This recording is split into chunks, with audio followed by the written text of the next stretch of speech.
varume wakawanda vari confused kuti ndianani azori mutauni. Saka taitoitara papa chachiri chidzidzo chekureke panopindira. Tikati ngazvimboitwa even pamba. Kumboitawo zuva remunonyatsokupoda sekunge muri kuenda mutauni kuBroadway kunonzi kuvillage assembly. Kussembly yeti muri pamba. Kwete kungozomirira musi wekutara. Saka ndadoti kuchidingu zvinoitika ine zviri kutoitika. Vamwe vanhu vari kuchenera dzimwe nzvimbo kana event kana chii. Anosvika masikani atikofa akapfeka toti keza musoro kana achienda kutauri kana pane hama dzake na5 am atogadzirwa ngativamusoro kuti zviri right ndozvezvimwe zvichiitika Advocate, reserving the best of yourself for everyone else except Tatataura nyaya yemusoro. Pane ndiro inonzi gwangwa ndiro. Moiziva akagwangwa ndiro. Chachikaranga. Gwangwa ndiro chindiro chapera. Basa Chekuti iko ndo chinokwanisa kungodzipira imbwa. Anytime. Isisina shepu. Hwarohwa kana kuti yakomirira kuti nchitanga kuoresa mari. Gwangwa ndiro ndo rinowanzopiwa baba pamba. China ndo inenge iri mudisplay yakachengeterwa chinyi vaenzi zvokuti shuwa dzimwe nguva baba anotonzwa kuti shuwa am not important. Pane vamwe mai vakambotaura kuti hanzi mwe musi vadzidziswa kakuti vana baba is the king in the house. Mai vakati ndadzidza regai ndindogadzirira baba. Saka vakabva vatanga kusimudza kutora zvimanetsi kuti fork knife nechinyi nespoon vagadzira uku kune tuvana tudiki mumba. Saka chimwe chimwana chanzova kuzotibatsira kudai chakuona mai vachirongedza tafura zvemhando yokwati zvemhando yepamusoro. Chikanzi mami, are we having visitors today? Who's coming? Ndiani ari kuuya? Chikanzi, no, we are doing this for your dad. Chikanzi ndachimwana, is he that important? Handiti kuti ndinofunga kuti kuroenzi. Vana musoro. Ukaona chimwana chine 8 years. Tichitotaridza kuti aiwa nhasi pane zvaitwa zvashata. Malevels. Wozva kuti malevels ndababa zvonzi ivava. Mukutaura vapigwa imi. Mwana otoshora baba nekuda kwokutadza kudini kuremekedzwa kurikuitwa baba. And mai zvemozareka ndikotaura mamwe maexamples akangokosha ndichiwedzera pane zvitora navamapandi. Kukwesha muromo chete. Munhu haanzwi kuti kana ari pamba anofanira kuita effort.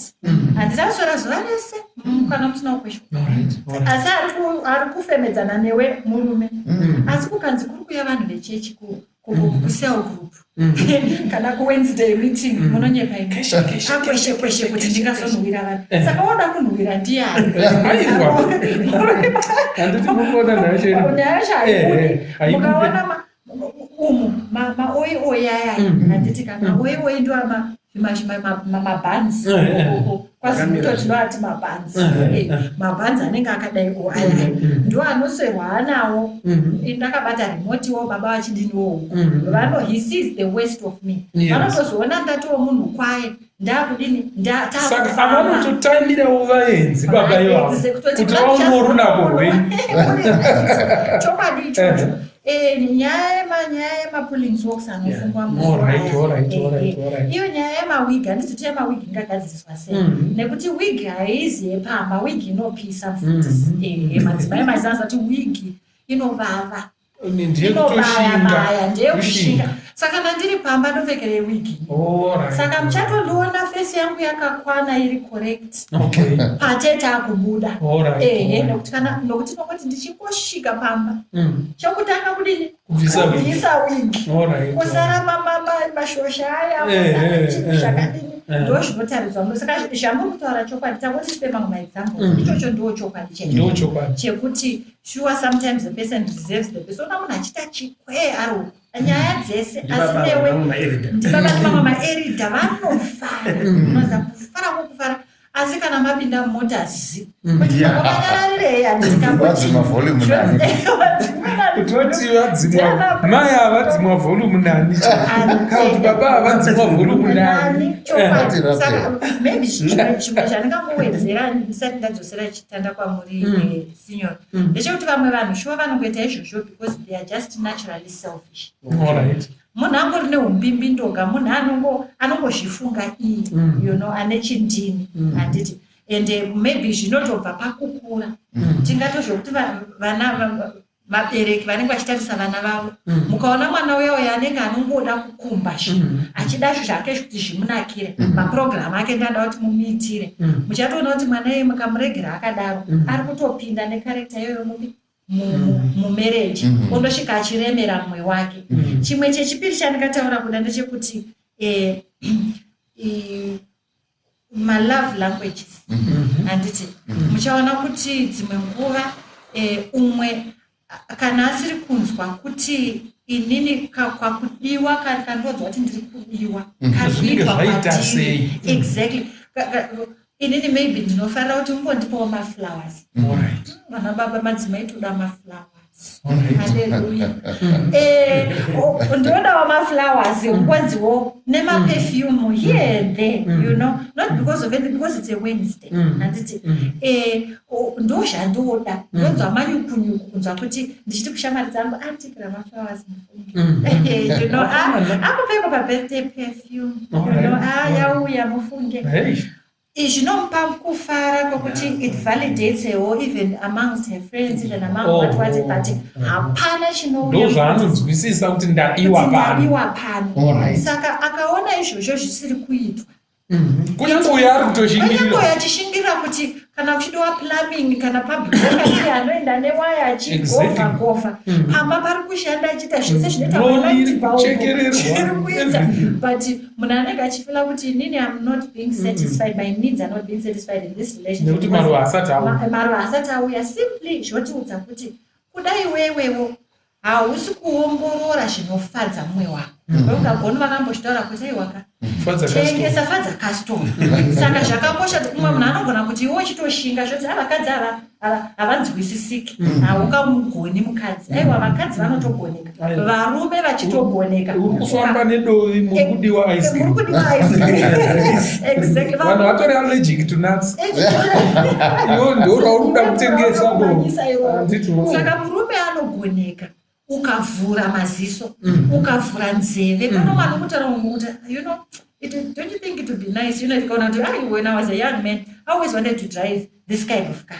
anditika wotoona kuti ewa kana zvozotaura kunzi ngatitei mota iwe chitoziva kuti iwe ngandisapote anditika hazi webenzi uyu anotoda mahonda fit akasimba aya ndo haanodini ndo haanoda saka just keep your eyes open and your ears open so that mumwe wako afile kuti ambunyikidzwa pakudiwa obva afila kuti ndiri mu-one-sided Alright. Saka nedzimwe nzira iko kakutotsvinda maybe takuda kunorara ndizvo here kutotarisa kuti iko kwauri iwewe uri kutokoshesa kuti munhu wandikuda unopinda mujira naye akandikoshera wotozvitsvindisa zvakanyatsokunaka hameno tinonzi 4 tinenge turipo but haikonai kuti yakupera ndinozoti 4 ndakuenda kubasa wopinda mumachira neswet neziya riya aiwa iko kakuzvikoshesa kaya kakunoita freshen up kugeza kuti 4 geza hameno wakwesha mukano iko kakungoshingirira ikaka kanotoratidza value yemunhu waruda kunorara naye zvakakosha izvozvo mukati meupenyu but kana pachinzi 4 nekuda kwekuti pari kuuya vanhu 4 nendava yekuti tiri kuda kuenda kubasa 4 nendava yekuti iko but vese ava ndo vari kuitirwa mapfopfo asi uyu haana basa handiti ndizvo ngatipedzei nyaya iyi zvakanaka vadare titiko zvinhu izvi one zvinoafekta mhuri zvakaita sei if a relationship is one-sided point number 1 point number 2 tingaita sei kana ndiri in a one-sided relationship ngatizvibate zviri zviviri panguva diki less than 5 minutes and tiputire chirongwa chedu tiite zvakanyatsokunaka chekutanga ndatinini ma-effects azvo pamhuri chiine muchato. What are the effects? Yes. Andikangotaura ma-effects ka ndeyekutoti kana imba yakamiswa nebango rimwe chete it's vulnerable anditi mhepo ikauya zvinobva zvaparara zvese anditika saka already to me a one-sided relationship chitoziva kuti kana uri mu-one-sided relationship kana kuti uri kukonzeresa one-sided relationship that one is on its way out usazoshamisika igumbo reya ratyoka nekuti handiti chero munhu kana ane gumbo rimwe chete anopiwa dondoro kureva kuti dondoro rinofanira kubatsira kuti zvibhalanse somehow things should balance saka kana zvisina kutobhalansa it means kuti anything can happen to this relationship and iwewo kuti uzoda kuti ndakuda kubata kuna it might be too late chimwe chechipiri chandingataura ndechekuti chinokonzeresa frustration chaichayo kungonuyiwa simba nekungoita yatoti fatigue yaya kuneta nokuti dzimwe nguva chinoita kuti kana munhu ari one-sided iwewo uchitaura kuti nguva dzaunouya kumba handidzifariri andika dzimwe nguva ndogona kutya kuti are you safe dzimwe nguva ndogona kuti kuda unoti disturba wodarara and iwo ungoita zvaunoita after 12 iye munhu oti kana zvakunetsa zvepano famba road unoiziva the way you came you can go back the same kana ndogona kutaridza imwe nzira kana mwasha uyu wadini wakura uswa ndogona kutaridza imwe nzira kuti moza kana munhu adaro it means I don't have power over my spouse or some influence because kuti vanhu vadyidzane mumba I must be subservient to him, he is subservient to me saka kana paita munhu yaya abuda nyanga kuti kure newe handina basa nazvo handiti go and jump in a lake handiti kana kuti go to Hong Kong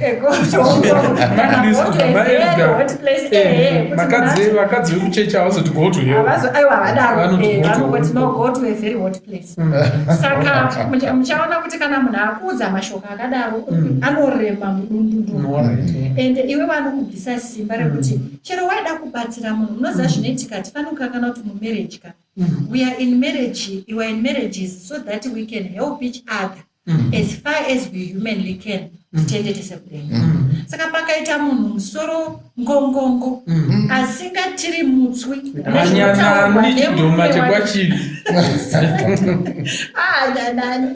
muchaona kuti mukadzi uyu akaoma akaita kuita musindimara akasindimara kusvika zvakadaro haagoni kubatsirika nemumwe wake so you can see one of the biggest effects kuti it actually threatens your your eternity. All right. It drains your spiritual life. And kakukoerana kaya kamunofanira kuita mese kanenge kasisipo. And then yosiku kuti munhu anobva adini, munhu anobva atosvika pakutosara denga nenyaya yekuti akasindimara haadiwo kuti adini, haadiwo kuti abatsirwe.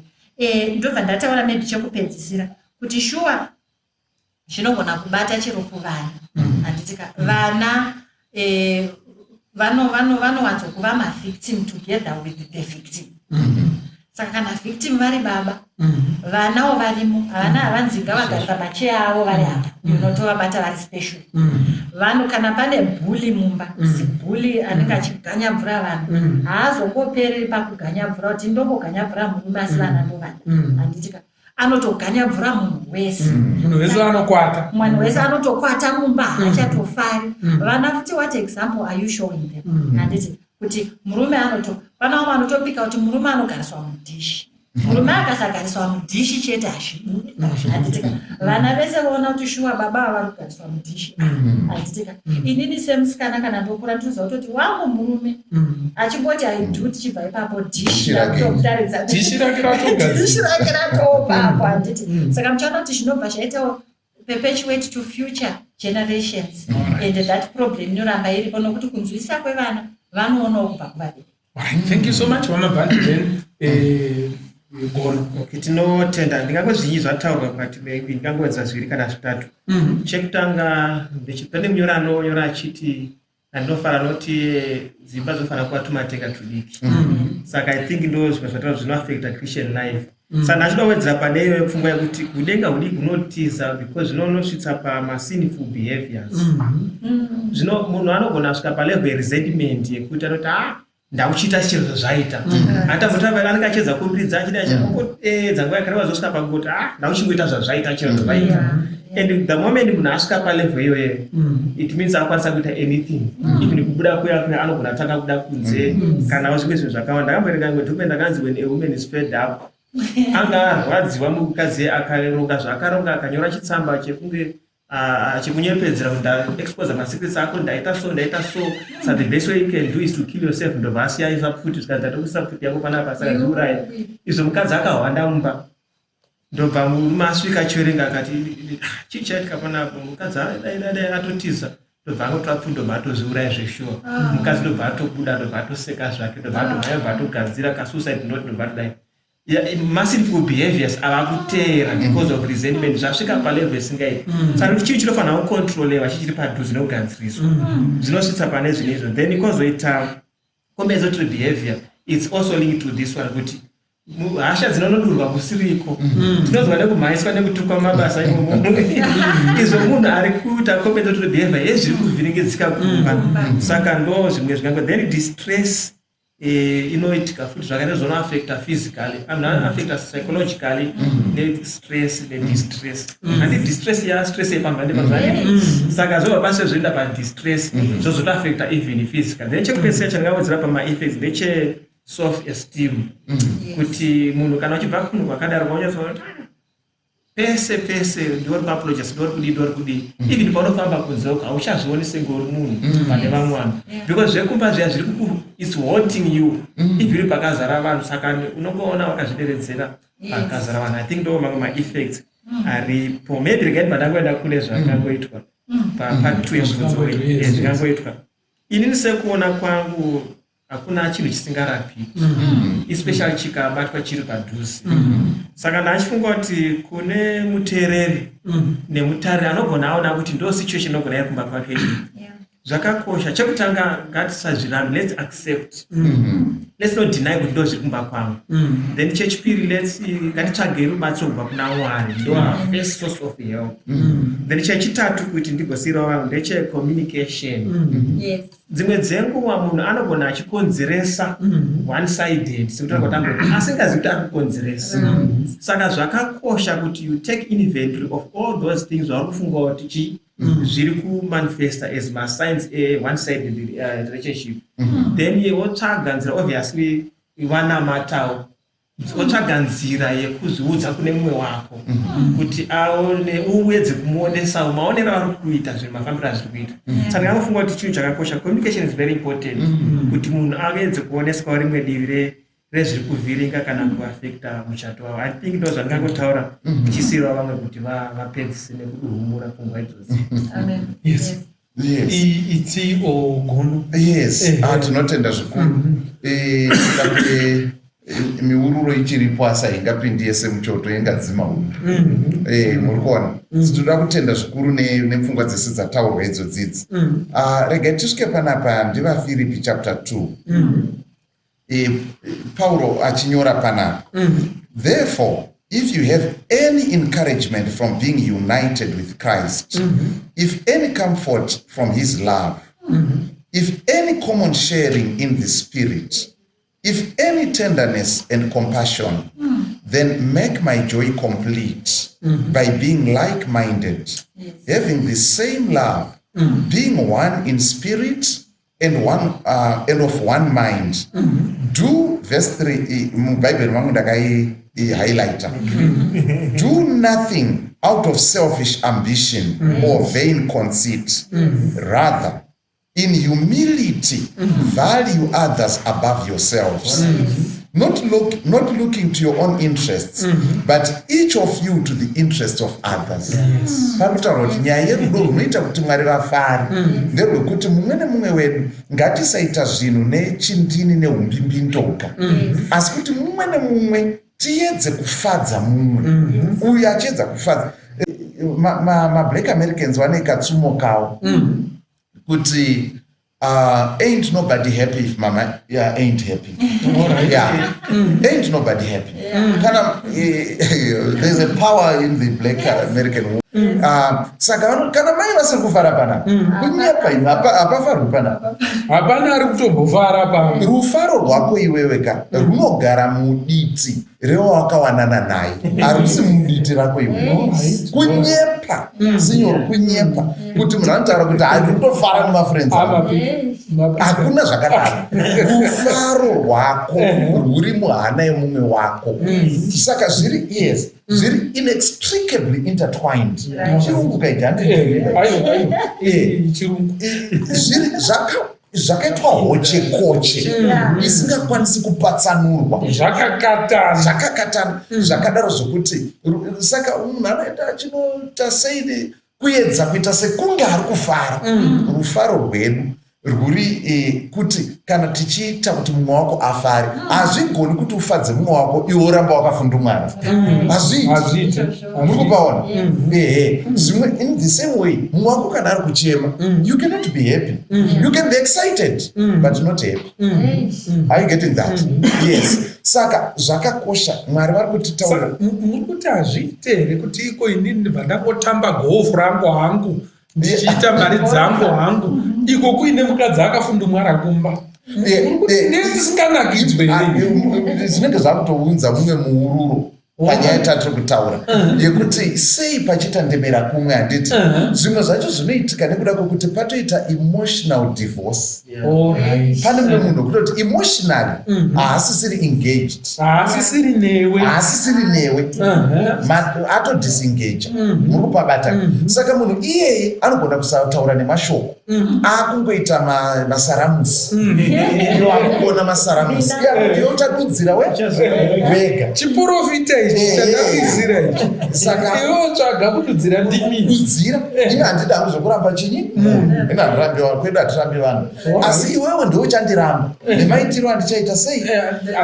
Saka uyu anogona kana asisiri emotionally engaged anogona kunofara kwaari kunofara, asi kune vanhu vachine hanya kune mumwe nemumwe hana dzichiri kurova. Saka zvinosiyana, maita mabvunza iwoyo. Saka zvinoita kusiyana kunoitika ipapa. Asi zano raMwari chairo nderekuti pave nekujijana. Nekuda kwokuti murudo mainjiniya kana vachivaka mabuilding vachidesigna vanogona kuti apa paroda mapila maira mukupabata zvokuti rimwe pila rikanzi harisisipo panogona kuita structural stress pane pila rasara zvaremera pamwe zvakupfuurira pane zvarakagadzirirwa saka ndo zviri kuitikawo kune mumwe wako saka zvakakosha kuti tipacherechedze uye tizvikoshese zvinhu zvakadaro. Zvanzi naMwari mumwe nemumwe funga pamusoro pemumwe wako uye achifunga pamusoro pemumwe tikadaro zvanzi ndorudo runoita kuti Mwari vafare nedzimba dzedu dzive dzimba dzinofadza. Izvi hatizvigoni izvi tiri tega, zvinotongoda nekuti shoko raMwari rinogara rangoti Mwari rudo. Zvinotongoda bedzi Mwari kana ari muhana dzedu zvinouya automatically kwatiri ndozvechindini. Izvi zverudo izvi zvinotoda muridzi wacho. Saka ngatitsvakei Mwari pamusoro pezvimwe zvese uye kuenda for counseling. Kana taona kuti isusu hatisi kukwanisa kudetserana tinogona kunotsvaka vanokwanisa kutaura nesu tichitaura maonero ake tozonzi aiwa nyaya yenyu ndofunga tsoro yacho iri kurasikira apo mukangodai iri kunobuda popu mukupabata asi tichitungamidza Mwari muridzi werudo uye ndo vakatanga muchato vakabva vaisa kuti unotambwa nemutoo uyu vaviri vari nyama imwe chete. Chekupedzisira muchato haupiwi uyu achipa 50% uyu achipa 50%, you give 100%. Umwe achipawo 100%. Muchato hauitirano zvokuti haisi 50-50 i 100-100. Saka kana pari ne1 akungopa 100 panobva panetsa haufaniri kutombunza 50. Ndichiwedzera ipapo sinyoro, kana munhu ukaona kuti ndiri mu-one sided relationship iyoyo handiti pane muenzaniso muno dzimwe nguva kutaura kwakanaka asi dzimwe nguva kutaura wataura wanzwa muromo watowo padivi nekutaura. Muchaona kuti panguva yaMambo Dhavhidha Joab watakambotaura uya send a wise woman. Zvimwe zvinhu zvinoda kutaurwa nechibhende kuti zvibude. Kungoti gedhe fair zvana chirashamiwa izvi zvinogona kunetsa. Saka ukandotsvaga mumwe kokupotera kuti ambotaurawo naye zvinogona kudini zvinogona kubuda yototaurika kuti ndifanika inyaya yangu ikutotaura zvakaitwa futi naNathan naDavid ototaura sekunge nyaya yakuti munhu aone muona asingatarise situation yake ozozviapply kusituation yake. Saka I think wisdom in knowing how to approach these things. Also, again we need to emphasize kuti it is not a tenable situation. It is not supportable. Hazvizi zvinhu zvotonofanira kuramba wakateerera uchitoteerera uchitoti ini ndini nditori mu-one sided relationship wotodekara uchingati aiwa there is a problem there zvikutoitika saka iwe zvinzwisise. So ukaona kuti ukazama kuti maybe sending a wise woman counseling yataurwa but dzimwe nguva madzimaiwo ngatizive kuti vana baba vanotaurwa navo sei nokuti dzimwe nguva tisu tinotoporonga pakutaura kana kusanzwisisa. Unogona kuti zvese paunovhura muromo munhu anenge anongoita hasha izvo kuda uri kutaura mamwe matauriro asina kunatsokukwana kumunhu zvichazvitataura kuti kuda baba uda kuremekedzwa iwe uri kungotaura naye chero maelda mamwe aripo uri kungotaura kunge andreno chikonacho kana kuti da vabereki vake varipo echitombana. Saka dzimwe nguva uchiona kuti zvimwe zvinhu zviri kuita kuti munhu angoita sokunge haasi kukuteerera matauriro handiti kana maitiro. Saka zvezvataita kuti mudzimai ziva kuti unotaurwa naye se nemurume ramba uchipfimba mukadzi wako munhu uchangoona kuti zvimwe zvinhu unoziva kuti wapfimba pamwe anofunga kuti kana muchato watoita zvatokwana taakutorara zvatopere izvo dzimai malaiti titovata kusisina chiedza chichimo chinofanira kuramba uchitoronga kutorongedza kuti nhasi anondida nhasi achamitira mashiripiti minana achaona zvese zvese zvinoitika. Saka I think communication iyoyo yakakosha pakuti uzive kuti munhu wako ndoramba ndichimupfimba sei.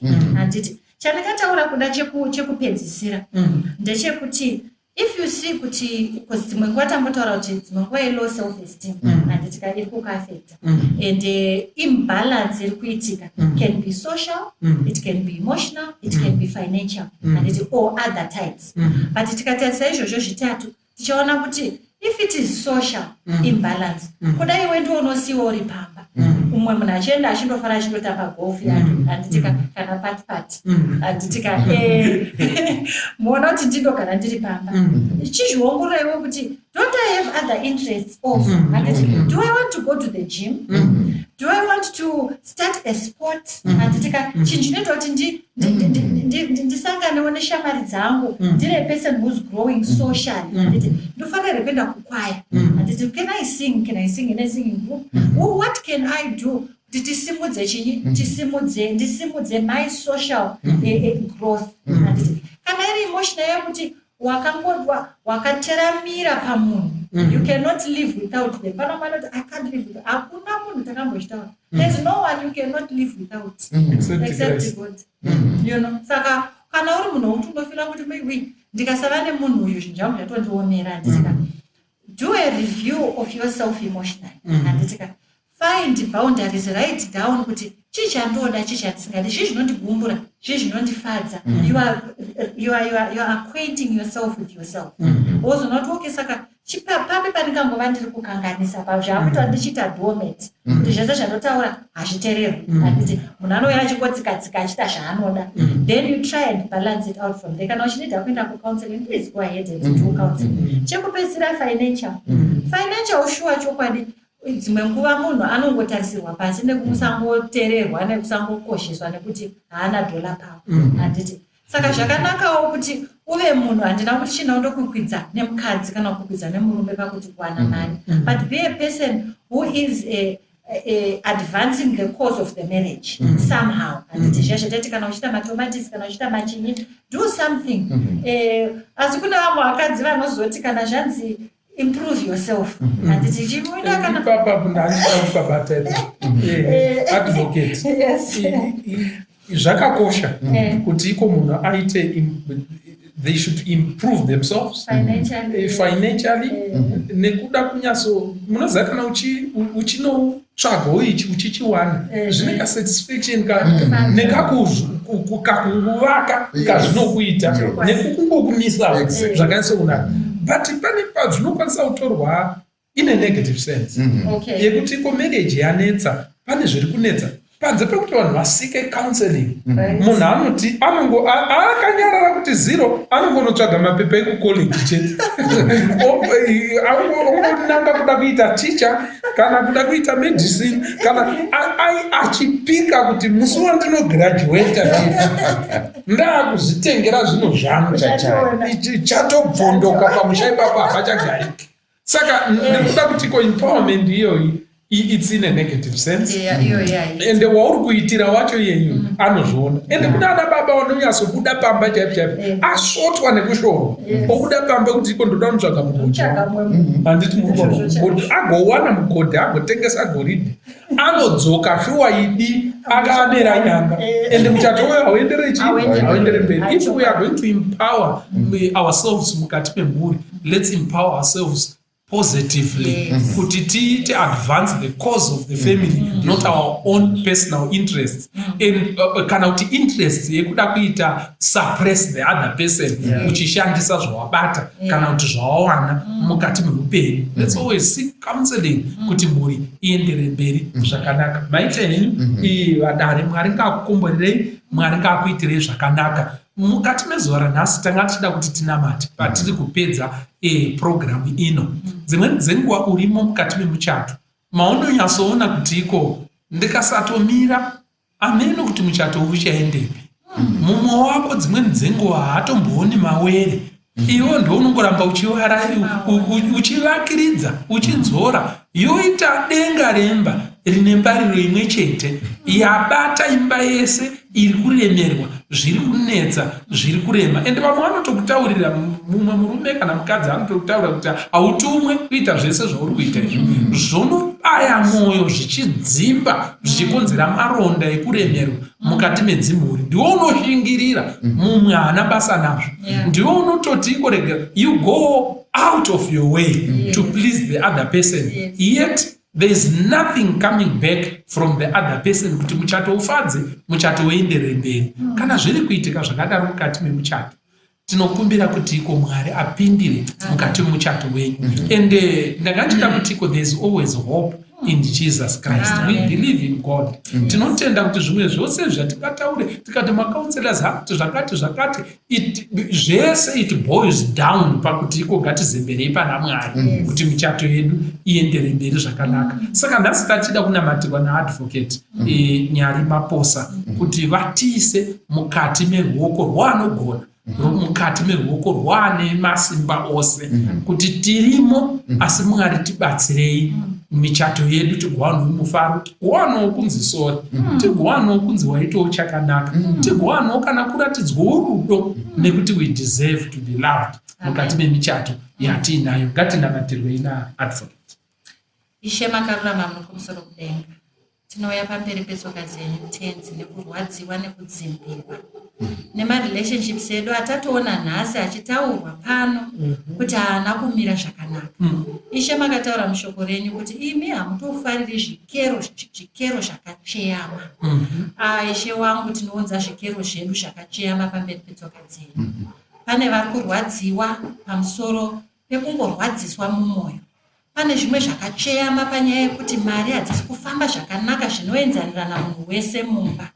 Pane kumwe kucheyama Jehovha kuriko kwekuti pane umwe anogara achingoita sekuteramira, umwe anenge achiita sekufonyoka, umwe achizvitutumadza nekuzvitatanyadza pamusoro pake. Ishe pane vamwe vokuti anofana akasununguka kuti abude mumba achimbototsvaga zvimwe kumba wodzoka, asi umwe achisara ari pamba achirwadziwa nemisodzi pamatama. Ishe wangu makarurama, tinoisa mhuri idzodzi pamberi penyu. Pane mamwe maimbalances aripo asina kutotaurwa pano asi anozikanwa nemi Ishe Nyadenga. Tinongoisa mumaoko enyu kuti kana pane mai vari kurwadziwa, kana pana baba vari kurwadziwa, kana pane vana vari kuona kuti zvinhu hazvina kumira zvakanaka pamba, Jehovha podzai imi, chitipai masolution anobva kumusoro kudenga, kuti rutiziro rwedu tinorwana kupika tikasauya kwamuri. Ishe makarurama, tinoisa nyaya iyoyi pamberi penyu. Tisunungureiwo, timbofefeterwawo nemhepo, michato yedu isimbe, zita renyu rirumbidzwe. Jehovha tikodzosera mbiri kwamuri, nokuti ndizvo zvakarurama pamberi penyu. Tinongonamata tichitenda kuti matinzwa, nekuti tanamata nezita raShe Jesu Kristu rinorarama nekusingaperi. Amen. Amen. Tinotenda chose. Mwari ngakubatsirei, Mwari ngakukomborerei, akuitirei zvakanaka. Zita rangu ndoitwa Pastor Francis Mbira. Tinotina kuti dzirwe paFamily Matters. Tinoputsa matende makuru pamwe chete nemadiki, anotonhorera neanopisa, anoshinyira neakanyarara kuti mwiro kese tinomwachura. Totarisa zvirimo mukati, chinangwa chiri chekuti zvatisingatauri mukati mezvakapoteredza muchato ndozviri kuuraya muchato izvozvo. Asi kana zvataurwa, zvabwadagurwa, zvafurwa nemhepo, zvafumuka, zvinoita kuti michato yedu isimbe. Mwari akukomborerei, akuitirei zvakanaka. Amen. Pumuka kure ndingaona senyinzira yekuva mudanga, ndirinzira idi upenyu hauyi kuna Baba usineni. Ndirinzira idi upenyu hauyi kuna Baba usineni. Ndatenderedzwa nenamo Mwari anondinzwa, apo vazhinji vochema, ndoziva senyidi. Ndirinzira idi upenyu hauyi kuna Baba usineni. Ndirinzira idi upenyu hauyi kuna Baba usineni. Kuna Kristu nzira nedi, handichapumuki, ondiisa kuna Baba kumusha wembiri. Ndirinzira idi upenyu hauyi kuna baba usineni. Ndirinzira idi upenyu haui kuna baba usineni. Ndirinzira idi upenyu haui kuna baba usineni. Ndirinzira idi upenyu haui kuna baba usineni. Kwazwai vana vaMwari ndokuchingamidzai mose muzita raJesu, amen. Toda kutenda Mwari nezvidzidzo zvatange tinazvo mavhiki apfuura, apo tanga tichiwana zvidzidzo zvakasiyana kubva pane vakawirwa nedambudziko remaperembudzi. Regai tindosvika kundowana zvimwe zvidzidzo zvekupedzisira muzuva ranhasi tiri mudingindira irori revane maperembudzi, revakange vaine leprosy. Fambai neni tiuye kubhuku ramadzimambo vechipiri chapter 7. Toda kuverenga pano verse 1 na 2. Verse 1 na 2. Erisha akati, inzwai shoko raJehovha. Zvanzi naJehovha, mangwana nenguva ino, chiero chimwe choupfu bwakatsetseka chichatengeswa neshekeri rimwe, nezviero zviviri zvebhari neshekeri rimwe pasuo reSamaria. Zvino mukuru uyo, mambo waakanga akasendama paruoko rwake, akapindura munhu waMwari akati, tarirai, kunyangwe Jehovha akaita mawindi kudenga, chinhu ichi chingaitika here? Erisha akati, tarira, uchazviona nemeso ake, asi haungazvidyi. Tarira, uchazviona nemeso ako, asi haungazvidyi.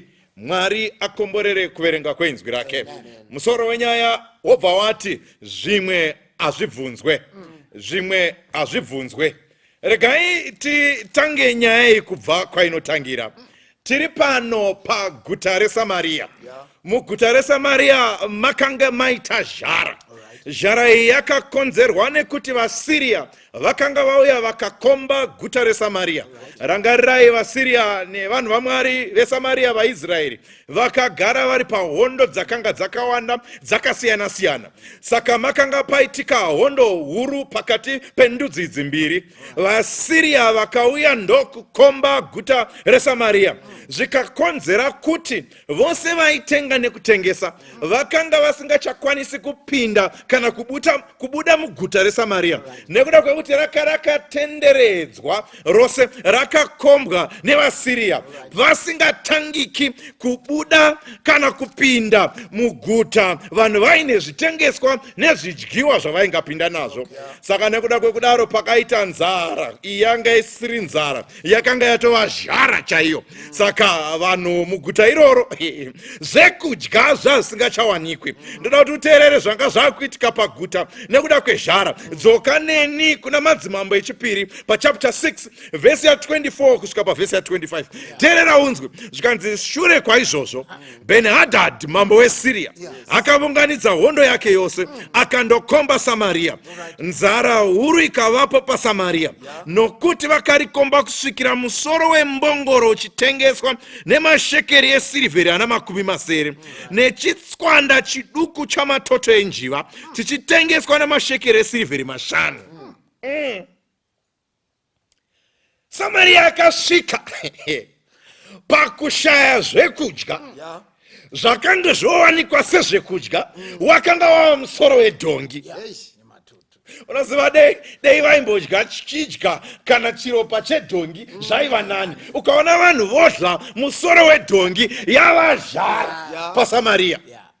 In fact, musoro ndo wakanga usitori na value zvachose, asi ndo wakanga uine mashekeri aityisa zvakadai, nekuti gumbo raisatotengeka, chiropa chaisatotengeka, musoro ndo waitova nani waitengeka, musoro wedhongi. Asi rangariraka, uru rudzi rwaJehovha. Saka dhongi haisitori mhuka inodyiwa, asi ndo yanga yakutodyiwa nekuda kwezhara.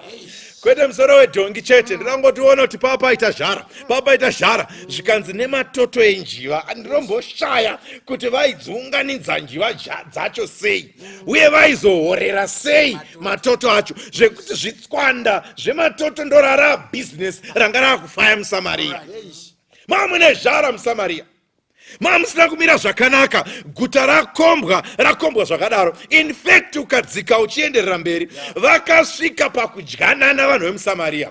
Saka unotoverenga nyaya pazasi apa, vakadzi vaviri vakarangana kuti uya tidle vana vedu, nhasi todla wangu, mangwana todla wako. Varanga kudaro. Ndokusvika pakuti rega tichibhoilisa wako, ndobva wokutanga mwana abhoiliswa akadliwa. Mangwana pavazoda kuenda kunodlawo umwe, mwana anga awandiswa. Izhara yanga yarova zvekusvika pakuti vanhu vanga vodlanana paSamaria. Saka ndo panouya nyaya shoko raJehovha riri pakadaro. Ndo parinosvika paita zhara zvikanzi mangwana nenguva ino, rega nditaure, within 24 hours shoko raMwari rakauya kuburikidza nemuprofita wake Elisha. Zvikanzi in 24 hours this situation will be reversed. This famine will be no more. Nekuti pachange pazara upfu hwakatsetseka, pachange pazara bhari rakazara, ende mutengo wanga uchatengwa nawo flawa nebhari wanga wakadzikira kupfuura mutengo wemusoro wembongoro. Saka flawa yanga ichava yakachipa kupfuura matoto ehuku. Ndo zvinotaura shoko raMwari. Kunyangwe mambo akanga achirwisana naMwari, nekuti panyaya iyi pana chapter 6 mambo weSamaria anototi ayo Mwari ndiye akonzeresa dambudziko iri, ndiye akonzeresa zhara iyi. Asi kunyangwe mambo ari kuti Mwari ndiye akonzeresa, Mwari anodzoka neshoko retariro kuna mambo akadaro kuti zhara ichange yapera within 24 hours.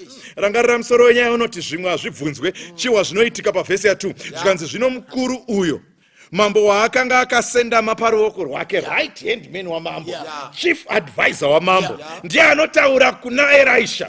Auya neshoko kwete rake asi rinobva kuna Mwari. Rega ntaure, vaprofita vezvokwadi vanotaura shoko rinobva kuna Mwari. Ndobva auya neshoko, ndokubva muranda wamambo ndobva aramba. Zvikanzi iwe mambo, tarira, kunyangwe Jehovha akaita mawindi kudenga, chinhu chingaitiki. Zvikanzi nyangwe Mwari akaita zvekuvhura mawindo ekudonhedza chikafu, zvauri kutaura hazviitike izvi. Kuramba nekurwisa shoko rabva kuna Mwari. Rega ntaura newe mamudikani, zvimwe hazvibvunzwe. Uyo akubvunza shoko raMwari ari kutorwisana neshoko raMwari. Zvikanzi zvamuri kutaura mambo ichi, zvamuri kutaura munhu waMwari, zvamuri kutaura muprofita izvi, kunyangwe Mwari akazarura mawindo ekudenga, izvo hazviiti izvi. Saka jinda ramambo ndo rinodhauta shoko raMwari. It is the king's officer who doubts the prophecy. Ndiye anodhauta the power of God. Ari kutolimita kuti Mwari nyangwe mukavhura mawindo ekudenga, zvamuri kutaura hazviite izvi, hazvisi kuzomboitika, hazvisi kumeka sense. Ko chinosvika sei chikafu chacho? Because guta rakakombwa. Saka in his mind, in his logic, the city is besieged by Syria. How can in 24 hours things reverse like this? So from a logic point of view, it was not making sense. Who was going to take the Syrian army away? Ndiananga achabvisa hondo dzevaSyria kuti paite access to trade. Nekuti mupfungwa dzake nzira yaifana kushandiswa naMwari ndekuti panofana kuvhurika mukana. Trade lines should be opened. Vanhu vopinda nengorovhani dzanga dzakazara chibage, ngorovhani dzakazara flour nebhari, ndo zvazviri mupfungwa make. Akati kuti zvinaye kubva kudenga, Mwari azarure mawindo ekubva kudenga, zvisingamake sense. This was despite the knowledge yekuti once upon a time their forefathers were fed by God in miraculous ways. When they were moving from Israel, from Egypt to Canaan, Mwari akaita minana vava nengano dzacho kuti madzitateguru edu akacheketwa nenzira inoshamisa isina munhu anokwanisa kutsanangura. Vakayambuka gungwa dzvuku nenzira inoshamisa, vakanwa mvura yaibva kunyangwe pamatombo. Izvi zvose zvazviri munhoroondo nengano, asi ndiye anopindura muchinda wamambo kuti imi profita zvamuri kutaura izvi, kunyangwe Mwari akavhura mawindo ekudenga, zvamuri kutaura hazviite. Saka muranda uyu aitenda kuti izvi zvazvisingaiti Mwari angazvikwanisi. Saka shoko rauya richibva kuna Mwari is not to be believed. But is it safe to not believe the word of God? Zvakanaka zvinopera zvakanaka here kusatenda shoko raMwari? Iye kudauta the word of God.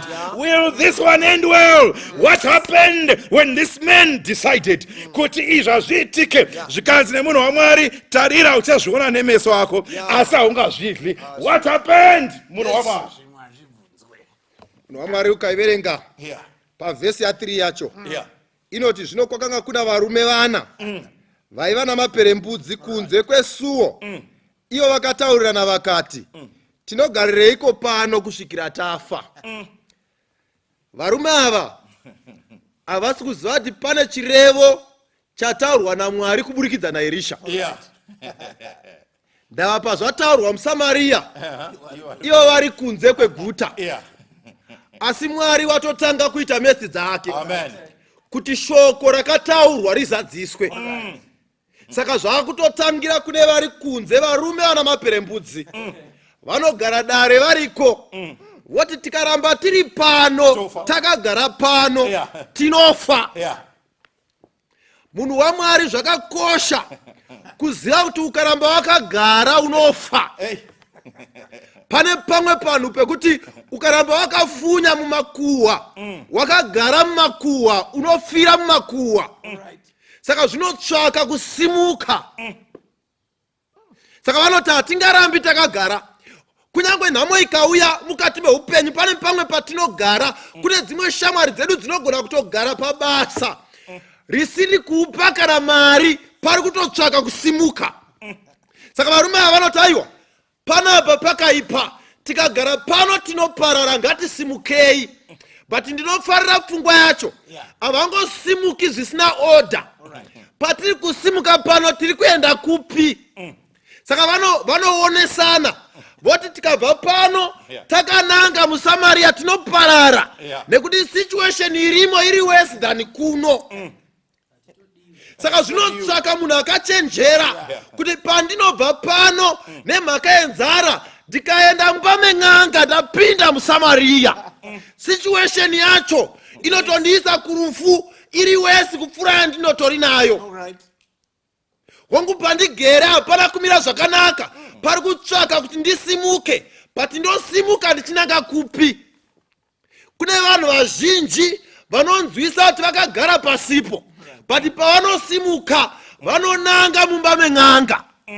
Vari kusimuka vakananga kunoparadza, but ava vamaperembudzi ava vanoti hatingasimuki tichiinda muguta.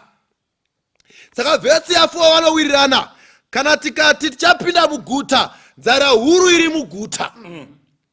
Saka vari kuonesana, vakati hazvigoni tipinde muguta, naizvozvo zvino endei tiende hedu kuhondo yavaSiria.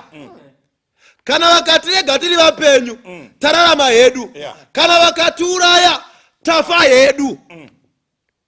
Pane nguva yakakosha yekuita decision. And decision mukati meupenyu yakakosha. Kune vanhu vazhinji vacharasikirwa nedenga nemhaka yekuti vakatadza kuita decision. Pavanga vakagara panzvimbo dzisizvo. Vamwe vari mukati meuroyi, vakagara imomo, vanoramba kusimuka, but Mwari ngaavongwe nevanoita decision yekusimuka. Saka vanoti handei kuvaSiria. Pavari kusimuka vakananga kuvaSiria, havasi kuziva kuti Mwari ane purogiramu dzake.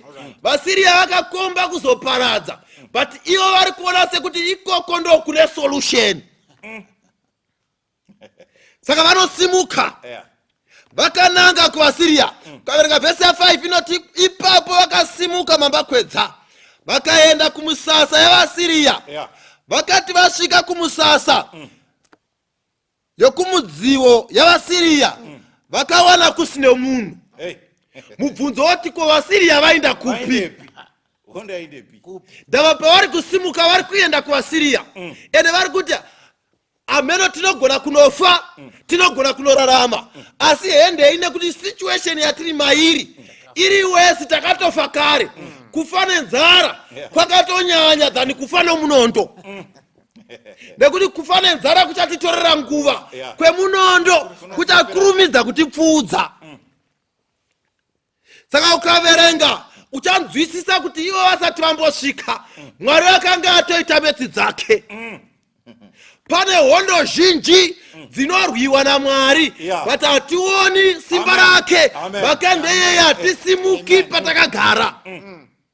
Chinongotsvakwa naMwari kuti tasimuka taigona kuona simba raMwari. Nekuti ukaiverenga nyaya yacho uchidzidza uchanzwa kuti vaSiria vakangonzwa ruzha, noise yakaitika, vakanzwa sound isina kujairika, sound yamabhiza, sound yamachariot, vakasimuka vakatiza. Mwari akanga akuita basa rake. Saka kusimuka kwamalepa vachitoenda kumatende, Mwari akanga atogadzira nyaya yacho kare. Amen. Pane nyaya dzakagadzikwa naMwari kare mukati meupenyu hwedu, but hatizvioni makandei. Tinoramba takafunya, takagara mumasituations edu. Mwari ari kuti just make a step. Uchiuya kwandiri uchaona experience yeupenyu isina kujairika. Makandei ndiri Mwari, pane zvandakatoita kare muupenyu hwako. Mwari vari kungotsvaka munhu anoita a step. Amenoti Mwari akazvifambisa sei, but noise yacho tinoona isina kujairika. Nekuti yakaita kuti vatize zvekusiya pfuti kana zviri zvigubhu zvemvura zvairaswa, kana vakatiza vakasiya nechikafu. Havana kusiya varongedza kana kuoneka, vakangosimuka ndokutiza. Makandeyei Mwari akurwa hondo dzake. Vana vaMwari regai ndikuudzei, hatirwi nenyama neropa. Pauro achitaura tinorwa nemweya yakaipa nevabati vemuchadenga. Tinotsvaka Mwari kuti arwe muhondo dzedu. Pane hondo zhinji dzimwe dzakatorwiwa naMwari dzatichanzwisisa taponeswa. Pane zvimwe zvinhu zvizhinji zvinoitika mukati meusiku. Kune hondo zhinji dzatakarwirwa naMwari, dzimwe dzacho hatidzizivi, tichadzinzwisisa gare gare. Nehondo zhinji pane pangadai takafira usiku kuhopesi, but Mwari akarwa hondo. Pane mamwe maaccidents akaitika mukati meupenyu, Mwari akatirwira. Isu hatina kuzviona, but ndi Mwari akatirwira. Saka varume ava vanosvika kumusasa, tinoona vachipinda mutende rekutanga, vari kuwana hamuna vanhu. Vakati pada masoja ari pedyo, but vakati hatina ndava nazvo, purogiramu yatavinga ndeyekudla, rega timboita zvekudla. Saka vanotanga kurova chikafu varipo. Saka masoja akatakura bhinzi kubva nadzo Siria kuti dzizodyiwa nevana maperembudzi.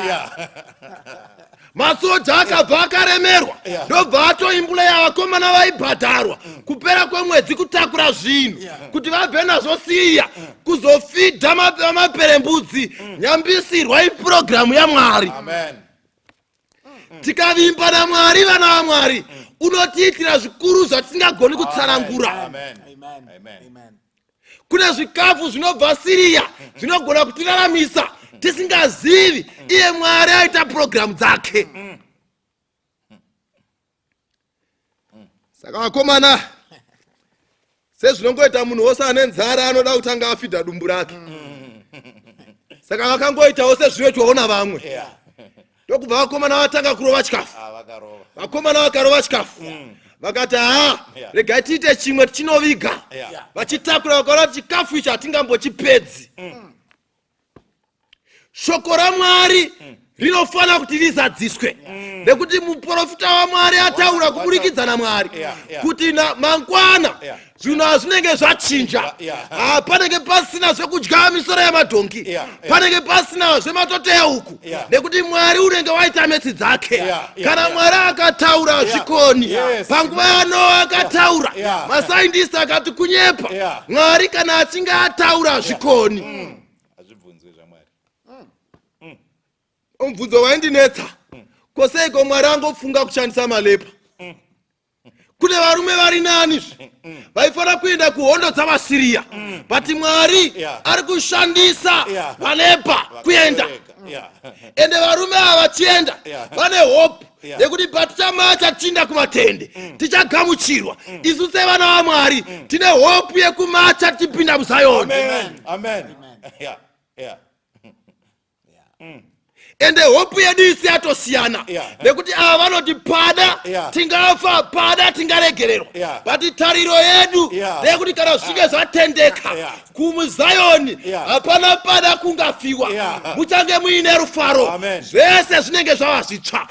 Pauro achitaura obva ati takatarira tariro inofadza, tariro yekuonekwa kwemukomana achiuya namakore. Akomana vana chikafu chiripo, vakadya chikafu, bhinzi dzanga dziripo dzanga vasina kumbojaira. Ndoona pane mamwe zvikafu zvanga zviripo zvanga vasina kujaira, but nemhaka yaMwari vakudyawo chikafu chisina kujairika. Rangarirai kana vakatodzingwa vantori kunze kweguta. Saka zvechikafu izvi dumbu ratova nenguva. Tinoona matumbu namatumbu achirira kuti zvii zviri kupinda muno zvatisina kujaira. Iwo muromo ndobva waramba uchikanda, nokuti maziso akati tiri kuona pane zvaitwa nemukuru. Dumbu riri kungovhunza, harioni zviri kunze kuti ko chii chataakurisivha. Ziso riri ngoti tiri kutora, maoko achitora achikanda achiti kune mukuru, kune zvaitwa nemukuru. Kana Mwari achinge ataura zvake hazvikoni. Kazoverenga vhesi ya9 yacho ichitsanangura, inobva yabuditsa pfungwa yakakosha. Zvikanzi vambobva mukudya pane zvakaitika. But rangarirai vhesi 9 yati ipapo vakataurirana vakati, hatiiti zvakanaka nhasi, izuva reshoko rakanaka. But rangarira munhu ane zvizuva kana zvimavhiki aine nzara, ukamuona kusvika pastage yekuti hatiiti zvakanaka, ziya kuti padyiwa ende pavigwa.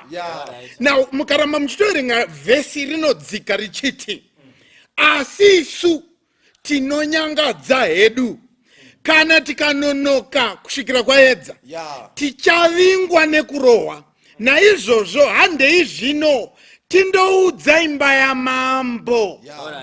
Chekutanga chandoda kuti tarise, midziyo iri kushandiswa kuenda neshoko rakanaka, midziyo yakazvidzika, midziyo yatodzingwa muguta, midziyo inogara kunze kweguta. But midziyo iyi ndo yasarudzwa kuti iuye negood news. Rega ndikuudze chinhu ichi, Mwari munjere dzake akasarudza zvinhu zvinoshoreka kuti zvirizvo zvishandiswe muruponeso. Mwari munjere dzake akasarudza zvinhu zvazvidzwa nevanoti vakafunda kuti azobvunza mubvunzo kuti kufunda kwenyu kuripi. Saka vakomana vane maperembudzi vakati handei nenews, but ndoda kuti tifunde chinhu ichi pavakomana ava vane maperembudzi. Number 1, muguta vakatodzingwa kare, havatenderwi kupinda muguta, but vanoti kunyangwe takadzingwa, nekuti dai ndirini ndaiti aiwa ndo vakatotidzinga. Saka vane maperembudzi havana kuchengeta magaraji, havana kuchengeta magaraji, asi vakati aiwa vakomana, hatiiti zvakanaka. Ko iwe nhasi zvawoguta nekudya shoko raMwari, sei usingariendesewo kune vamwe?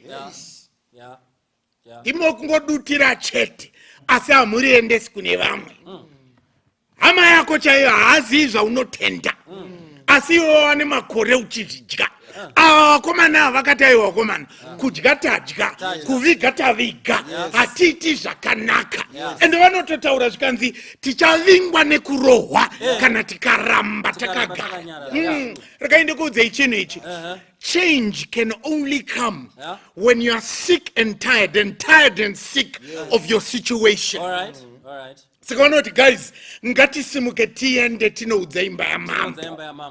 Saka ndinoona unotanga kusimuka. But let me ask a question. Vaizosvika sei pagedhi reguta? Because vakatodzingwa and vanofanirwa kudaidzira kuti unclean. Courage yekuti vadzokere vari kuiwana papi. Their motivating factor. They have the good news and they cannot keep it to themselves. How come you have the everlasting good news but you are still keeping it to yourself? Asa vanotaiwa vakomana zvekuti takadzingwa muguta hazvina mhosva handei tinoudza imba yamambo. Saka vanofamba vasvika pagedha. Ndiri kuimagina in my imagination magadha aripo because magadha akutogadha ari nechemukati because vakagadha vari kunze vari kutya hondo yaBen Hadad. Saka vanorova gedhi. Ndoona kagedhi kachivhurwa kawindo zvikanzi vakomana ndimi anani zvikanzi tauya kwete nenews yekuti unclean tauya nenews yekuti kuno chikafu matakeni. Now rega ndikasike kukudza magadhi angari pagedhi vanokasika kutenda. And one thing chinondinetsa, they do not even ask kuti asi vakomana muri malepa. Vanoti it's all right chimirai tisvitse shoko kuna mambo. Magetkeeper anobva amhanya kuna mambo zvikanzi mambo kwauya message zvikanzi message iri kuti kudii zvikanzi pane vakomana 4 vakomana vari kuti chikafu chaboka maSyrians haasisipo hanzi chikafu amatakeni. Mambo manje mambo ndiye anondirwadza zvikanzi namambo maSyrian atirongera. I want you to realize one thing. Mambo uyu takambomufunda mumavhiki apfuura. Mambo uyu ndiJoramu mwana waAhabhu aifanirwa kutendeuka because paakaona Namani achidzokera Syria arapwa. Mambo uyu aifanirwa kutendeuka. Mubvunzo wandinawo ari kutungamirira sei Israeri iye asingatendi shoko raMwari? How is he the leader of Israel yet he does not believe the word from God? Kune vanhu nhasi vari musangano asi havatendi shoko rabva kune chacho chavanoti vanonamata. Saka mambo anoti maSyrians misarinya yavo iyi vatirongera zano vari kuda kutirwa ambush because tikabuda but yet early hours vanga vaudzwa naElisha mambo kuti mangwana nzara ikude kusisina but mambo havazvitendi. How many things have you read in the word of God and you still do not believe? Nekuti Mwari akataura akaudza Noah akati mvura ichanaya wakangarawa, but for your own information mvura yanga isati yambonaya ichibva kudenga but he still built the ark. Shoko rakasvika kuna Loti zvikanzi buda muSodom nhasi ndoiparadza nemoto. He did not waste time kunyange akahesitata kusvika abatwa nengirosi ndokuburitswa muSodom. Fire came down. When the Lord says it, it will surely come to pass. But say Joramu asiri kutenda iye ari mambo weIsraeri. Could it be? Ndakufunga mvungwa dzangu ndafunga akatanga avunza akati shoko iri riri trustworthy kusvika papi. Ndobvanze magatekeepers ari kutaura kuti malepers auya perhaps akashora source akati no, the source is wrong because vakomana vane maperembudzi. But what he forgot was malepers aisagara within the city, aigara without the city, of which without the city ndo kwaigara maSyrians because vanga vatokomba Israel. Could it be mambo akafunga kuti solution could not because right hand man wake angamuudza akati nyangwe mawindo akazarurwa. Let me tell you, one philosopher anoti, if you want to be misled easily, follow logic, because nyaya yeruponeso haine logic, because the 1 Corinthians in chapter 1 mukaiwerenga from verse 18 to the last, inoti, for God chose the foolish things of this world to confound the wise. Saka logics pazvinhu zvamwari haishandi, because ukabvunza unoti nenzara iyi nerate yelevel yenzara yekuti musoro wedhongi ndo staple food, matoto enjiva ndo supplementary diet. It does not make sense kuti uri kundiudza kuti barley and wheat will be sold at less than a shekel by tomorrow, less than 24 hours. Logic will say it's not possible. But let me tell you, if you follow logic, you are surely going to be misled. Saka mambo akati, I will follow popular sentiment over God's word. But rekandikuudze chinichi, kana Mwari ataura, it will surely come to pass. Nekuti Mwari kana zvatobuda mumuromo hazvigoni kuti zvitadze kuzadzisika. Let me tell you one thing. God has spoken it in his word, and it will surely come to pass. Kune vanhu vanga vatofa when logic said life is gone, but God brought them back to life. Kune vanhu vanga vatonzi this is a terminal disease, but when God spoke, it was reversed. Kune vanhu vanga vatonzi I'm an outcast. In fact, these four were outcasts already, but yet they bore good news. Regandikuudze, when God has said it, it's not up to you to put the jigsaw up together, but just follow what God has said. Nekuti kana Mwari ataura, it will surely come to pass. But regandikuendese verse 16 unzwe zvinotaura verse 16. Ipapo vanhu vakabuda vakapamba misasa yavaSiria. Naizvozvo chiyero cheupfu hwakatsetseka chakatengeswa neshekeri rimwe nezviyero zviviri zvebhari neshekeri rimwe sezvakanga zvarehwa naJehovha. Kana Mwari akataura zvinoita sekudaro. Let me tell you, when all hope seems to be gone, wakuti izachaitika, bank on God's word. Nekuti kana Mwari akataura zvinoita sekudaro.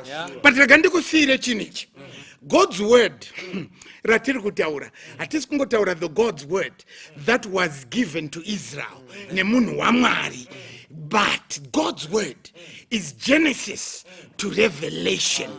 God's word is his Bible. Kana akataura, it will surely come to pass. But regandikuudze, maskofa haashaiki, mafilosopher haashaiki, because they follow a particular school of thought inonzi logic. Logic wakaitera unoti iwe motonga naye sei kubva kudenga, because you cannot have elements that will condense and rain fire. But I would rather be foolish and trust God's word, because chandoziya, if he has said it, it will surely come to pass. Fine wheat was sold for less than a shekel, and 2 measures of barley were also sold. Matoto angaendepi, musoro wedhongi wangu waendepi. Ndiri kuona munhu anga aine cold room yakazara misoro yedhongi. Ndiri kuona munhu anga aine mabasket akazara matoto, but paakanzwa mukomana odedzera, zvaboka, zvaboka, flower yakatsetseka, bari, zviyero zviviri, zvaboka, zvaboka. Akati business zvadhakwa nekuti zvese zvanga zvachipa. Paibviswa mari makunun'unu 600 pakungoda shekel. Why? Because God has spoken. And kana Mwari ataura, it will surely come to pass. It is so sweet to trust in Jesus, just to take him at his word. Saka mfundisi pama muchitaura, you reminded me of 2 types of men vanorarama panyika nhasi. kuwanda kwatakaita handizivi kuti statistics zinoti tiri vangani, but tinoiswa muzvikamu zviviri. There is the man of reason and there is the man of faith. Kune munhu anofunga kuti izvi ndizvo here, kwozoita munhu anoti zvataurwa ndizvo. Zvamamuchareva zveSodhoma neGomora, zvamamuchareva zvamazuva aNoa, vakarambiramo vakapararira mumvura, vakarambiramo vakapararira mumoto. They were the men of reason. Asi vakabuda vakavaka ngarava vakapinda muchikepe. They were the men of faith, the women of faith. Vanoti kana Mwari ataura havabvunze, nekuti kana zvakanyorwa mushoko hazvibvunzwe, zvinoteedzerwa sekunyorwa kwazvakaitwa. Asika regai tibvunze mubvunzo uyu tobva taupindura. Nyaya iyi iri kumbodeiko pana madzimambo echipiri chapter 7? Iri kudei nyaya iyi? Yatadza here kuenda mberi kana shure? Sei munyori webhuku ainyora apa?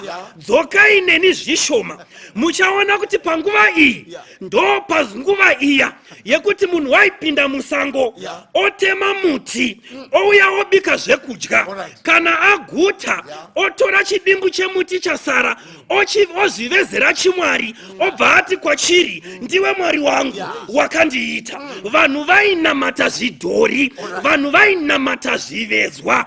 Panguva iyi chii chiri kuitika? Vaprista navatongi ndivo vari kutungamira vanhu mukusarurama. Panguva iyi vacho vanofanira kudzidzisa vanhu murayiro waMwari ndivo vari kuvabvisa pamurayiro waMwari. Panguva iyi madzimambo acho anofanira kudhonza vanhu achivaunza pana Mwari ndiwo ari kudhonza vanhu achivabvisa pana Mwari. Saka mukaronda nyaya yacho munotangira pana Elijah achienda nevanhu pagomo reKarmel. Ari kuda kuvarangaridza kuti kudii? Zvidhori zvamuri kunamata, kusarurama kwamuri kuita, utsinye hwamuri kuitirana, ibvai ipapo muuye kuna Mwari. God was calling people back to obedience. God was calling people back to righteousness. Elijah achidzokera achienda kudenga, kunosara Elisha. Elisha anodini? Ndiye anorapa Naamani. Ari kuedza kuramba rangaridza vanhu kuti kudenga kuna Mwari anozvigona. Elisha ndiye anodii? Anopapamadza sanhu pamusoro pemvura richibuda mumadhaka. Ari kuedza kuti kudii? There is a God of the impossible.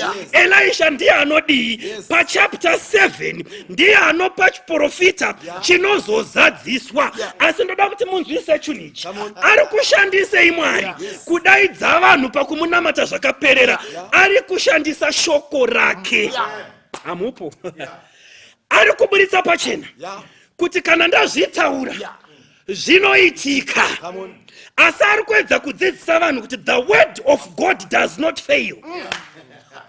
RaMwari haripotsi. Muripo here maKristu? RaMwari haripotsi. Saka paari kuita izvi ari kudaidza vanhu pabhuku. He is calling people back to the word. Dzokai neni paposhoko raMwari. Kana toda kunamata Mwari mumweya nezvokwadi, kana toda kutiza nhema dzazara mukati menyika, we go back to the word. Saka Elisha was calling for a revival through the word. Aiti kana Mwari ataura shoko rake rinoitika. Teererai shoko raMwari. We are calling people back to the word of God. Tizai nhema dzazara munyika sangana. Tizai manyepo. Vanouya kwamuri vakabata mamaikrofoni, maoko ari muhomwe, asi bhaibheri hapana pamberi pavo. Tinoshamiswa nemi munototora zvimabhuku nemapeni muchinyora manotsi engano dzemunhu dzaafunga ari kumba kwake. Shoko raMwari riripi? Come back to the word of God. Shoko raMwari ndiro richatirumura panhema. Shoko raMwari ndiro richatirumura parugombe rwemutei weshiri. Shoko raMwari ndiro richatidzosa pakuteerera Mwari zvizere. Hande ineni pabhuku ramadzimambo echipiri chapter 22 muchadzidza one of the greatest revivals ever dzakaitwa naJosiah. 8 years anogara pachigaro. Agara pachigaro after 18 years anotuma Shafani munyori mukuru kuti enda kutemberi unoudza Hilkia muprista kuti aiwa varume ngatigadzirisai zvinhu zvinoda kugadziriswa patemberi. Varume ava pavanosvika Shafani anoudzwa naHilkia kuti ndawana bhuku. Kwete ndawana munhu, bhuku. Hilkia anoverengera Shafani bhuku yomurayiro yanga iri mutemberi. Shafani anoti zvandawa pano handiregi kuudza mambo. Anoenda nebhuku pamberi pamambo. Oti mambo, kwawanikwa bhuku. Ende bhuku iri rine zvakatemwamo naMwari.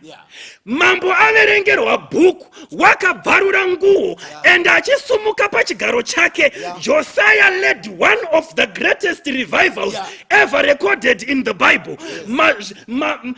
Anodzi machiko maaritari ezvimwari akanga asiyiwa namadzibaba ake, akasvika akamaputsa akati zvamajaira kuita handizvo, but revival yacho iri kubvepi? Mubhuku. We are calling people back to the word of God. Tiri kukudaidzai kushoko raMwari vana vaMwari, but regai ndidzoke nemi kuvhesi. Tirimo mushoko raMwari. Vhesi inoti kudii? Verse 17. Mambo akagadza mukuru uya. Mukuru upi? Uya wekunzi wekuzoti nyange Mwari akazarura mawindi kudenga izvi hazviitiki. Iyeye mukuru uya akugadzwa namambo pasuo. Ndoda kuti muone kuti akaomeserwa. Murume we akaomeserwa nemhaka yekuti munhu wese ari muguta ane nzara. Saka munhu wese akanzwa kuti paita chikafu panze ari kuuya nepasuo. And a hungry man is an angry man. Ukamuudza kuti mira tiite zveorder, anogona kufunga kuti zvikapera ndisati ndawana ke. Saka vanhu vanouya vachimumhanyira vachiuya napasuo. Bhaibheri shoko raMwari roti chii? Wakanga akasendama paruoko rwake kuti arindire suo. Kwanzi chii neBhaibheri? Vanhu vakamutsikirira musuo akafa. Ari kufa papi? Inzwa, ndoda kuti pane statement yandoda kuti muone ichiramba ichingodzoka. In fact, regai ndidzokere nemi paverse 16. Muchainzwa inonzi sezvakanga zvarehwa naJehovha. Ukaenda paverse 17 kunonzi vanhu vakamutsikirira musuo akafa sezvakanga zvarehwa naJehovha. Ukaenda paverse 18 kunonzi zvakaitika sezvakanga zvarehwa. Munyori is being deliberate. The author, the writer is being deliberate. Ari kudzokorora maprophecies akaitwa chapter ichitanga. Ochikudzoserai kuti hey, zvakataurwa kwekutanga zvakuitika pano sezvakanga zvarehwa. Kaindimbomirai ipapo. Sezvakarehwa umu zvichaitika mukati meupenyu hwako munhu waMwari. Handinei nekuti small house yatapira sei, asi zvireva anondiudza kuti mvura yabiwa inonaka, asi kana wazoimwa mumuromo mako muchazara mavhu. Stolen waters are sweet. Asi ukati wakuda kumedza mavhu acho, handinei nekuti shamwari yako iri kukuudza kuti mudzimai wako anetsa tsvaga small house. Handinei nekuti une zvikonzero zvingani zvakutuma kunotsvaga maside dish kana kunotsvaga umwe murume anokunyaradza paunoshungurudzwa newako. And yet Mwari vakataura kuti vanodaro upenyu hwenyu hahukunakirei. Nyangwe uine chikonzero zvichaitika sezvazvakarehwa. No matter how much you are enjoying now, it will come to pass as the Lord said it. Upenyu hwako haukuitiri zvakanaka. Mwari akataura akati hautori murume womunhu, hautori mudzimai womunhu, adaro haangapotswi nemunondo. Iwe ukati zvinonakidza, ukati ndine zvikonzero Mwari, wobva waita hako nenharo dzako nekusateerera kwako semukuru uya, zvichaitika sezvazvakarehwa naJehovha muupenyu hwako. zvinoitika nekuti kana Mwari ataura zvinoitika. Bhaibheri shoko raMwari rakataura rikati arega kuteerera vabereki mazuva anoita mashoma, asi avateerera mazuva anowanda. Ukasarudza kuteerera Mwari zvichaitika sezvazvakarohwa, asi ukasarudza kusateerera sezvazvakarehwa, it will happen. Mubayiro wezvivi rufu. Ukasarudza zvivi, mubayiro wazvo unotevera sezvazvakarehwa. Saka kana Mwari akataura zvinoitika. Sekureva kwaakaita sei nhai? Bhaibheri shoko raMwari rakareva pana Mateo 24 kuti vedu vekune vaprofita venhema, nyange mukaita zvikonzero zvinoita kuti muvatevere, muchinyatsokuona pachena nekuratidzwa namanewspaper namanews channel kuti vanhu vamuri kutevera ava itsotsi, mbavha, nyanya, maguruvha, vakatsotsa hurumende, vakatsotsa nemiwo, asi mukaramba muchivatevera zvichaitika sezvazvakarehwa kuti vachakutsausai pamberi paMwari. Zvinoitika sezvazvakarehwa. Nzwisisai chinhu ichi vana vaMwari. Bhaibheri shoko raMwari rinoti kudii? Rinoti mangwana. Munyori ari kuripita maprophecies atanga pachapter kuti muzvione kuti zvaitika, ende vanoverenga munozviona kuti Elisha achitaura ari kuti zvanzi naJehovha mangwana nenguva ino. Saka ari kutaura in the future tense kuti zvicha. Pazvinozonyorwa nemurori ari kunareta ari kuti zvaka.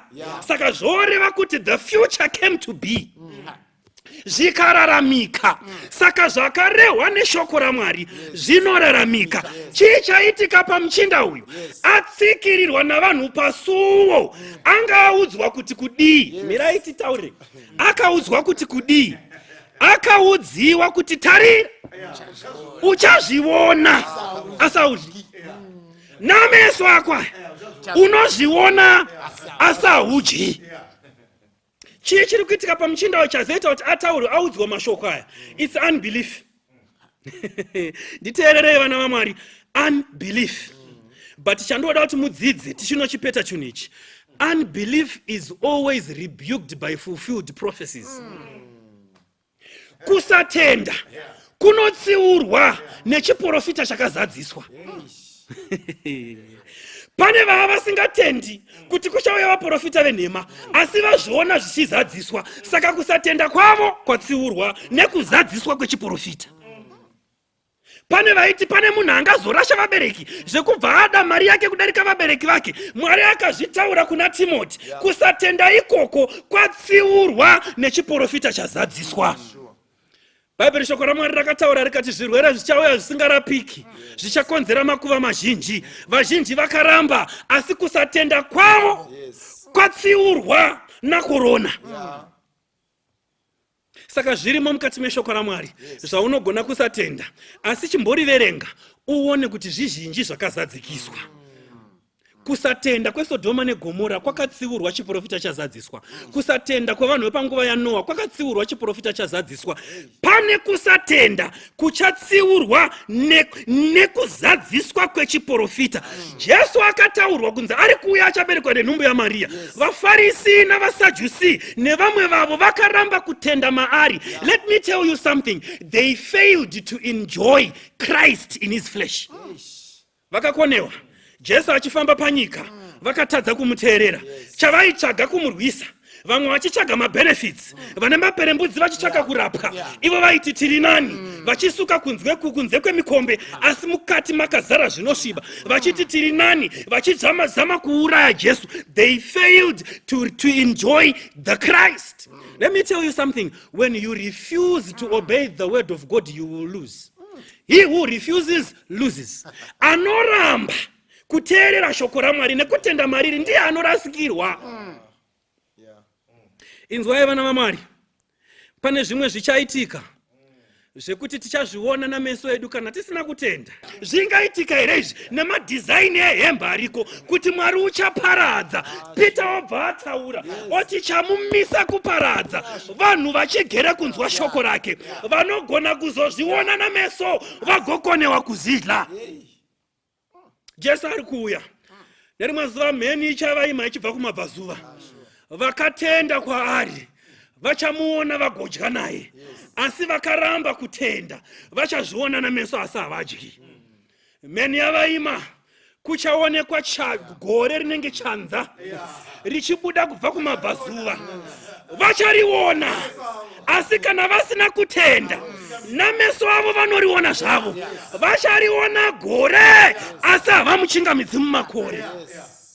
Vachariona gore richikura so, richiuya so, zvakazarurwa anoti denga richapetwa, denga richipetwa so, vachariona denga richipetwa, vachiona kubwinya kwakapfekwa naJesu, kubwinya kutatu, kubwinya kwaBaba, kwekuti pavakagara pagomo Baba gomo rakabvuma, kubwinya kwaJesu nekubwinya kwengirozi kuri pamunhu mumwe chete achiuya nengirozi. Vachazviona asi havazvidyi. Vose vanoudziwa kuti Jesu unodzoka, shandurai mararamiro enyu. Jesu unodzoka, remekedzai vabereki. Jesu unodzoka, regereranai. Jesu unodzoka, dananai. Jesu unodzoka, zwiranai tsitsi. Jesu unodzoka, musafarira kupfuma vamwe vasingadyi. Jesu unodzoka, musafarira kupfeka vamwe vakashama.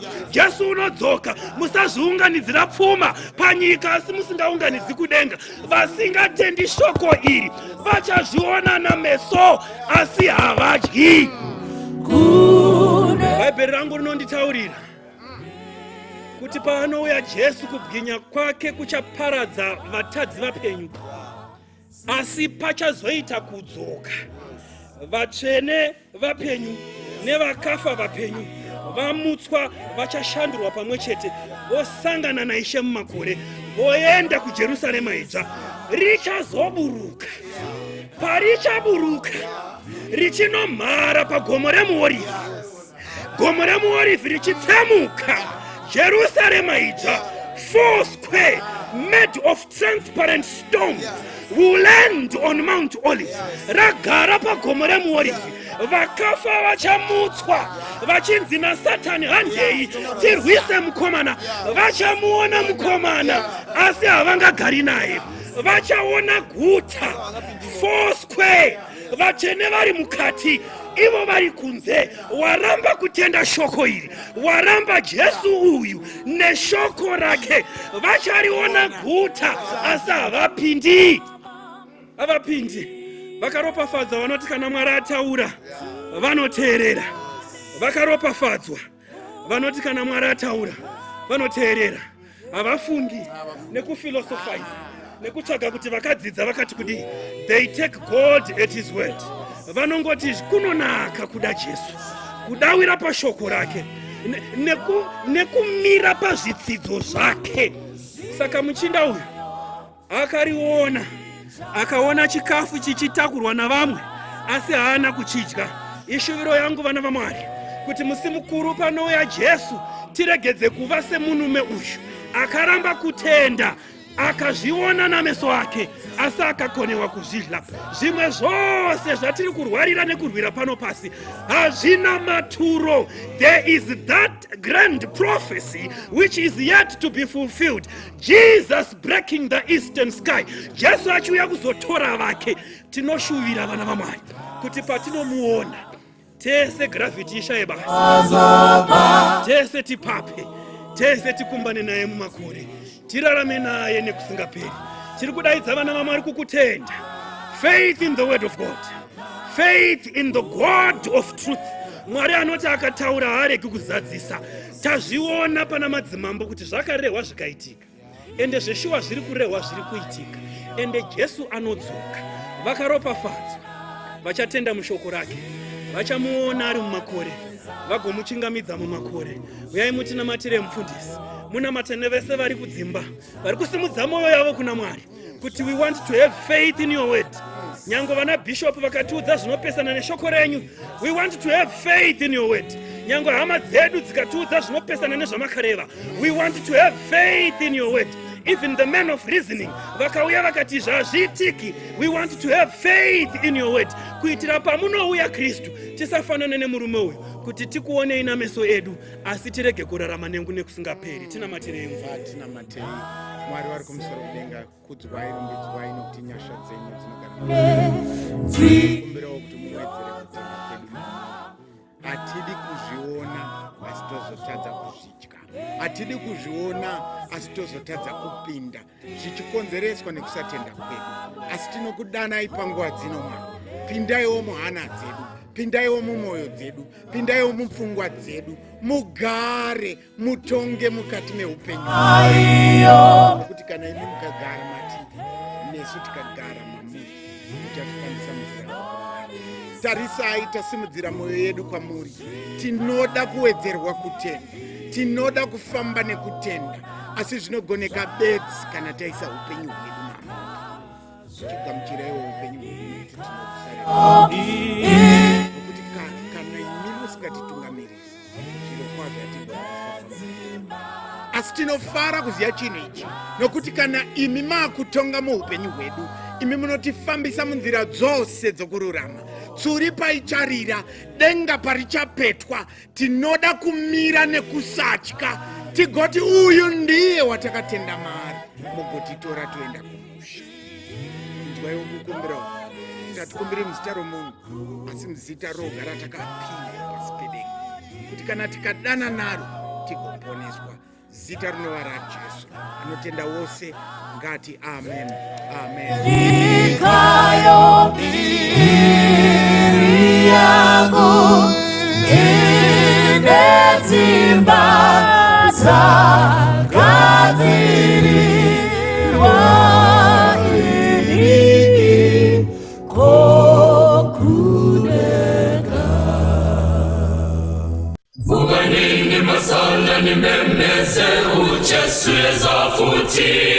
Vuganini na babantu bapelele sonweni nikona. Jesu yeza masingane. Vugani we vugani masala mashe. Vuganini masala ni memeze uchesweza futi. Vuganini na babantu bapelele sonweni nikona. Jesu yeza masingane. Vugani we vugani masala mashe.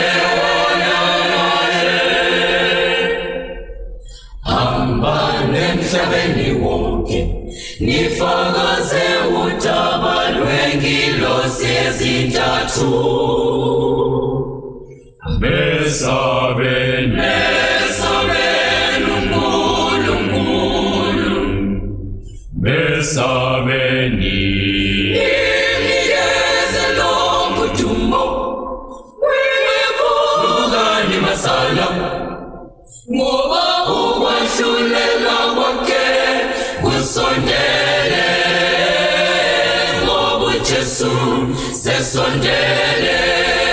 Sivumuvumu zonke qinani wabelelani qinani mthandazweni, nyaqoka imiqhele yemisebenzi emihle. Vugani masala,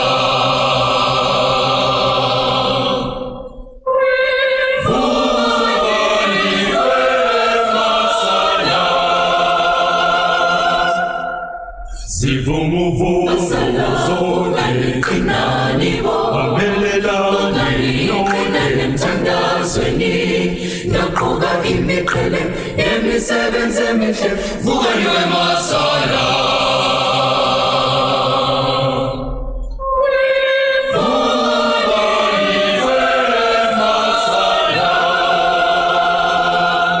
Do you believe in the prophets? Yes, you've got to ask the question first, which prophets are you talking about? I want to be with the ministers in heaven.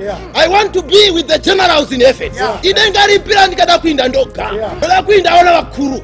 Nekuti mukristo anoda kupurusirwa. Ukampurusira womunyengerera. Ukamnyengerera womunyenga. Ukamunyenga ozoti waposa wasvika sauna. Ukaparidza noti asasiya vhesi riya.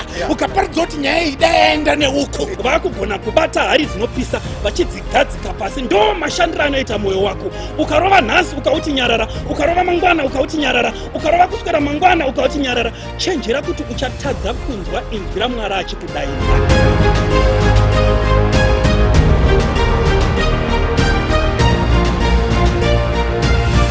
Good morning, boys and girls. Happy Sabbath. Welcome again to the kids' time where we're going to learn more about the wonderful love of God and how powerful God is.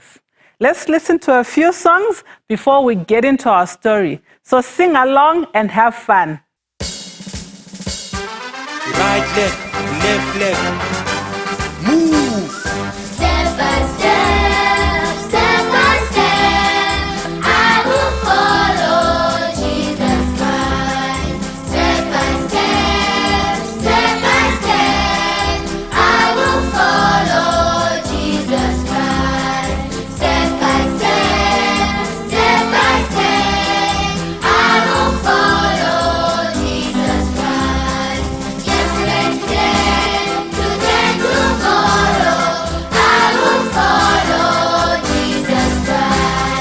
Yesterday, today, tomorrow, I will follow Jesus Christ. Yesterday, today, tomorrow, I will follow Jesus Christ. Step by step, step by step, I will follow Jesus Christ. I will follow till I reach the skies. I will follow only Jesus Christ. I will follow only Jesus Christ.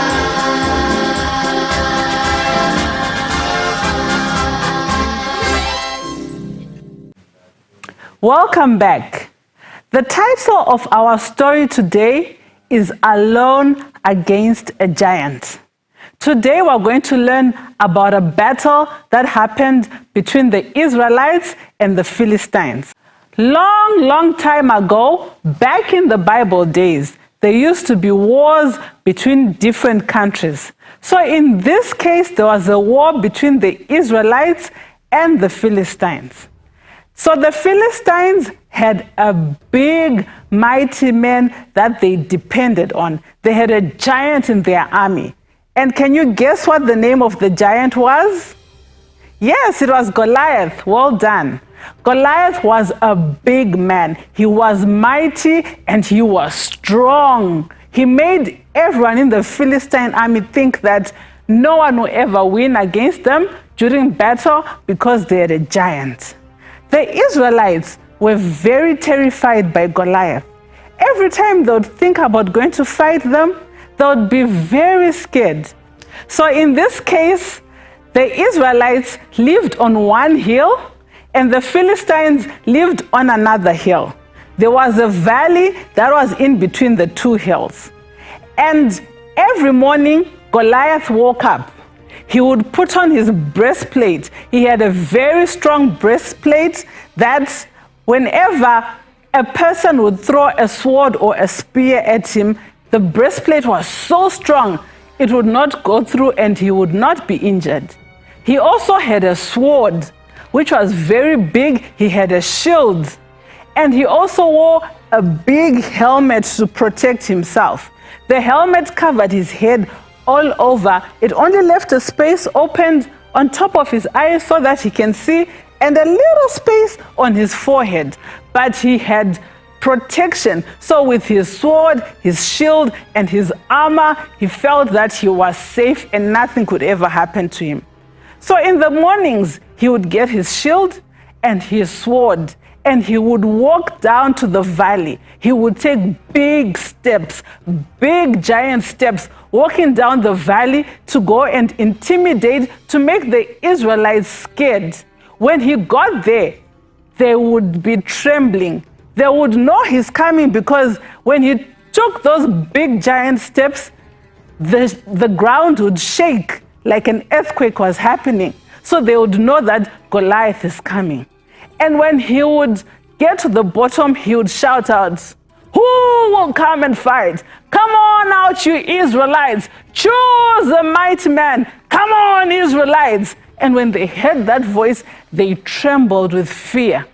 And he went on to say, "If that man kills me, we will be your slaves. But if I kill that man, you are going to be our slaves." And when the Israelites heard that, they trembled even more. They were so afraid of the giant called Goliath. So in the Israelites' army, there were 3 boys that were sons of Jesse. Jesse was back in Israel, and he always thought about his sons that were in the army. So one day, he called David to come to him.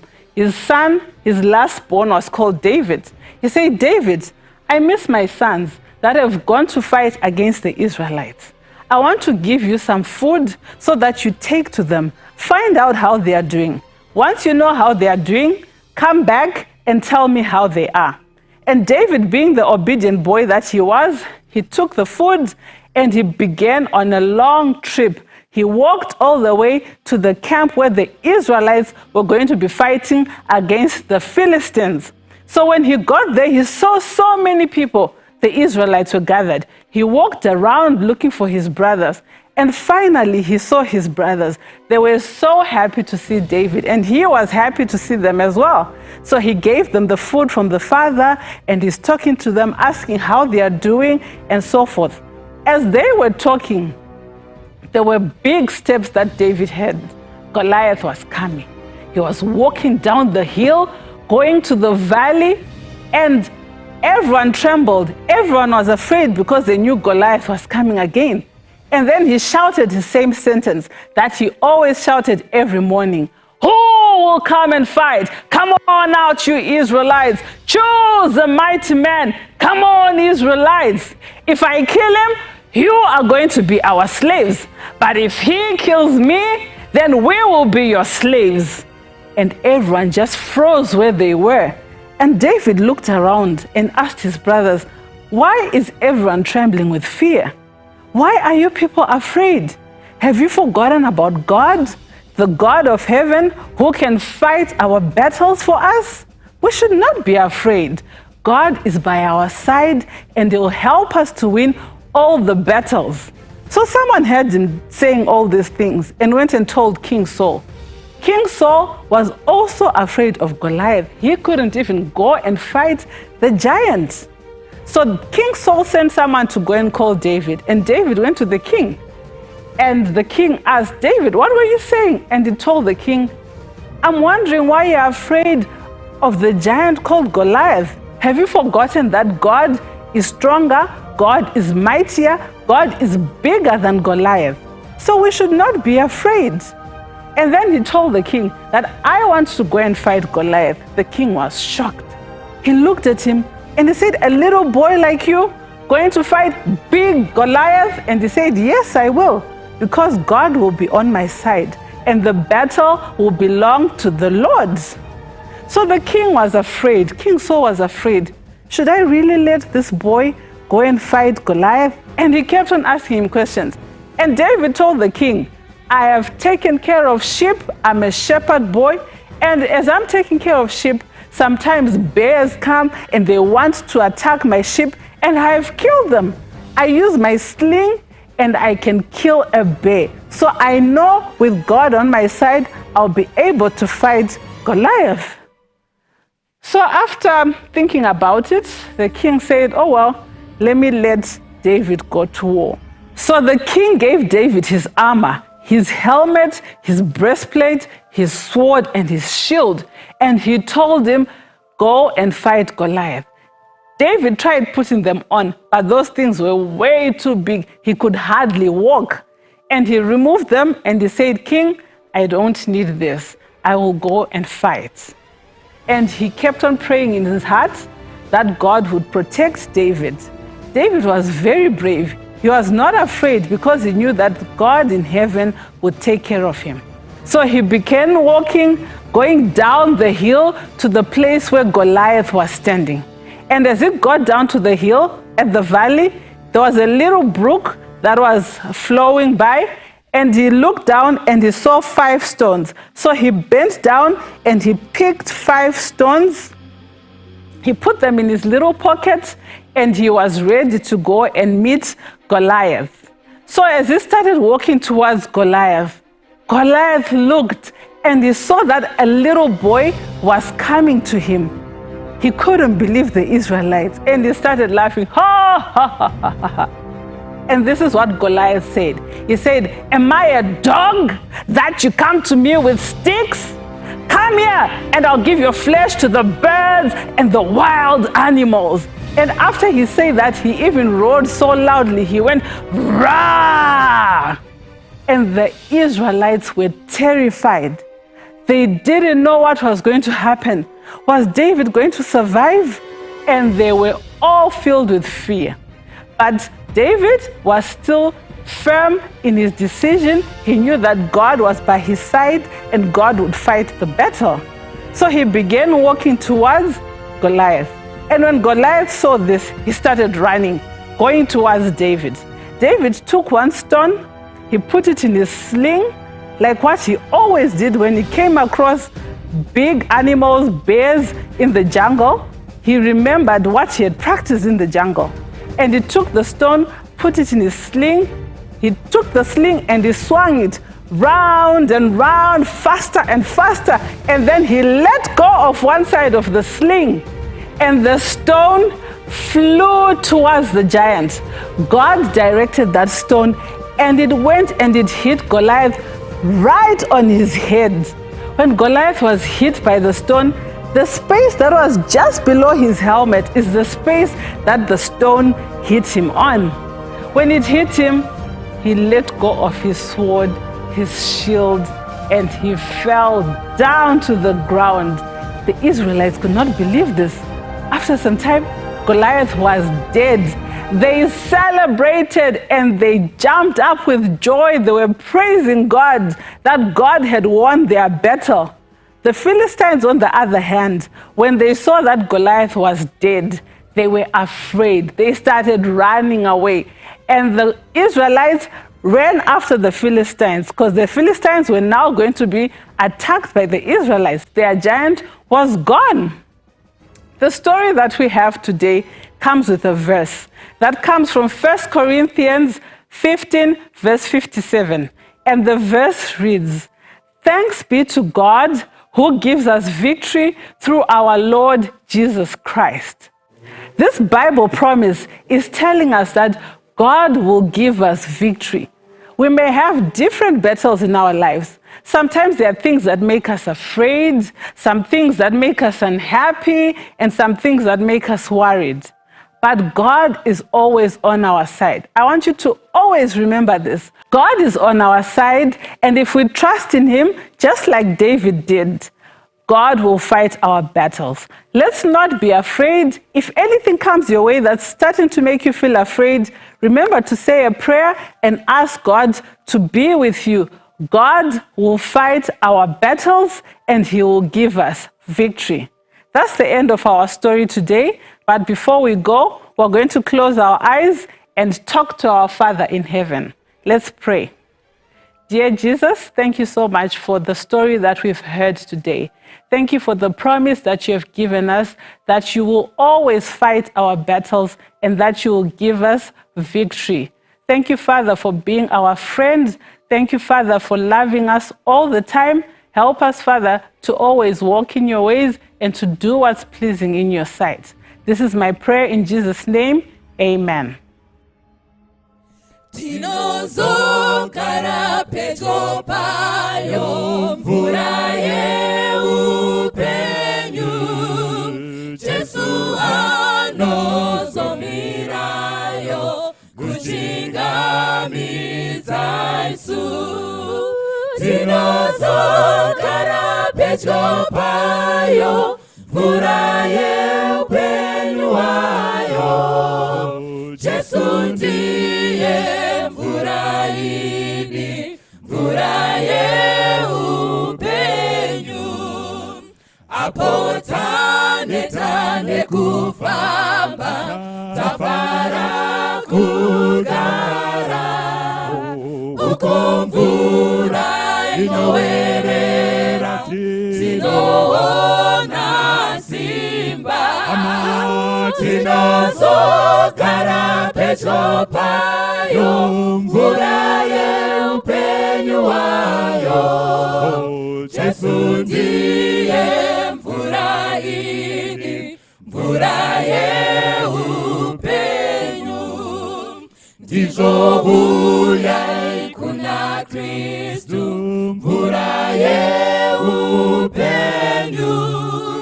munozoona ruponeso rwagadzirirwa isu, tinozogara pedyo payo, mvura yeupenyu wayo. Jesu ndiye mvura idi, mvura yeupenyu, tinozogara pedyo payo, mvura yeupenyu wayo. Jesu ndiye mvura idi, mvura yeupenyu.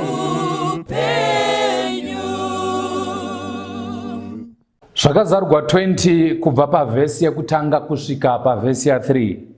Shoko raMwari rinoti, zvino ndakaona mutumwa achiburuka kudenga, ane kiyi yegomba rakadzikadzika, neketani huru muruoko rwake. Akabata shato, nyoka yakare, ndiye dhiabhorosi naSatani. Akamusunga makore ane 10 akamukandira mugomba rakadzikadzika, akamupfigiramo, akaisa chisimbiso pamusoro pake kuti arege kuzonyengera marudzi kusvikira makore ane 10 apera. Shure kwaizvozvo unofanira kusunungurwa chinguva chiduku. Mwari awedzere chikomborero pakuverengwa kweshoko rake. Ngatimbonamatai. Ishe, tinokudaidzai panguva ino yekudzidzwa kweshoko. Tikarijaira Baba, takundikana. Tinokumbira kuti Mweya Mutsvene, vaya vakambonyora nechigunwe chavo, munyorewo pahana dzedu shoko iri, indidzikisirwe, imi musimudzirwe. NaJesu tanamata. Amen.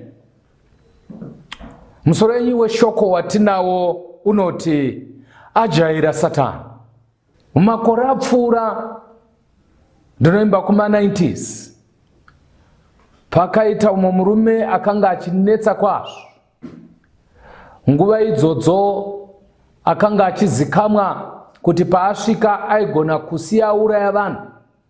Akanga achiinda akabata pfuti. Zita rake ndingaritaura,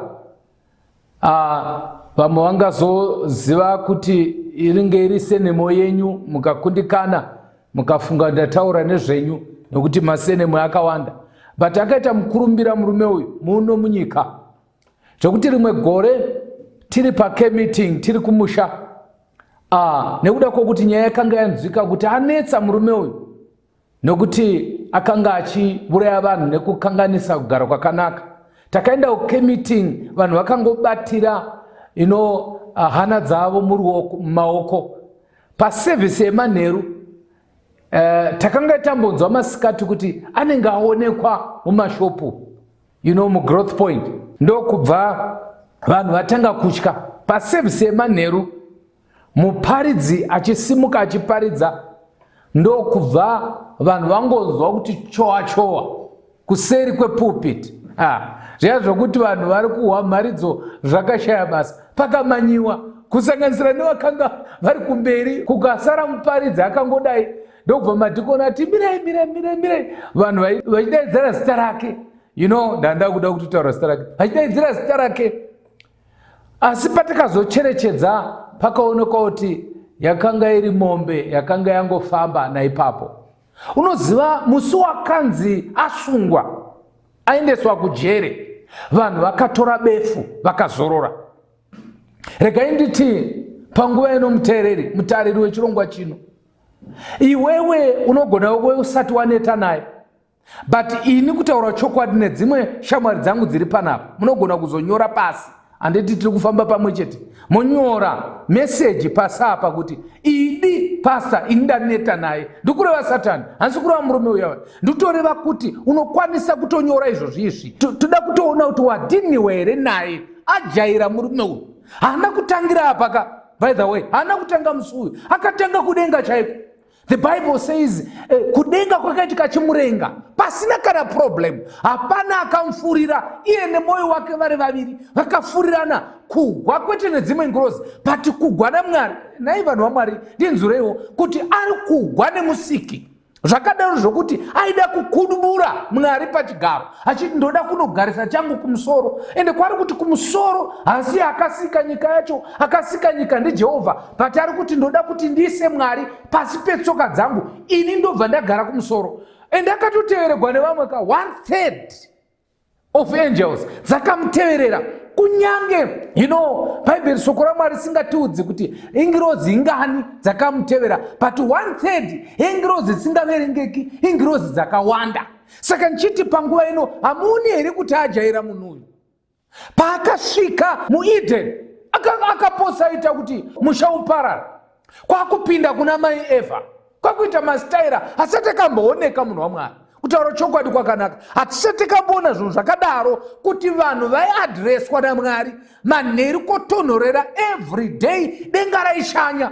Come on, cheche yaMwari, unoziva kana uchishanyigwa nemunhu mukuru, angava president wenyika ouya pamba, dzoti dzopinda pagedhe pedu, obva vazarura, obva vapinda mumba, magadhi akazara ipapo, and then tokurukura 1 hour or 2 hours, dzoti dzodzokera.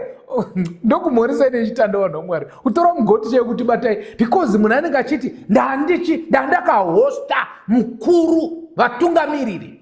But Adam naEva vaishanyigwa naMwari, kwete nemutungamiri wehurumende kana nasabho kana video chairman kana manager, but vaishanyigwa nemusiki kotonhorera. Mwari aiuya kuzoona kuti maswera sei vakomana nemudzimai, kanzi ataswera maswera vakomana, atimbona matire ekushanyigwa naMwari. Mumba menyu muna Mwari here umumu? Ari kushanyawo here mumba menyu kana kuti nongo imwe yaisvina yega? But Adam ndo panoitirwa mashure akadaro ekuti mai vanouya vakabata frutu avachibva uko. Adamu ukaverenga pane imwe nzvimbo kunonzi Adamu akanyasa kuona kuti mai ava, there is something wrong with here. Handizivi kuti chii, but pane chimwe chinhu chisiri right man. Ndokubva mai vasvika kanzi ndazoenda pamutuya, saka idyawo. Adamu akati uri kuti tidye chii? Kanzi muchero uya watakanzi tisadye naMwari. For information, akakonzeresa kuti munun'una nemukoma vanetsana. Dakara munun'una aurawa, Cain akauraya Abel. Zviri gruesome. If you read about kuuraya kwakaita Cain achiuraya munun'una wake, kunonzi akatora zibwe vachifamba, handimoziva zvavakaita, vachifamba zvakanaka-naka, atifambe mumunda tichiona zvedu mumunda, ndokumunyangera kwakurova nedombo kwakuwira pasi. Kunonzi Abel awira pasi achichema, Cain akatora ibwe akakacha-kacha musoro, dakara musoro usisaoneki kuti musoro. You see what I'm talking about? Saka akajaidzwa murume uyu. Murume uyu anga avhiringidza musha waJob. For those who read, nyaya yaJobhu haisi yekukwenya-kwenya. Nyaya yaJobhu ndeyekusimba naMwari, ndeyekumira naJehovha. For those who read, munoziva kuti pamba paJobhu Mwari akatotaura kuti Jobhu akanga akakwana. Haanangotaurwa kukwana kwake naMwari chete, Jobhu akapupurigwa futi naSatani kuti akakwana. Vanhu vaMwari, tiri kufamba pamwe here? Ende haana kupupurigwa naSatani chete, akapupurigwa even nemudzimai kuti akakwana. Ende iye Jobhu pachake akapupura kuti akakwana, because aiudza shamwari dzake kuti muri kundipomera mhosva asi handina mhosva. Ndikandimbobvunza zvangu kuti unopupurigwa here naMwari kuti uri munhu akakwana? Kana wati hongu tatika hasati tapedza. Ko Satani anobvuma here kuti wakakwana? Satani tamuona anogona kubvuma. Ko mudzimai, ndoriva mai vekumba, vanoti wakakwana here?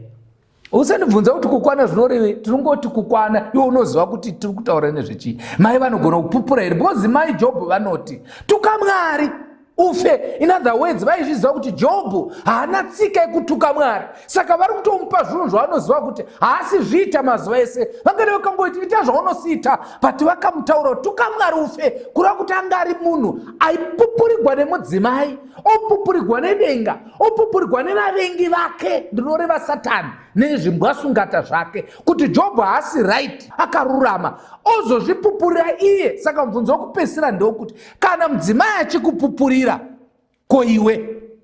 Bozi vari kwamwe vanopupurirwa nemadzimai nekuti vasati vabatwa zvinhu zvavanoita. Saka ndati ajaira, because pamba paAdhamu akapinda.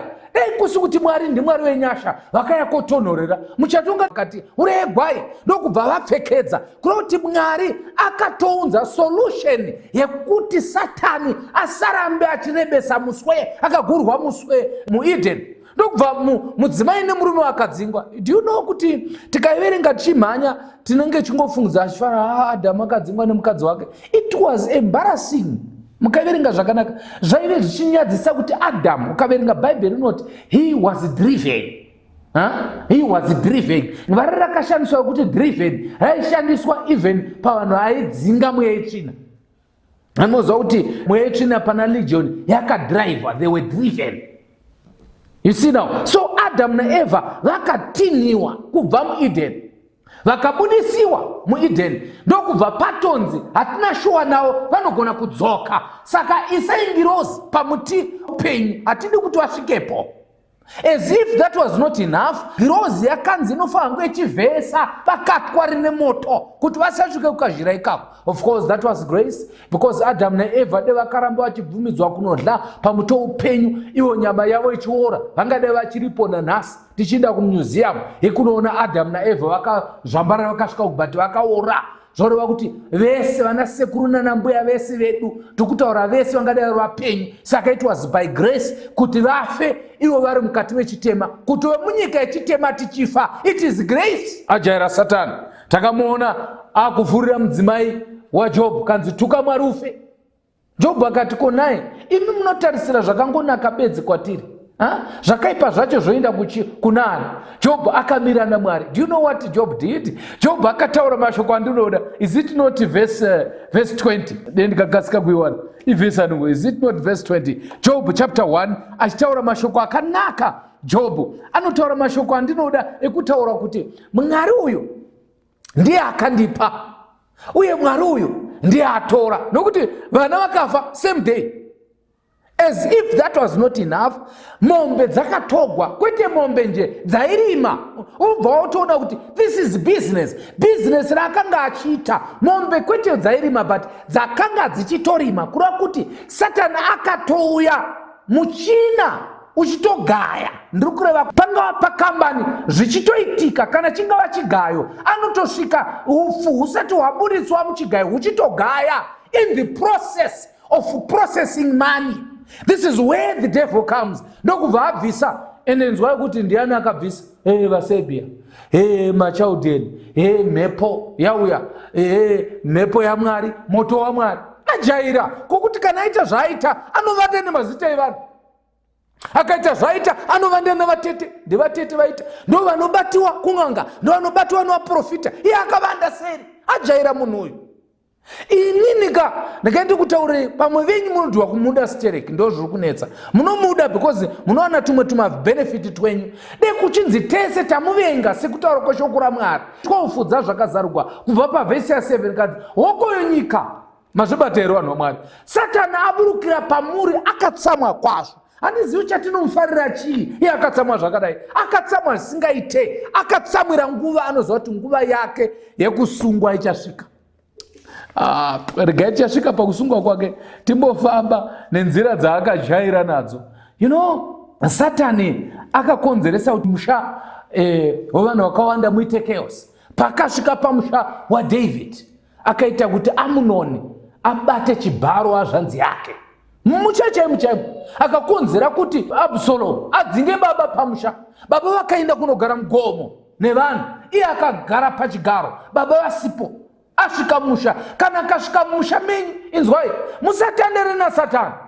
Mabhureira kana achidya chikafu chakatiritwa nemushonga mamvura ine mushonga, ana achifungidzira kuti shefu wedu ane tsiye nyoro. Ekuda kumujaidza kudaro Satani. Haana kunaka munhu uyu. Ane history dzekuti paangosvika anokonzeresa disaster. Akamaka even Jesu kusvika naye pamuchinjikwa. Akaronga vanhu kuti ngaurawe. kwakuronga nemunhu akanga ari padyo, Judas Iscariot ainge ari padhuze. For those who know the story, Judas akanga achigara padhuze padyo naJesu. Kurudyi kwakune mufana uyu akanga achinzi John. Actually John akanga ari kuleft, avari kuright ndiye Judas Iscariot, because John anonzi uyo akatsamira pahana yenyu kuti pamoyo penyu roti akanga achigara kuno. Judas ndiye akanga the right hand man of Christ, but akamutengesa ne30 pieces of silver. Saka nchiti inini tinomudiko munhu uyu ajaira Satani, anoda kuti timurongere. Vasikana pamunenge muchifamba chizuwa sevasikana, rongerei munhu uyu arege kukujairirai. Imimi vakomana panenge muchifamba pachikwata chenyu muchiita madiscussions enyu, mumuchenjerere pachikwata chenyu sevakomana. Muchaguma mashuta mbanje, muchaguma maita ufeve vasikana, mukasamuchenjerera mawhatsapp group imomo ari kupinda. Handina shuwa naye kana kufacebook akapinda, matwitter nomainstagram anopinda munhu wacho haana shuwa. Hapana pasingapindi, anogona kufura even mbuya vari kumusha nemuzukuru wavo, anochinjisa kuti munhu achinje kapu. Vanhu vagere pavakagara. Satani haadi kujairikwa, ninga rekuti ane tunyaya twake. But vhesi yataverenga ndoda kugumisira nayo pamaminitsi 15 echirongwa chino. Ndaverenga nemi kuna zvakazarurwa chapter 20 pavhesi ya1 ndo yandinoti chitsauko chezvitsauko zvese. When the devil shall be arrested. Hallelujah. Apo Satani paachasungwa. Munoona kana mukabatigwa mbavha yanga ichikunetsai mumusha, munogara zvakanaka. Noziva ndiri kudunhu chishanya mudzimba chinamatira vanhu yatinoti pastoral visitation. Toimba kuti mana pastor muchiri kuita amwandaro watozvikanga mwatogara bvu. Saka nchiti Satani anogona kuvhiringidza ajaira iye, anda kuti munhu abva akanganwa nebasa rake chairo, kushanya mudzimba. Pandakainda, handisi kuti I'm an example, but zvinhu zvakaitika. Ndasvika mumusha ndakaona mune chemberi, kati ko vanhu vamwe vaindepi, kanzi varoora vainda kunhamo. Kati aizve pane munhu akashaya, kanzi hapana murume akashayika pamusoro apo. Ndikati kwanga arwara, kanzi achirwarepi? Haiwa akarwara kupiko pastor. Indika kuenda, kanzi hapana zviripo. Tichiri kutaura ndobva varoora vatosvika, kanzi ave kunhamo madzoka nembuya. Kanzi atadzoka, kanzi mamuviga, kanzi atamuviga. Kanzi maisa matombo here?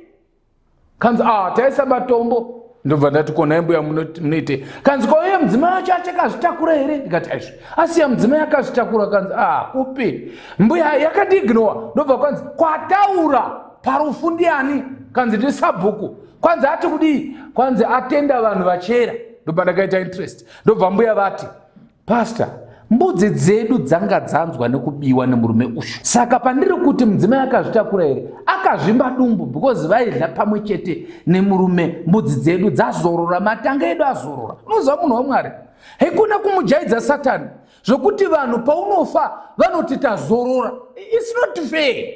You see now? So Satani anogona kukonzera kuti munhu atambarare ari mukati mechitema, kunyange mharidzo ikataurwa anenge asingambozvinzwi nokuti afunya chisero muupenyu hwako. Kwanzi naJohn ndakamuona, ndakataridzwa mutumwa achiburuka kubva kudenga. Manzwa here munhu akamusunga? Akasungwa kwete nemapurisa amungaziva emuno munyika. Haana kusungwa nemapurisa ekuAmerica, haana kusungwa nemapurisa emuno muZimbabwe. Kunyange vachigona kusunga, but apa vasvika akasungwa kwete nemutumwa akanga achitenderera pano, nyange simba anaro, but akasungwa nemutumwa akaburuka kudenga, kura kuti mutumwa akaya kuzomubata aitobva kwakakwirira. Haleluya. Aibva pachigaro chaMwari, Mwari wamasimba ose, ndiye akati iwe chinda unomubata. Inzwai vanhu vaMwari. Akanga ane key. Number 1, akanga nekey yegomba rakadzikadzika. Chapataura ipapo pfungwa yekey inoreva kuti God is in control. Ukaona munhu ane makey, musamudherere. Anga makey emba kana kuti makey emota, kana asati asvika, unyange ari mwana mudoko motomirira. Saka munhu ane makey zvinoreva kuti ane simba rekukinura nekukiya. Inzwai vanhu vaMwari. Mwari wedu ane simba, ndiye akabata makey aSatani. Akangoona mutumwa akudzika ane key, Satani anoziva kuti pangu papera. Ndichakuzivisa kuti nyaya iyi haisi kuzoitika literal, but pane chirabwe chiri kutaurwa, but pfungwa yekey iri pachena kuti God is in control and he is interested of everything that is happening here on earth. Mwari ari in control yema situation pano panyika uye ari kuzviona. Saka akauya nekey. Number 2, kunonzi akanga ane chain muruoko rwake. Maona zvinhu zviviri zvisingadi kusangana. Ukaona pane chain poita key, kureva kuti chain iyoyo pane paichamoneredzwa. Come on, cheche Mwari. Kana yamoredzwa then key yozoloka. Kureva kuti kana ukakunda key hauzokundi chain, ukakunda chain haungakundi key. Ukaona vanhu vanofamba nemabhasikoro vanomoneredza chain yavo vokiya muzvipokisi kuti vhiri risafambe. Ndozvikurehwa panapa kuti he is going to be limited, okay, to one place. The devil kana achinge abatwa panguva iyi, you be limited in one place. Number 2, zvinoreva kuti haana simba. Ukaona munhu abatwa haana simba, ane simba ndiye ari kumubata. Ende atumwa, come on, cheche Mwari, atumwa mutumwa. Haasi Mwari pachake vari kudzika kuzombata, haasi Jesu ari kudzika kuzombata. Even the Holy Spirit himself is not coming, but this angel iri kutumwa kuzombata. I suspect this could be Gabriel. I don't know. This could be Gabriel. Gabriel akambotora chinzvimbo chaSatani paakadzingwa kudenga achibva pakuve Lucifer. Gabriel ndiye akatora chinzvimbo chake. But here the Bible says akabatwa nechain. Kureva kuti chain inoreva kuti he will be limited. Number 2, inoreva kuti he will be confined to one place. Kana Satani achinge abatwa hakuna kumwe kwaachaenda kure. Anowanikwa ari paakabatigwa, achawanikwa paakakigwa. Daidai kureva kuti anolokwa. Ajaira Satani one day chete achalokwa. Ndiri kumboona zvari kukuita kumba kwako. Hamuna rugare kai.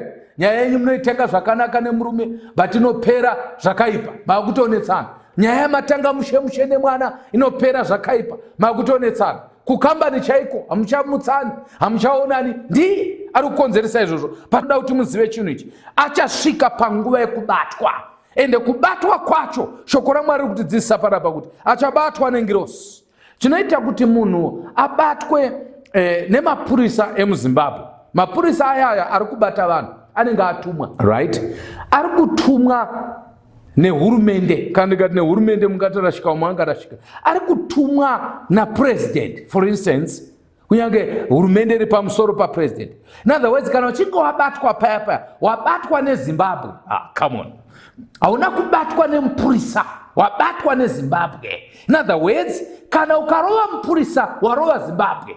Saka this angel yakaburuka kubva kudenga iri kuburuka nehurumende yekudenga iri kuzobata Satani ari pano panyika. Saka ari kusungwa nehurumende yekudenga. Saka he cannot do anything to this angel because this angel has been empowered to do that.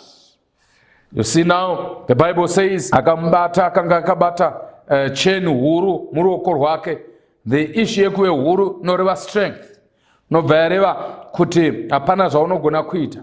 Number 2, akabata shato. Mainzwa kai akaitawo kubata, akabata shato. Pfungwa yeshato pano takaiona muna Genesis. Yabva yatonzi nyoka, kwete yamanje nyoka yakare. And then yabva yanzi ndiye Diabolos naSatani.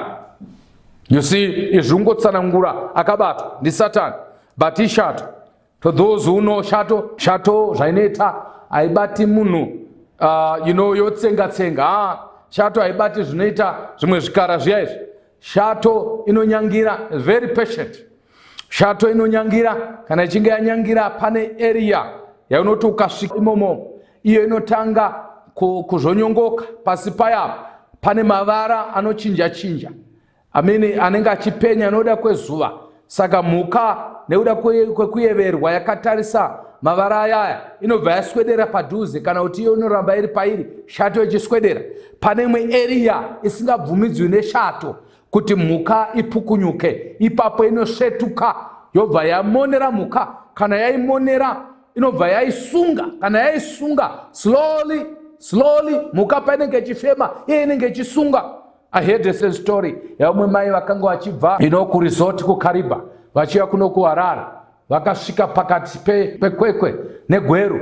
ndokubva murume wavo amboti ngatide palabor, ndokubva vatsauka, murume atsauka, ndobva mai vasara vari mumotokari, ndobva murume apinda pakasango, but akatora 10 minutes, akatora 15, akatora 30, dzakuma 45.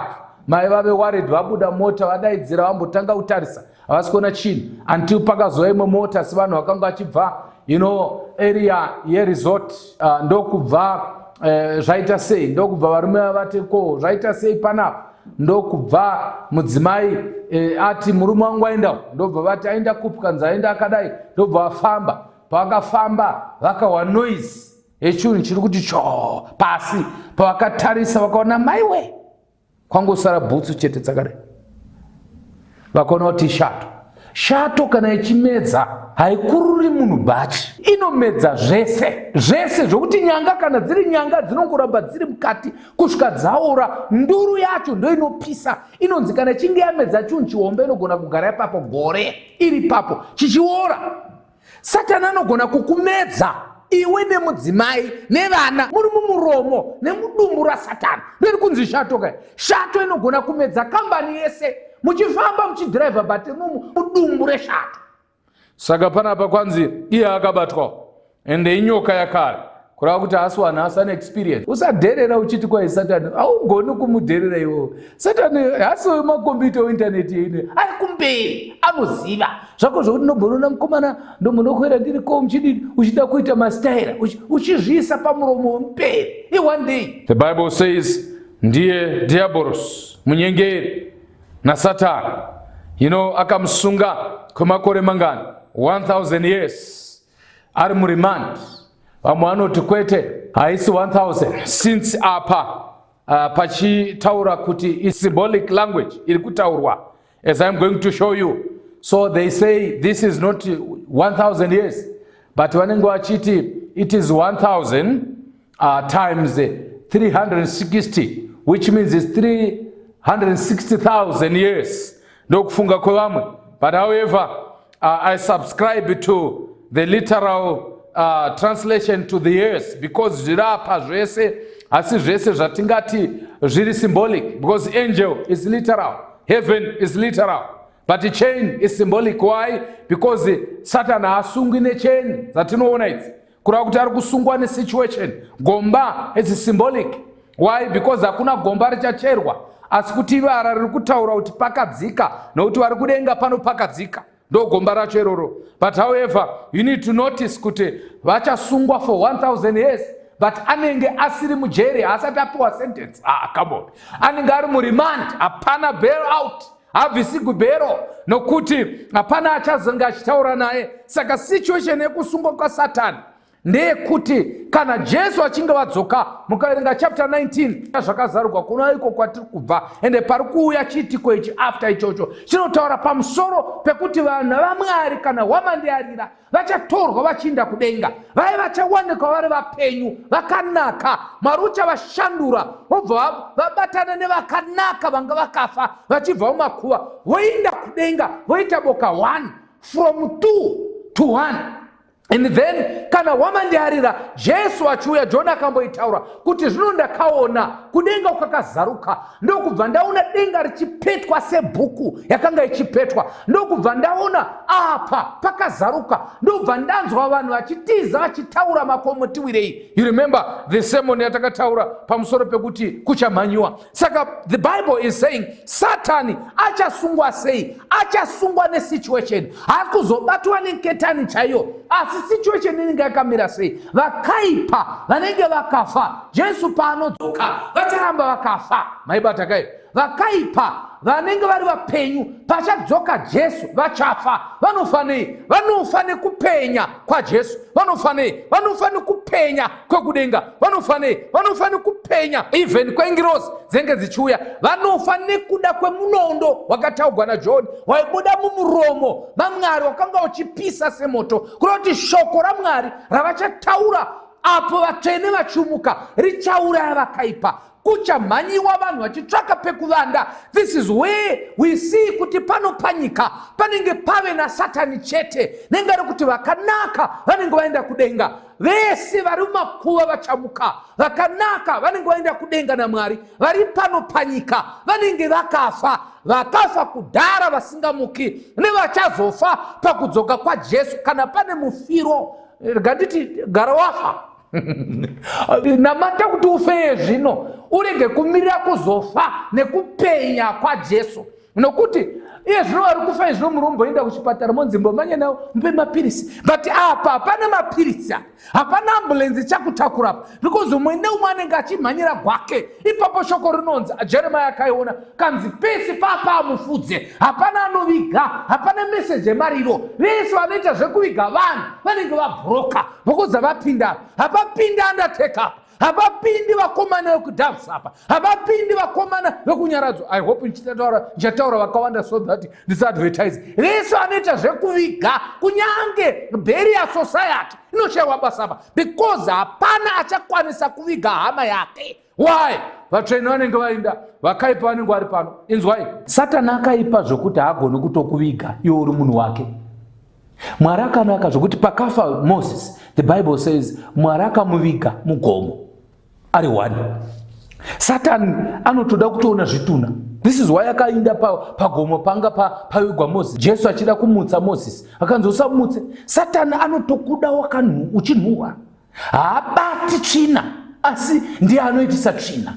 He doesn't want to be responsible enough kuti munhu anga achimushandira. Ndiye anonzi employer ari very cruel, ukuthi munhu anga achimushandira haambomupi decent burial. The devil, Satan ndio kuti kana uchinge makonana anongosiyana newe.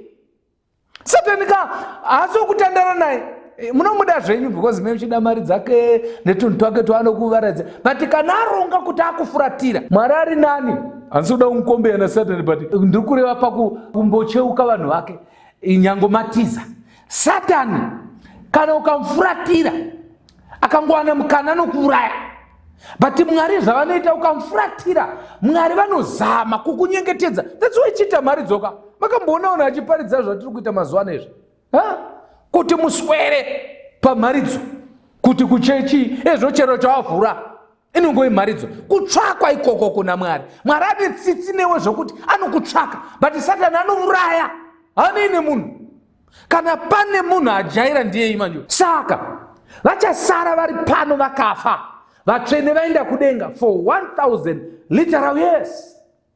Amuna vati makore akawandisa achiwandisa hatisi kuzogara kakudenga makore mashoma, tichagara pano panyika for eternity. Saka 1000 iteaspoon, hatingati teaspoon, hatikaverengeke. Izvo so zvatiri kuti Jesu anonoka kudzoka. Achinonoka kupi? Muri kuti anonoka muchitarira makore enyu kuti mashoma, but tichazogara for eternal life, eternity. Saka anonoka achiverenga makore api? Satani uchapinda murimandi for 1000 years. Saka chii chiri kunzi kusungwa? Anenge inga inotaurwa akamupfigira mugomba rakadzikadzika, verse 3, kuti arege kuzonyengera marudzi kusvikira makore ane 10 apera. Ndizvo zviri kutaurwa pana. Saka kusungwa kwaSatani kushayiwa mukana wokunyengera vanhu, nokuti basa raSatani kunyengera. Saka kusungwa kwaSatani panapa zvoreva kuti kambani yake yabroka, ndokuliquidata kwekambani. Kambani yaSatani basa rayo ndere kunyengera vanhu vabve kuna Mwari vaende kwake. Saka kana vanhu pasisina, mene zvakaitwa naMwari panapa. Ndakarimirira zuva iri vakomana, iri ndo zuva ratichaona.